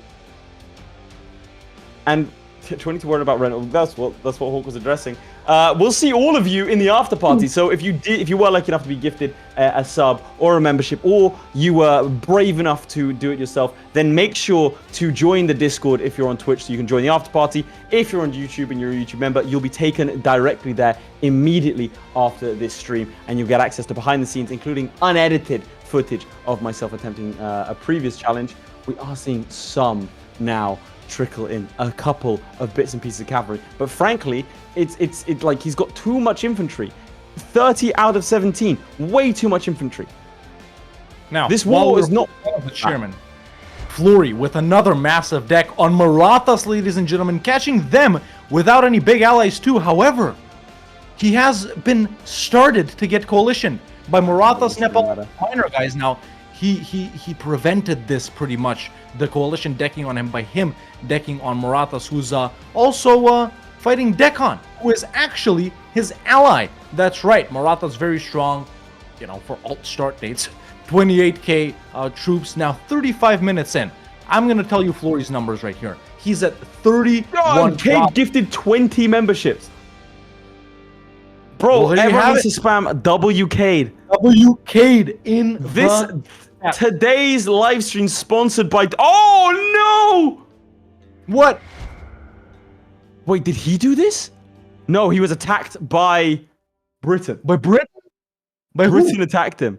Britain attacked Britain him. decking on the Chairman, ladies and gentlemen, halfway into the challenge. And Afghanistan did not come in. But that's what. Can we go to him directly? I want to see his response. Is it worth it him to give up stuff? What's his province count? But he could win this. Can he? Yes, Britain. That is nasty, obviously. But Britain hasn't brought in Deccan. He brought in a couple of his allies. See, WCade. I want everyone spamming WCade. Let that man know he's loved in these scares, in this community. 21% on geared. Once that falls, he's good to go. Unfortunately, that does break the alliance with Afghanistan, and I think Afghanistan also pieced out. Mainly because I think. Oh no, wait. I think he broke the alliance with Afghanistan because Qing declared war on Afghanistan. Oh, so he dishonored it. Yeah, in the Qing Crusade. I've not seen them use that. But he has one good, and he has started to defend his capital. So we'll see. I mean, these numbers don't look favorable for him, but Britain not actually bringing in any troops at all. They're not even moving. This might end up to being a good thing. Genuinely. because he's gonna get 25% taking war score. He can annex all of Britain's little vassal subjects. YouTube has 69 members. Also, Zlewikk gifting 10 Para Bellum memberships, not to be outdone. YouTube Oilers coming in, ladies and gentlemen. As YouTube's winning. Suffering. YouTube is winning hard. YouTube is ahead. It's Gotta be. confirmed. YouTube appreciates Para Bellum more than Twitch. Friendship ended with Twitch. Having said that, Sirius on the other side, not content to give up the game, is also gifting. So shout out Sirius, he's here week after week. So shout out all of you guys. It's you guys that make this possible. We do lose money. I do what I can. Thank you, Sirius. We do lose money when doing this. Again, we did the whole production side of things and everything else and running the show. These graphics behind us and above us and all around us, but the point is, we did all this because we wanted to create something fun for the community. And I think we've done that. And did he just peace out? Why are you on cam? He peaced out.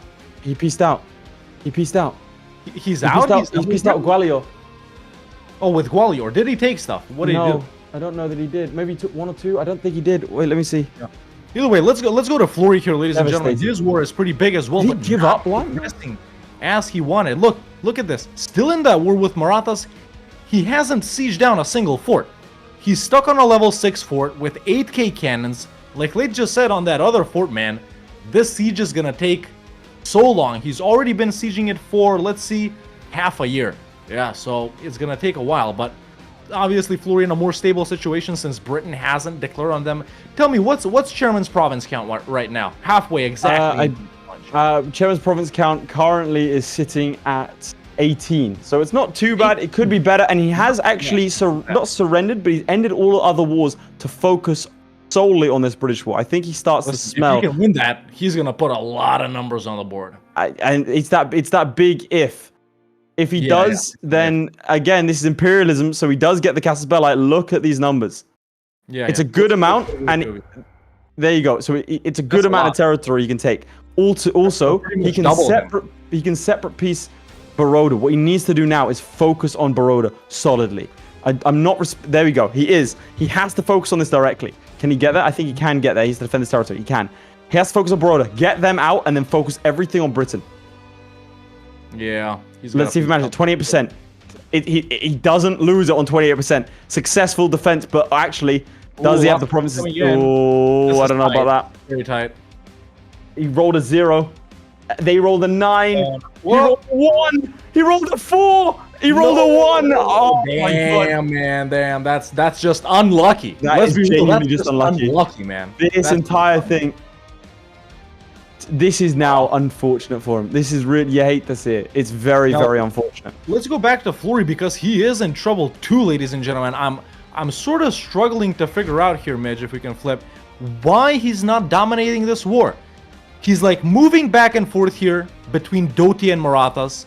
Siege down this fort. In the meantime, his ally Deccan is almost ready to be knocked out completely by Marathas right here. It's like the confused playthrough that we've seen from some less experienced players. You know, you don't commit. He wasn't committing.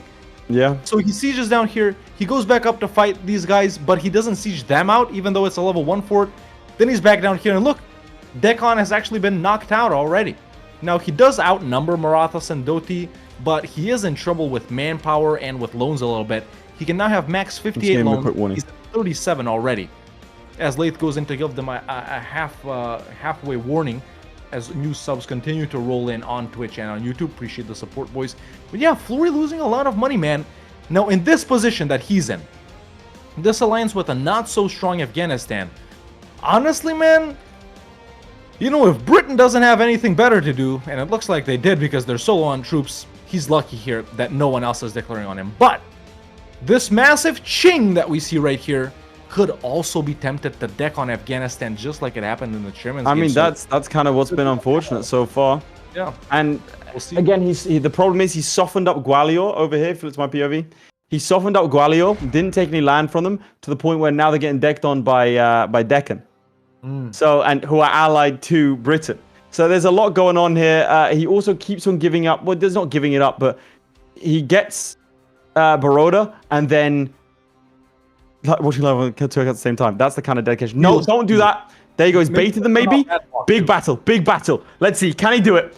I think they've rolled a 0 to his 9. He's rolled a 0. 3 zeros in a row. 2 zeros in a row. That's important though. He can stack grab them if he chases them down. This is going to be big for him. He is. Nice. And he should be able to take their capital pretty much instantly. And that might knock out Baroda. He does breach the walls. I don't know if he necessarily needs to take land here. Bear in mind, Britain still not taking, still not landing any troops. Britain are doing nothing right now. Let me ask you right here something. And tell me. Not to summon the commentator's curse right here, but comparing this to other chairman games, where would you rank it? From other chairman games we've seen so far this tournament in the main portion. He's doing better. This is a hard circumstances, and it's not of his own making. The one glaring error that has led to a couple of problems is the lack of cannons for a long time. He's since corrected that. He now has 8,000 cannons, which is permissible, still not great, but permissible. And he's gotten his maintenance a little bit more under control. Now he needs to start moving eastwards. He's been dealt a bad hand, and he's handling it quite well. Yeah. For me, you start from west to east. What did he just do? He pieced out Baroda. Okay, that works nicely. He's pieced out Baroda. So now all of his enemies are in the east. He's starting to turn this around. He does have minus 23%, but a lot of that is coming from Kathmandu. What are the YouTube versus Twitch numbers? We'll get them in soon. I've just asked Midge. But yeah, you're right about the west versus east.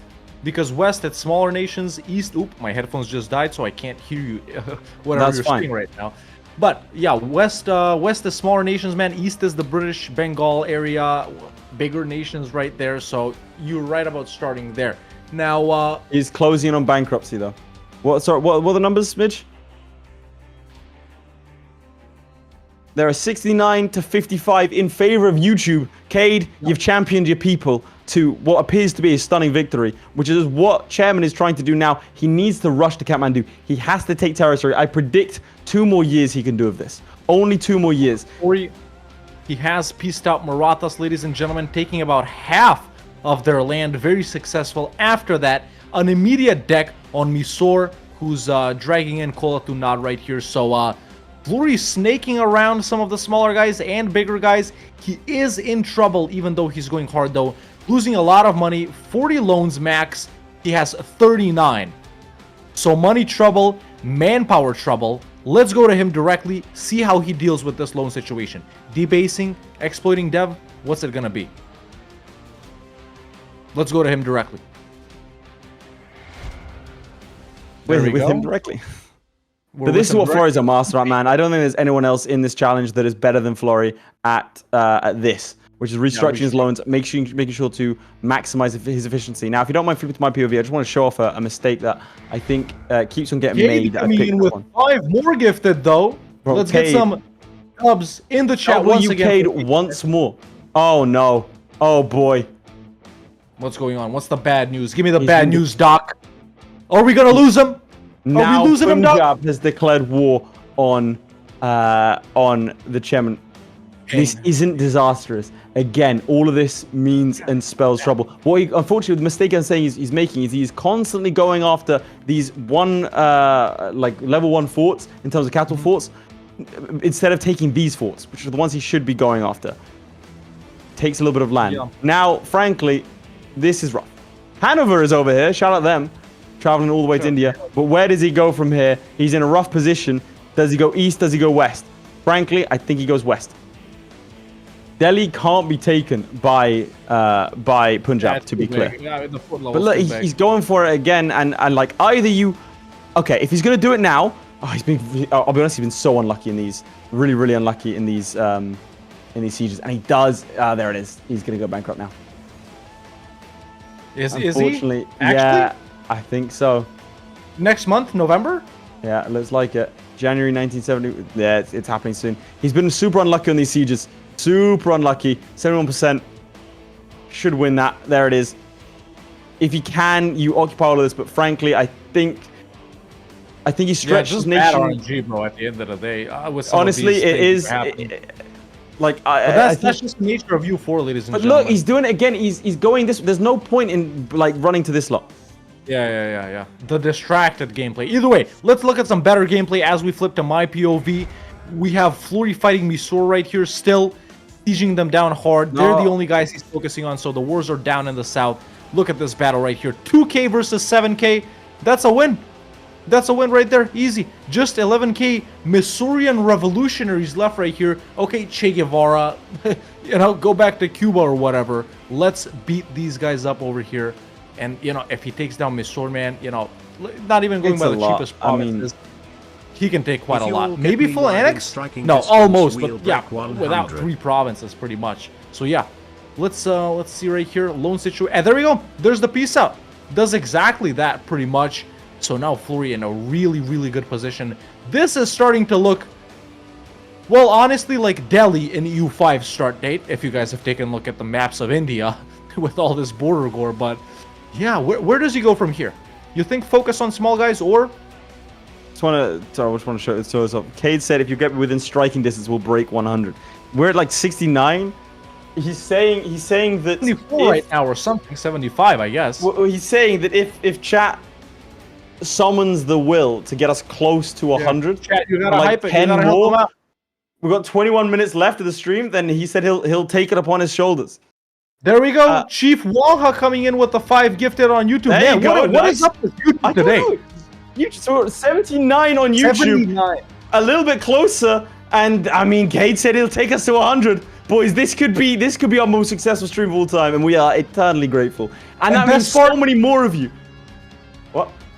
We're gonna say the same thing. All of you that got gifted subs can enjoy the benefits, among other things, of the after party. Don't go anywhere after the stream because we've unlocked my challenge, which is the France one, and right after that, we'll be chilling, we'll be eating, whatever in the after party, talking about all these games. Some players will join, and we want all of you to be there. So if you're a Twitch viewer and if you're a subscriber, join the Discord. That is where the after party is for you. If you're a YouTube member and you want to stick around for the after party, don't go anywhere. It'll start by itself for you on YouTube, or you can also join the Discord. It's totally up to you. If you flip to my POV, I'll take you through what's going on over here. Clinging. Somehow still alive. Unfortunately, again, he's flipping back and forth and back and forth. I'll be honest, this was back and forth. There was no scenario in which he could probably win this, but it's not made easier by the fact that he is running through the same motions over and over again. He needs to come up with a strategy to win and go for it. Again, Delhi, like, not able to be taken here. And he doesn't have any land for allies to give up, right? No. He doesn't have anything for anyone to give up. Britain, they've not been fighting this entire time, so they're still pretty happy to crack on. They won't accept... Has Britain even come? No. They have not. I'm afraid not. To my eternal disappointment. But he's bankruptcy loony. There's nothing else he can do. I think he's gone bankrupt. Now, the problem here, in my opinion, is... It all started with this Gwalior War. Now, it was unfortunate Britain declared war on him. It all started with this Gwalior War. Holding Gerd for that long and not striking a bit deeper into Marathas and getting war reps, I think, was a big mistake. I think that, again, the Gwalior War was a mistake. He should have gone for Punjab first. Punjab had no allies. Punjab had fewer troops, and Afghanistan would have come in. He could have eliminated his neighbor to the north. He could have grabbed himself a couple of there were some easy decks right there, man. There were some easy easy ones. I think he saw the Afghan numbers and thought, I'm gonna be fine and go for it. Interestingly, he has gone bankrupt there. I think he has. By the way, I think Afghanistan beat Qing because Fergana has now been released.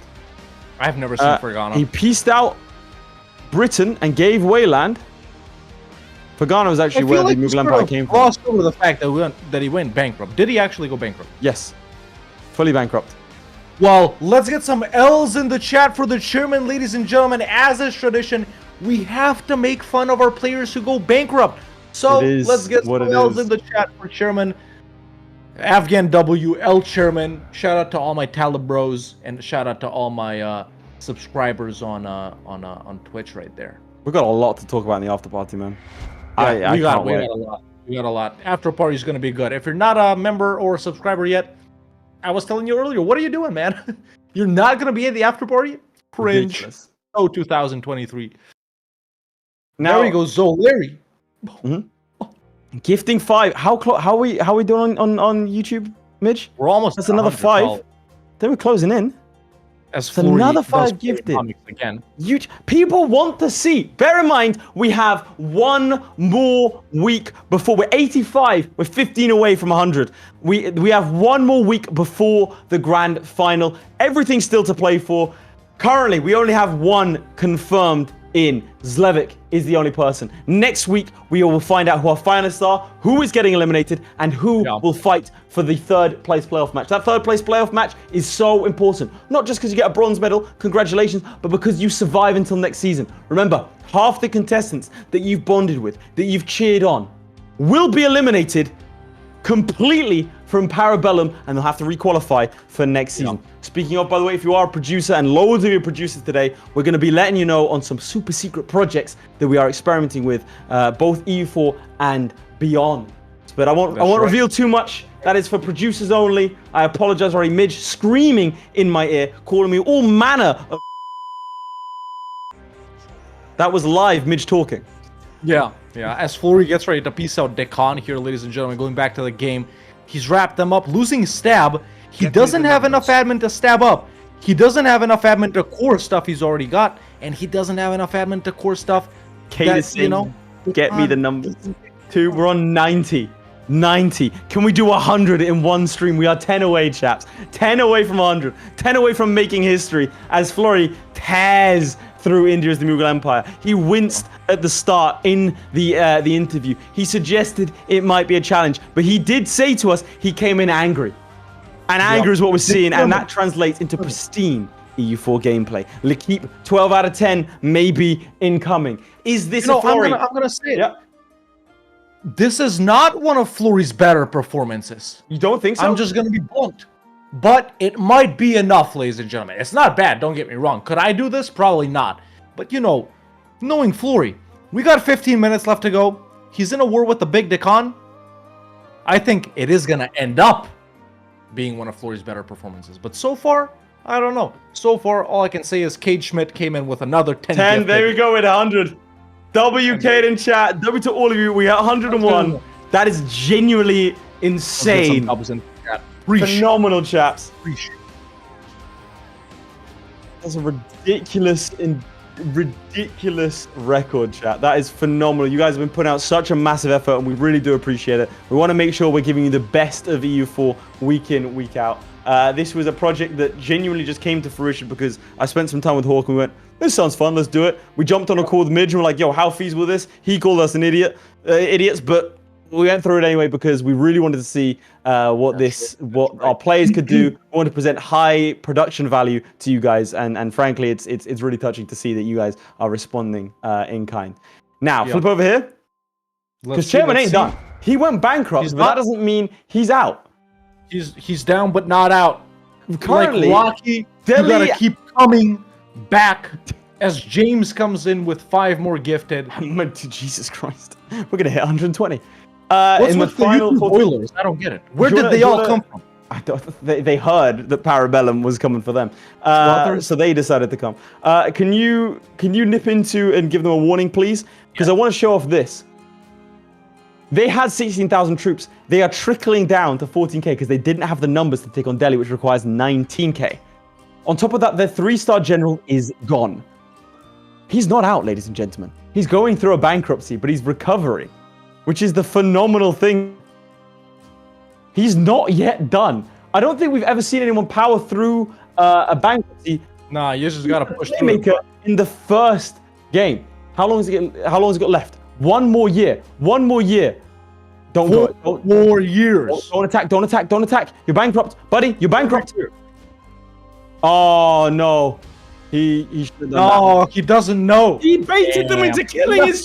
That was huge. I genuinely think that was on purpose. He baited them into beating his rebels for him. Galaxy Brain strats right here by the chairman, ladies and gentlemen. We're gonna say it's on purpose because we like to think our players are smart. I will say the one no, that's it, stack wipe. He was doing so well. Not quite a stack wipe, but he should have just... I don't think I don't think that that they would have moved off Delhi had he not moved his troops. The air was like in their brain was like, this is where I need to be, and they're doing it again. He should not move his troops. He shouldn't. Don't know what he was doing, trying to engage in warfare whilst he's bankrupt. Show me the diplomat mode a little bit. You know, I want to see the size of these guys fighting each other. So, really, ladies and gentlemen, what you have to know about this is the Punjab War is inevitable when you're playing as the Mughals in this start date. I know it's popular recently. Everyone I've asked, they're like, yeah, I always play the Mughals 1776, but my tip is fight Punjab early. Bengal's about to get out, dude. In a year and a half, Bengal's going to be independent. British control of India is actually there could be some numbers. I'm not gonna look. I don't want to hype up. I don't want to hype up nothing. To be clear, I don't want to hype up nothing. But the current diplomatic situation in India is such that it's prime for a takeover. And I believe he is no longer bankrupt. He's rushed into it. Nice. Got out of that quickly. He's actually running super fast. He's running super fast, but he keeps on throwing his men in. They're on tech 25, he's tech 23. You can't be doing that. A big discrepancy, big discrepancy. Indeed. Let's go back to FLORRY because he has continued with his huge war declaration, so he is fighting all of the big guys, ladies and gentlemen. Let's flip to my POV if we can, Midge. After he took down Marathas, Deccan, Mysore, he's now moved back to Gwalior, who has annexed his subjects, along with some minor allies right here, Garhwal, Kangra. So do me a favor, Hawk, can you zoom in on Gwalior? Like, not too much, around there. Right, but like, all right, hold still. And now, Midge, can you flip to my POV? Look at the Gwalior difference. They migrated. Flip back. They migrated, yeah. Nice. If you flip to my POV. Now, this is the difference in tech. Let's see some lucky rolls. Unfortunately, a 1 does not. Elephants live. It's really unfortunate for him, but in my opinion, this is the right move. I mean, they have 0 manpower. You just got to keep hammering them over and over again. We all know Zlewikk has super powerful mill modifiers, ladies. Yeah, I mean, it's rough for him, but frankly, he can take these territories. He just keeps on having to smash his head against the brick wall that is Punjab. They're coming for him again. This is good for you. Oh my god, that might not be so good. It's just... He has no manpower as well. I don't know. It's got to be frustrating at this point, right? Like, you're doing all of this, L after L, battle after battle. You feel like you're helpless. There you go. Well, you should be getting mucks. And frankly, I'm not sure why he hasn't. You get 2 mucks. There you go. 2 mercenary companies. He's putting them up right now. But boys, in the chat and everyone, I wanted to ask you, man, now that you've seen all 3 challenges of today, what was your guys' favorite one? Your first one? The Prussia one, the second one, which was the French one, or this one, the Mughals one. Let's get an A, B, or C in the chat for the first, second, or third one. A, B, or C. Let's see those because, you know, if you put 1 and 2, you'll end up voting for someone. So A, B, or C. Lots of B's actually. Lots of C's too. I guess recency bias coming into play right here. I mean, this is a great challenge. It is a shame how it ended up. I mean, it was just pure RNG in my opinion that screwed over Mr. Chairman here. That war deck on British Bengal, and he had a lot of sieges that just didn't go his way. But what is going his way now is this. Flip to my POV. Let's see. There are no more men in Punjab, and so he is beginning to siege down Sirhind. This war has been going on for the last 9 years. He stuck it out. 9 years. I want to see the dead on both sides. Only about 100,000 dead in total. No, 200,000 dead in total. But this war's been going on to the point where there is no one left, basically. But he has started going down. Now, this is scary for him. If I'm him, let's see. Can he get next him, bro? I might not be him. But frankly, I don't think he's him either. I think you've got to just keep on bashing your head against it. You've got mercenaries, they've got their manpower pools, and send them in. Just continually over and over again. You got a 4-3 to your 4-5, you have a leader advantage. Keep smacking it, you know? But look, again, the RNG come into play. It's so unfortunate. He's getting like so many positive ticks, and it's not happening. Midge, I didn't see that message. You flash it up again? Hi, chat. This is Cade from YouTube. I'm sorry, but we wish you all the best next week. Damn, he went to Twitch to flex on him. Wheezy said, my favorite part of the stream was when Playmaker said it's playmaking time and made plays everywhere. You know, that might have been from last week, Wheezy. This week, He didn't make that many plays. In fact, he lost to the He did lose. He did That's not. bad. I mean, my favorite was when the student said it's student time, and then he learned everywhere. Yeah. All right, Lahore. Let's see how many troops it's gonna take in Lahore. But he's starting to win this war. I mean, can we get some W's in chat for just the sheer tenacity? Stop leaving your troops out, man. There's only 1,400 troops on the front line, so he should actually win this. Wow. Jesus. No. Look at that. Oh, actually, yes. Yeah, it'll be fine. I mean, can we get some W's in chat for the tenacity to stay in despite a bankruptcy and to crack on? I mean, he's been a good competitor. This loss will mean that he is eliminated from... His ass is clean by now. It's been wiped over and over again by There you go. I just wanted FLORRY. to flip the FLORRY directly. You read my mind, bench, as he continues on with his war versus Gwalior right Unnecessary. here. Getting ready to wipe the chairman's ass as we speak, ladies and gentlemen. But yeah, going super hard, max number of loans. That's been the situation the entire game. But, you know, taking it slow, we've seen at certain points he was kind of like, this might not work out. Lots of rebels, you know, who's this, bro? I know I've played everyone in the game. Who the is Baroda? Baroda? You haven't played as Baroda before? Honestly? No, honestly, I haven't. Have you not? Yeah, I have. Ah, there we go. He just decked on them, and Britain is in it because they are allied to Britain, ladies and gentlemen. They're not looking that strong. Let's see, do we have any British troops in India? And the answer is no. Obviously not. Any British people in chat? Any British people in chat? Yeah, look. Now, has he co-belligerented Britain? He has! FLORRY has co-belligerented Britain, ladies and gentlemen, so that means all of British Bengal. Ode right here, who's a British vassal. This is all up for grabs. Carnatic as well, they're a British vassal. Not just Baroda, so... You know, 5 minutes left. I was gonna say, can he take all of India? Let's be real, he can't. Can he take about 85% of it? He can take a good amount. Maybe. I don't know. Like, Maybe. zoom out a little bit if you don't mind. Can we flip to your POV? Let's. There we go. That's zoomed out. That's my POV. Ah. There we go. There's my POV. That's a good amount. That's more of India than I that's thought. If he full annexes all of these guys. If He said full 20%. Yeah. Now, is he traveling to London? No, he's not. Oh, can you flip to my POV, Midge? we've got a situation in British India. We have a big old situation. Oh, they're about to all pop, huh? Look at this. 4 months. Britain never leaving the colonies, never leaving. Oh, what the hell's that? I'm not interested in that right now. But over here, in 3 months, British India is going to be but a pipe dream. People in the future, historians will go, well, of course Britain can take over India. It's ridiculous. Is that a super chat? All right. 2 months left. Low number in bank is good, right, lads? Yeah. Don't worry about it. Don't worry about it. You could... When it comes to Para Bellum, whatever you want to be good is good. These boys go bankrupt in EU4. We go bankrupt in real life. We're not saying, here we go. Goodbye, British India. Hello, Bengal. Bengal coming in with a big old stack. So I will say that might have ended. Britain might have ended Mughal rule in India for the most part and stopped the Mughal domination. Yeah. But it also meant the end of British rule in India as well, as Punjab begins to fall. And I believe, how much of this land can he take? Is it all of it? He could probably take all of it. Hell yeah, look at that. Nice. This is the war he should have done initially, and had he done that, I think he wouldn't have suffered as tremendously at the hands of Britain. I think they probably wouldn't have decked. I think the Gwalior war was a mistake, but frankly, the rest of it was pretty RNG-ish. Man. Come on, he didn't even finish off Multan, man. Another 10? My guy, Cade. I also want to say, like, please, 119 on YouTube. Chaps, make sure you're gifting and everything else responsibly. Make sure, look, I'm not going to complain. You got the disposable income. What a better way to spend it than on Para Bellum. Make sure it is disposable income. I feel the need to say that.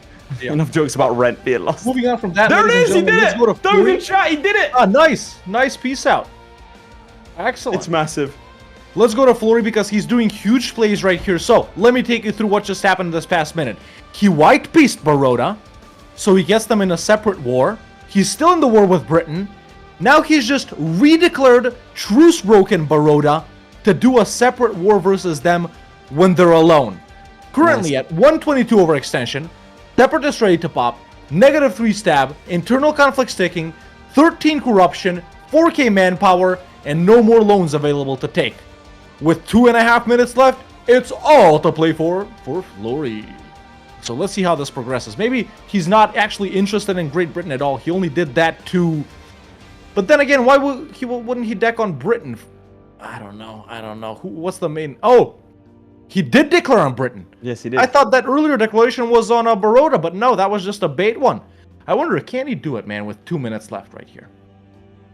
And Chief Waha comes in with the 5 more gifted as we speak. YouTube Oilers are on a whole different level today, chat. Let me just say that. Well, they coming in at battered the Twitch. final match, especially. Told you the goal should have been 75, but hey, we'll get there. They unlocked it either way, my friend. So at the end of the stream, yeah. immediately at the end of the stream, there is going to be a supercut of Hawk trying to complete the second challenge, and then we go to. Was the I better Afterparty. than Habibi? Was I better than Zlewikk? Was I better than both of them? Worse than both of them. I guess you guys will have to see in about 10-ish minutes right here. But yeah, as we near the final 2 minutes, ladies and gentlemen, FLORRY's still in a couple of wars. Is Chairman doing anything? Or do we stay here? Stay there. I mean, he won his war, but he's not. I mean, Britain has... Oh, he has declared a war on Garwal. A 1-province minor with a 3-star general. His problem is that everyone else around him has, like, 4 techs ahead of him. Mm-hmm. Like, where's the... Why is he so behind on Mill, though? FLORRY pieces out Bankrupt, Baroda, by the way, just as we flipped out 23. of that. I don't think it took a single Some tech. more provinces. And there's just a minute left. I'm going to go ahead and give up there. I'll let him know you flipped to FLORRY. Yeah, there we go. So, FLORRY just did this, ladies and gentlemen. We can see these provinces that he took from Baroda that they just lost. Not a lot, like 6 or 7 provinces, but still, it's all numbers on the board. And I think FLORRY is ready to call it right there because he has been paused for the past 30 seconds. But look at the situation he ended up in, man. Before bankruptcy, disaster taking, vassal disloyal, rebels uprising, corruption corrupted, eunuchs castrated. It's all. Did he just assault his camera? Mughal Empire, ladies and gentlemen, as FLORRY knocks over his camera as a sign of disrespect in the FLORRY community. That's a sign of I'm the boss, you know. I mean, he did in fact wipe Chairman's ass, and for the final 20 seconds, we flipped to Chairman's POV because unfortunately for him, the tech caught up to him, and everyone in the mother declared war on him. Oh, let's show me Diplo, please. Show me just the diplomat mode. That's what I want to see. His only ally of Afghanistan declaring war on him in the end. 5, 4, 3, 2, 1, and we're done. That was the last challenge of week 4 of season 2 of Para Bellum, ladies and gentlemen. Hegemon, as our show is called. I never call it that. I don't know why. I guess I just keep forgetting. But that was FLORRY versus the Chairman. Super important match for both of them. The Chairman had to win this to stay in the fight and not join Habibi at the bottom, heading towards elimination automatically, by the way. FLORRY had to win this to stay in the fight for the final. But I think none of us are blind here, except those of us that are. If you are, I mean, you can hear us still, so we'll just say the number. Talking about, let's just... Alright, so over here in Chairman's game, he has 27 provinces. A respectable score given a bankruptcy and given being declared on by, I think, the 3rd rank Great Power. Give us FLORRY's number. What is it at the end of the day? I can let you know that in FLORRY's game, ladies and gentlemen, he is at exactly 100 provinces in the Indian subcontinent, almost 5-1, crushing the Chairman right before his country blows up. And with that, ladies and gentlemen, FLORRY is tied on the number 2 spot with the Student, both with 6 points, but they haven't played each other. Now, next week, ladies and gentlemen, next week whoever wins spicy out of FLORRY and the Student goes in the final to face Zlewikk. Midge, I've just sent you what I believe to be the scoreboard, if you don't mind. I've thoroughly put it together. So that result there doesn't just mean that FLORRY stays in running. It doesn't just mean that Chairman is eliminated, but it also means that Playmaker stands 0 chance of getting into the final. Here is the current scores as it stands with 1 week remaining. Zlewikk now guaranteed entry into the final because he has beaten both FLORRY and also the Student. The Playmaker will be participating in a 3rd place playoff, but against who? The winner of FLORRY and Student. The loser of FLORRY and Student plays against him. Insane. Well, I think that's a very good setup for our final week, ladies and gentlemen. We have the spiciest challenges in EU4 Para Bellum history ready for you next week. But before that, let's talk to our players, FLORRY and the Chairman. And we'll watch my supercut and we'll get into the after party very soon. But there we Chairman are. and FLORRY, we can confirm that FLORRY, you did win that, meaning the next week your match against the Student determines whether or not you'll be in the final. Chairman, unfortunately, that does mean you have been eliminated. Just want to shed some light on some things. Both of you did very well, FLORRY, because you won the challenge, you did incredibly well. Chairman, getting decked on by England, by Britain, and then suffering through a bankruptcy. Very, very unfortunate, I have to say. Your luck, and also I was looking at the battle rolls, I was looking at the RNG from the sieges. Nothing went your way. So very unlucky in a lot of cases, man. Honestly, it was just unlucky in a lot. I would honestly say I would identify the big turning point was declaring war on Gwalior and not Punjab. I would say that was probably the main thing there. But how do you think? What's your take on the whole thing? Yeah, honestly, I was actually very happy with how the game was going until the Gwalior war and stuff. I figured my logic behind it was like, okay, Punjab, they said they're 3-star general. Go ahead, basically use them to beat up Gwalior while me and Afghanistan just kind of funnel in and stuff. And I always forget, it's late game, so I need more cannons than I normally would. It has to be like a perfect infantry cannon ratio and stuff in order to, actually siege down forts. And that, of course, played a huge factor into it as well, too, just dragging out the wars. And the England war, they forced Afghanistan to break their alliance with me, which then forced Afghanistan out of my war with Gwalior. And, they just wanted to kick my butt. They just wanted to ruin the entire run, just because it's Britain and certified chairman hater. Now, FLORRY, how do you think it went for you? You played angry and it worked out. Yeah. It went well, except there was a huge hiccup at the start. I'm not sure if you noticed, but I was busy fighting Punjab still, and then I wanted to declare war on anyone but Gwalior. And I decked on someone who was in a trade league already with Gwalior, and I was like, why am I at war with half of India? Because they vassalize everything. So then there was 50 forts, and man, so many memes happened in this run. No, it wasn't on purpose at all. No, no, because I wouldn't have done it like that. And then, I made a couple of mistakes, but it went rather well, I'd say, because I went bankrupt, or rather, I was about to go bankrupt right at the end, so that's good. But at the beginning, I was like, okay, let's go make a play for absolutism. Because I was like, well, we're in the age of revolutions. That was a big fucking mistake. I shouldn't have tried that. That was, waste of resources, really. But, you got the win. Yeah, and a win is a win. So, going into next match against the Student, that will put you in the final if you do win. How do you rate your chances? I don't know, man. 50-50. Either I make it or I don't. All right. There you go. 50-50. Real right there. But yeah, unfortunately, like they said, that does mean you are pretty much mathematically eliminated along with Habibi. You can do your final send-off match next week with no pressure, trying for bold strats or whatnot, or just having fun. And it is an important game, though, because the loser of that game finishes last. The winner comes fifth. Oh. That's true. Exactly. So you're playing for prestige. It's not for nothing. It's not for nothing, dude. No one wants to be last.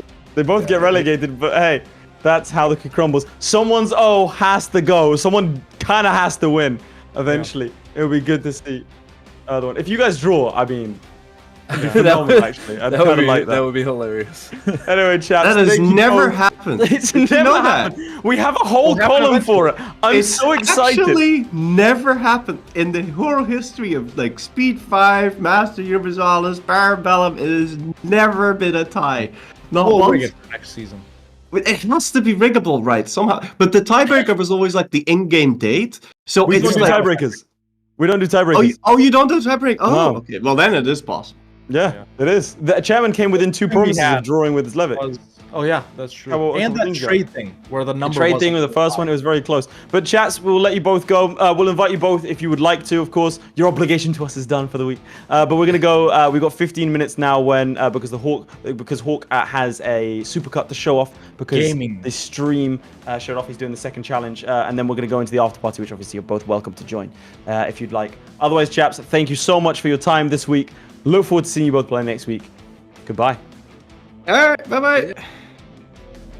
There you have it, ladies and There we gentlemen. go. That was FLORRY and the Chairman. Now, that's it for the main part of the show. Right now, because you guys have become members and subscribers, because you become producers, you have unlocked my challenge, which you're going to watch right now. It's about 15 minutes long. But after that, if you're a producer, that means a member on YouTube or a subscriber on Twitch, don't go anywhere. Unless you're on Twitch, then join the Discord. That's where the after party is going to be for you. If you're on YouTube, stay right there, and we will be back live in 15 minutes. Until then, you can enjoy my supercut. But to everyone else, good night, and we'll see you next week. Ah, I see you've unlocked me playing as Revolutionary France on November 10th, 1799, to see if I'm better than Napoleon and if I can own the most provinces in Europe. More than Habibi and Zlewikk, at least.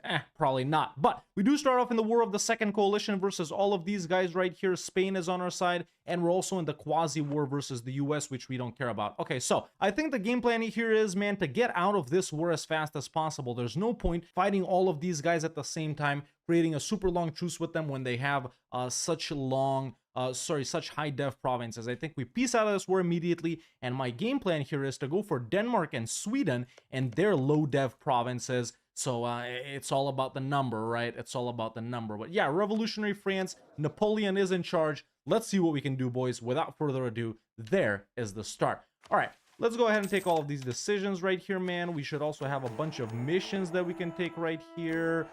That should help us with something. I don't even know what the French missions do for us at this point. But yeah, that's all I think. Let's get rid of that. This war, I'm just gonna peace out when I peace out. But let's see what Great Britain wants. So suggest offer. They want me to give them these provinces. And then the Netherlands give up provinces elsewhere, which I actually don't even really care about at all. That's actually good. You know, we're only gonna lose 7 provinces that we can get back later. Frick it, send offer, there we go. War of the Second Coalition is done. Now let's get this navy up. Let's put this guy in here. We should have, yes, we do have spread the revolution at this point, which is awesome. Ideas, echo, offensive, defensive, quality. Actually, they haven't taken any bad ideas, man. Let's go with discipline, artillery combat, reinforced speed. Let's go navies. Any more navy stuff? Navies. Let's go with that. Let's go with that. That's all I need right there. Excellent. Okay, so do we have any generals? Obviously, we have a lot of generals. There's Napoleon as well. Perfect, man. We have Napoleon twice? Napoleon Bonaparte and Napoleon. I just love alternate start dates. But yeah, let's put all of these generals in charge right here, man. I realize I'm supposed to be unpaused at this point. Sorry, boys, I'm a little rusty. Let's send them up here, and we're immediately gonna be declaring on Sweden here as fast as possible. We're not allied to anyone? Not even to Spain? Okay, no big deal. When can we declare on these guys? We can declare on December 10th, and that's here. Who has a easier time? Okay, it's Denmark. Let's spread the revolution on Denmark, ladies and gentlemen. Perfect. So yeah, let's take these guys right there and land them immediately, man. Playing on speed 4, obviously, because if I played on speed 5, be too fast. And of course, this challenge does have an end date, ladies and gentlemen. It does have an end date. So there we go. Those guys are there. I'm gonna go ahead and tell them to auto siege. Come on, man. Okay, that's why I'm gonna lose. My APM is ass, dude. And take these guys. We'll send them up there as soon as the full stack is there. Okay, this America thing that's going on right now, we don't care. Okay, my navy is more powerful. Excellent. Let's take Armée du Nord. Come on, you gotta be faster than this navy. I don't care about all these pop-ups. Jesus Christ, they're so bad. Reline the bombards, form the gendarme, whatever it is. Build some buildings. Improve with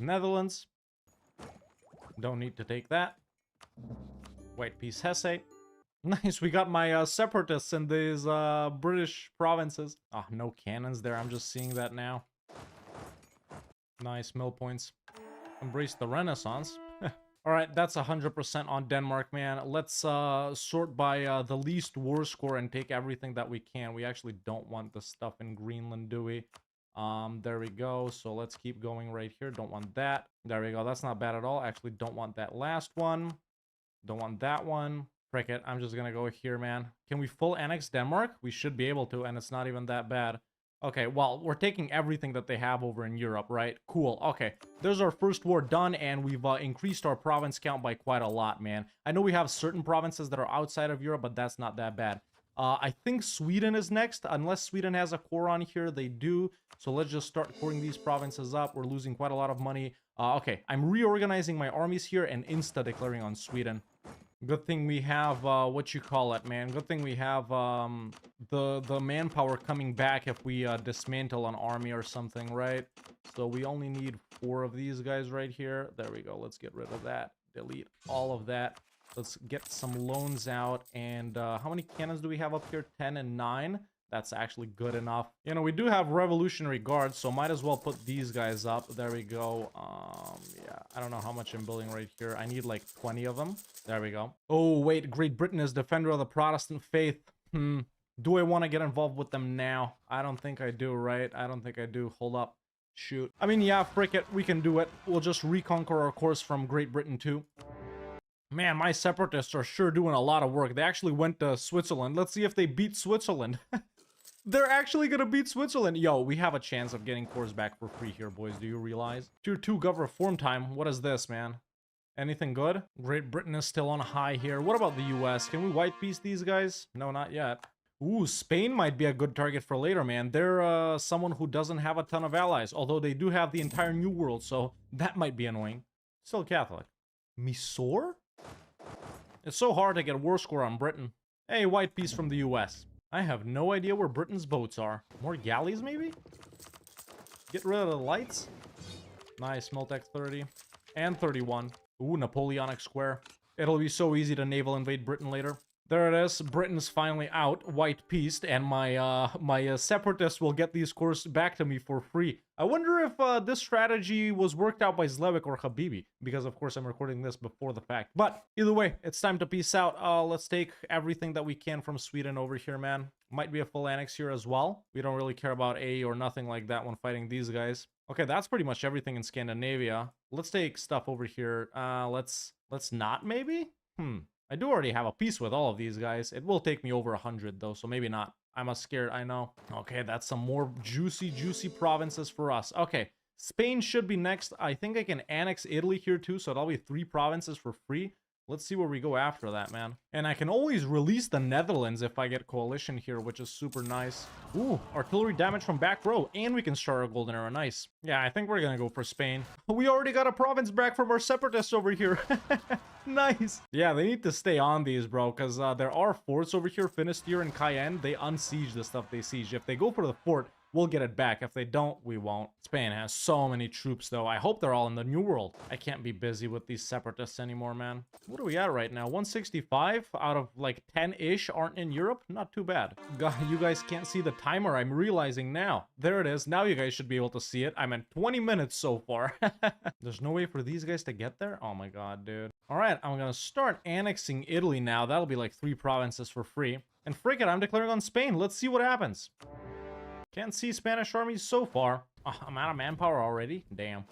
We can always, what you call it, slacken. Got a bomb. Portugal's in this too, actually. Shoot. And I don't know how much war score I'm going to be able to get here because of the colonies. I probably shouldn't have taken that. Although it does give me admin efficiency.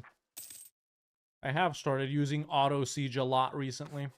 Yeah, we're really the limiting factor on this seems to be time, man. We only got about 10 more years of gameplay left right here. January 3rd, 1821, right? I wonder if it stops in multiplayer, which is what we record in. And also, will it stop in non-Iron Man, which is what I'm in right now? The only reason for that is because it's an alternate start date, boys. You never know what's going to happen. Let's make Portugal end their alliance with Russia. Yeah, why not? There we go. I still can't take almost anything at all from Spain, dude. Look at how large they are in the New World, man. This is all their war score. Damn. I don't even have the war goal. I haven't fought a single battle versus them. There they are. Maybe I should cross down south, huh? There's a nice little battle one. Can we naval bombard? Yes, we can. Oh no, my guys.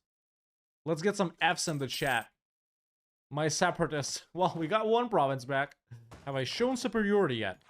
No, especially not with that 60k stack. Alright, now I'm gonna go and show it some superiority, though. Oh no, Napoleon died. Damn. What rebels? Icelandic? I didn't even notice that. Damn. Damn. That's 2 provinces for us. Damn. There's some superiority shown again.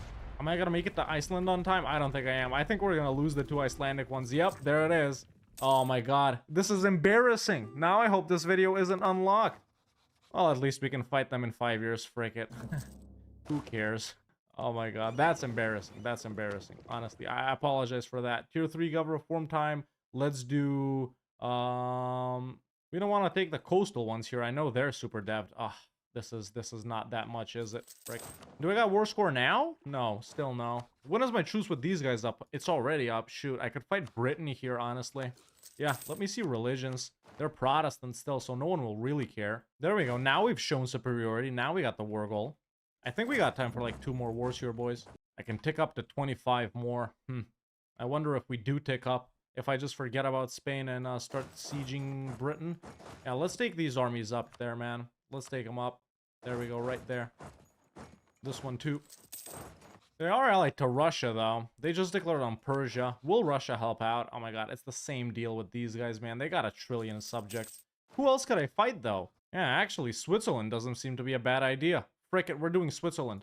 Netherlands is still disloyal. Can we pay off their debt and placate them? There we go, now they're loyal. Nice. Only about 6 more years to go here, boys. Wow, I guess the time is gonna run out this time before this one does. I bet there's a lot of ways to play this, man. I just haven't thought of them all. You can, like, take the thing that ignores coring and core, like, right in the middle of Austria and stuff. Oh, my guys are back. Nice. I like that. I'm trying to max out war score versus Spain right here. That's why I'm still in that war. We have other options for the Swiss. Ooh, Genoa is allyless. Right? Are they? No, they're in a trade league. Kabia the Knights, Montenegro. Frick it. There we go. There's Genoa too. I know their provinces are expensive, but whatever. Done with Switzerland. There we go. Some cores and some provinces. Who's the emperor? Austria. Oh, Switzerland wasn't in the HRE. That's why Austria wasn't willing to help out. Right. The war score with Spain is ticking up so slowly. Mountain battle, mountain battle, mountain battle, mountain battle. We're just so much more powerful than everyone else, dude. I say that as I lose this battle, literally. I didn't. Nice. We could take so much from Russia, man, but that would be too annoying of a war, and I'm kind of in a chill mood. I'm in a silly, goofy mood. Of course, even if I don't beat Zlewikk and Zlewikk and Habibi in this challenge, we all know I'm better than them, right? I just don't gotta play for them, you know. I ain't gotta prove myself or nothing like that, man. I ain't gotta prove myself. There's 2 provinces from Genoa. Ooh, I have been coalitioned now by the HRE guys. We're of the 3rd coalition? Question mark. Yeah, now everyone's just coalitioning me. No biggie though. It's really not a problem at all. Oh, we actually even have time. Wait, what I want to do now is fight Iceland. I still have a truce with them till 18. But what about Portugal? November. Till November. Okay, we're definitely gonna fight Portugal here, boys. They don't have any allies. I don't have the Diplo points to annex Italy. No. There's my deck on Portugal. Yeah, this is a pretty good strat, man. I like it. Scandinavia and Iberia, I think it's a pretty good place to expand. I'm not doing the Russia or Great Britain strat, which I think are strats. I wonder if Habibi or Zlewikk will go for them. Maybe even for the Ottomans or something like that. But yeah, this is what I find easy, man. Truce with Iceland's up. Ah, we only got about 3 more years here, boys. Not a lot. Let's start slackening. I'm not even pushing my nation to the max, man. This could be you know, this strategy could be like way more aggressive. I wonder how aggressive those other guys are. I wonder if also someone annexed the Netherlands. Like, full annexed them, integrated them, you know? Okay, there's the peace out with Spain, finally. Okay, these are some cheap provinces that I know for sure we can take. There we go. That's all they're gonna give me, I think. Maybe something else? Yes, that's one more right there. Something else? Nope. Okay, there's the peace deal with Spain. Let's take max loans. I'm already at max loans. Let's take max corruption. Let's take max corruption and try and peace out Portugal as fast as possible here, boys, because I'm about to blow up. There we go. Everyone's entered the coalition. Someone's leaving the coalition. Minor inconvenience. No big deal. Yeah, people are leaving the coalition, man. Okay, I'm barraging here again. Or what is it? Assaulting. Assaulting. There we go. We got Lisbon. 93% war score on Portugal. I can get more. I can get more. Now, wait. Are these islands in Europe?